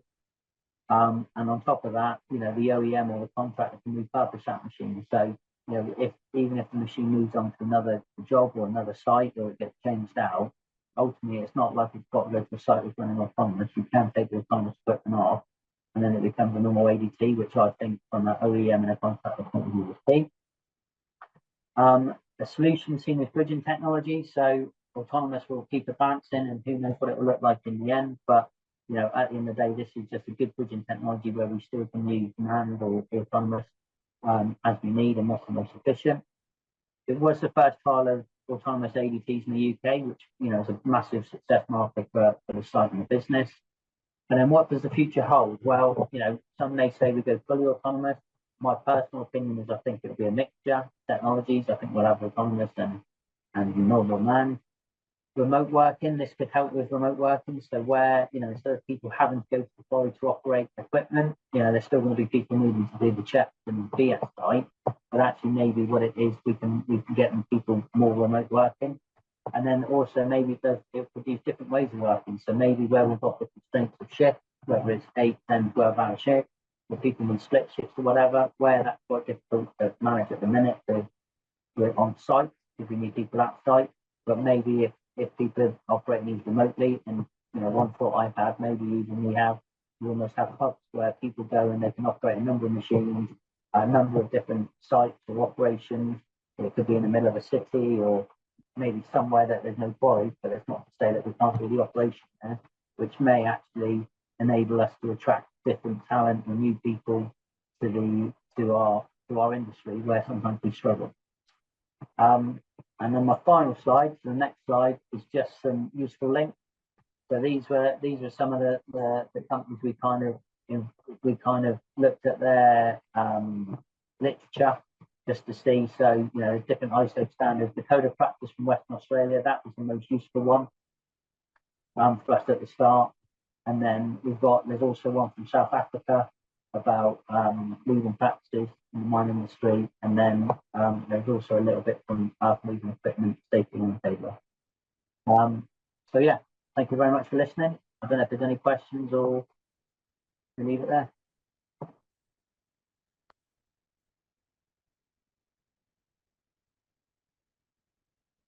Thank you, Ben. Fascinating presentation and visually amazing, I think, when you see those videos of the automated dumpers. And I think it gives us some really interesting insight into all the factors you need to consider if you're going to go down this route of implementing autonomous machines in mining applications. So thank you very much again.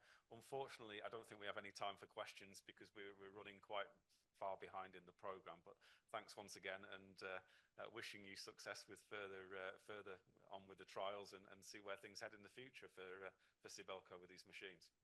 Okay, thank you all. Thank you, everyone. So we have one final presentation, and we just checked with the organisers what the flexibility is on the timing.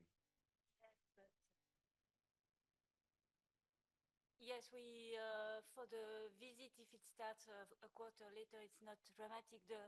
We will have less time in the hotel before the restaurant, but we will not miss to have a nice presentation from Emra Gures from Elsan, who was very kind to prepare a presentation on the use of artificial intelligence to monitor the workers' behavior and improve the safety.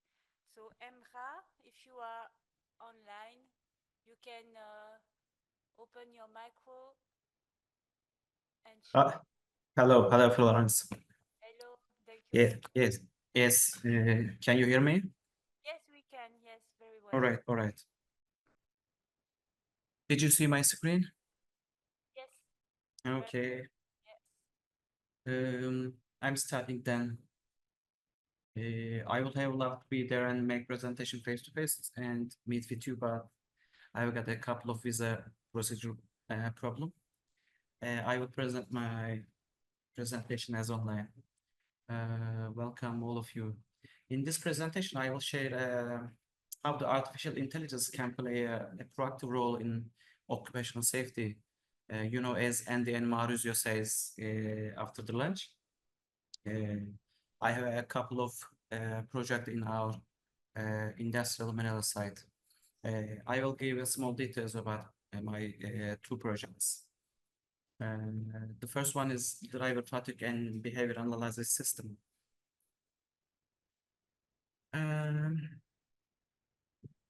You know, the occupational health and safety has always been our priority in business world, especially the mining sites.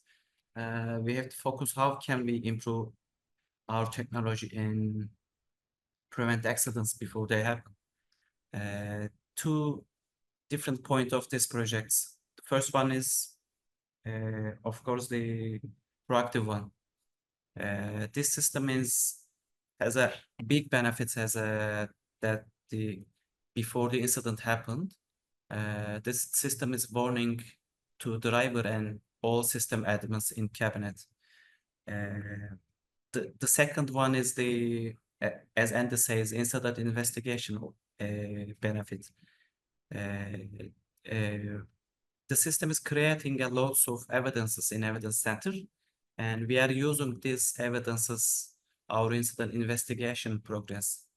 And also you can use this imagine and videos as watermark certificate as well. You can use this all evidences in if you can face with any legal situation.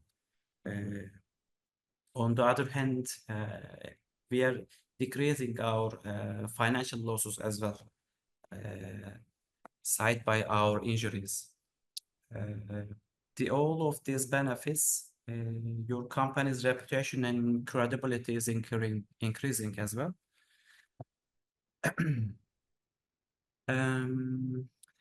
This is the hardware components of the systems. The first one is, as you know, the top of this slide. This is the road cam. We are following the road conditions and we are recording all of the outsourced dangerous. The second one, and small one, is the cabinet camera. You can watch the cabinet drivers and all of the passengers as well. The second way, the third one is the smartest one. You can analyze your all driver behaviors with this dash cam. The last one is we are calling as R-Watch. The driver is watching the R-Watch is warning the drivers. For example, if the driver is doing any breach, the system is giving a verbal warning and a loud warning to the drivers. Hey guys, you're not wearing seat belts. Please wear your seat belts, like this.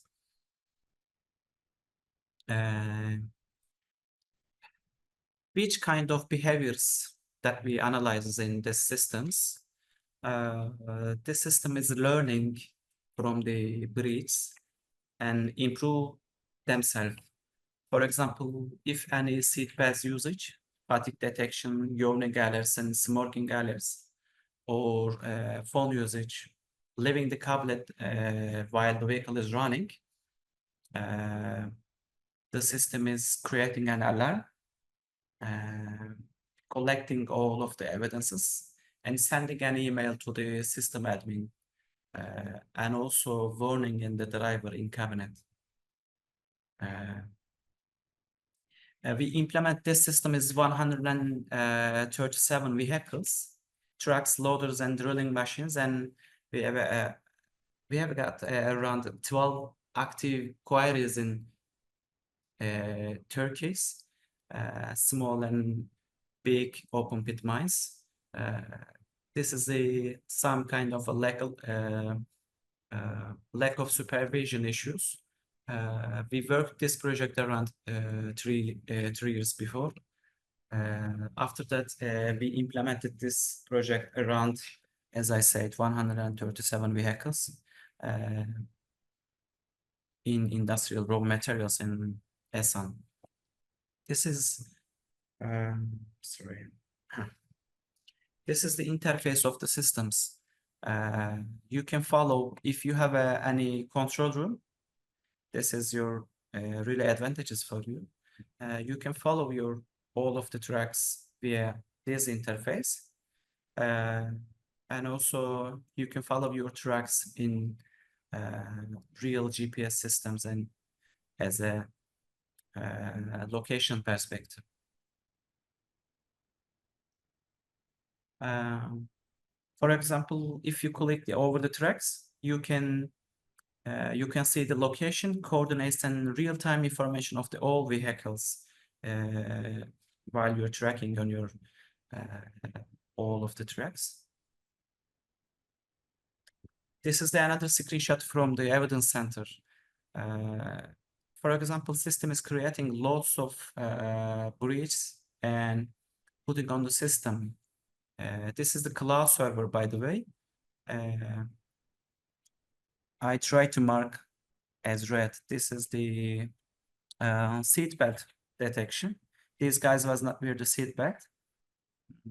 All evidence center has this kind of videos. This system is created at around 11 seconds evidence videos, and all of the data is here. Date, time, coordinates, and evidences class. And also we are collecting all data from the cloud, and our hardware has a memory card on device. We are collecting all of the records on the device as well, around 15 days available. The seatbelt detection evidence is generated by system. As you all know, this is the road camera. This is the camera, inside camera of the cabinet. The last one is white and black. This is the important one. This camera is detecting all of the behaviors, which is working with artificial intelligence. Another details is, as you can see, is here. What is the speed and location, and what is the time of this bridge? And this is the smoking alert, and is using your mobile phone while driving.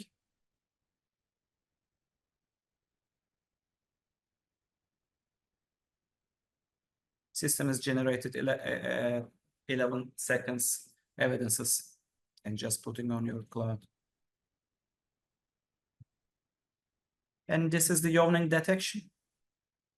I want to try to put a couple of examples for you, and this is the evidence report. System has generated lots of screenshots, 11-second videos, and creating a PDF documents for you. All of the details is here as well.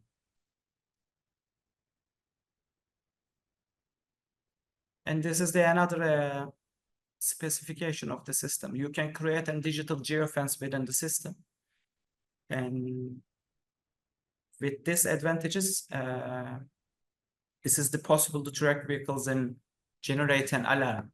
For example, you create a geofence with that system, and if your tracks and vehicles is left from this geofence, you will take a notification about this. This is the example of the system mail. In this example, high-speed alarm, 37 kilometers per hour. And this is the link of the evidence center.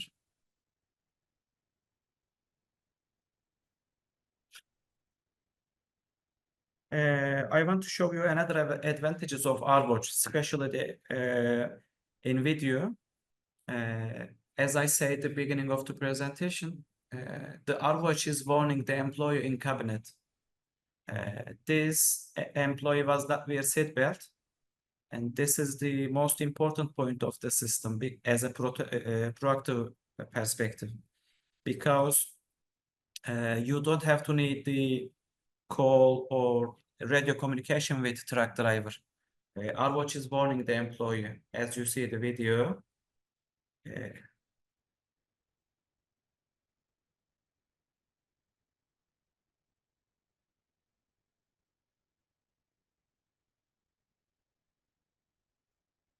And also you can talk with the truck driver via these systems, and you can communicate over the system via driver.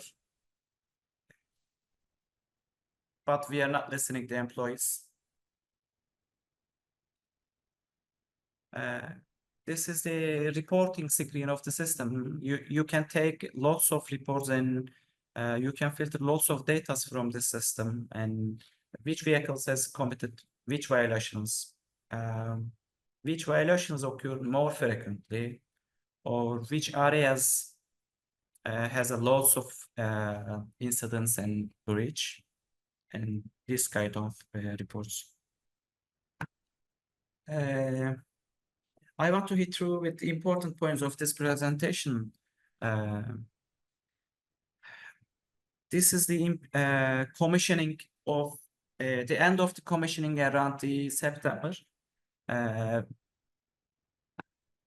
Since 3 months before, we implement this system all of the tracks, but we did not complete commissioning and server implementation. We are collecting all of the data from the systems, but we are not warning the we were not warning the employees. As you see, all of the alarms is all breaches around 5,000. It's getting decreased around 1,070. This is the benefits of the actually evidence of the benefits of these systems. This is another one. Employees using their mobile phone while driving. System is collecting lots of data, creating alarm, but we are not following and we are not warning the employees. But especially these days, we start to feedback, giving a feedback to employees. We said, hey guys, we are using these systems. We agree, and you cannot use your mobile phone while driving. When we talk to all employees and giving a feedback, the all alarms is getting decreased. This is another one. Smoking alerts while driving.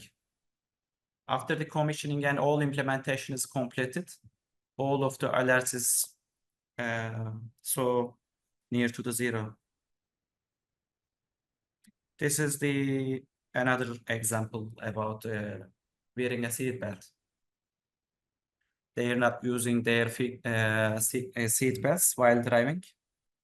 And also we have a fatality incident around 4 years before about the seat belt. This is the important point, this improvement.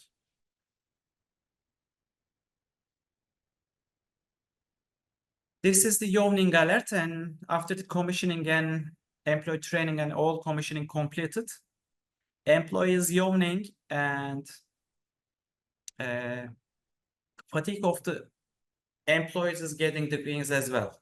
As you see that warning alerts, fatigue detection is getting decreased because all of the employees coming to work in the healthy conditions, because they know the system is giving a warning about the fatigue and all of the yawnings.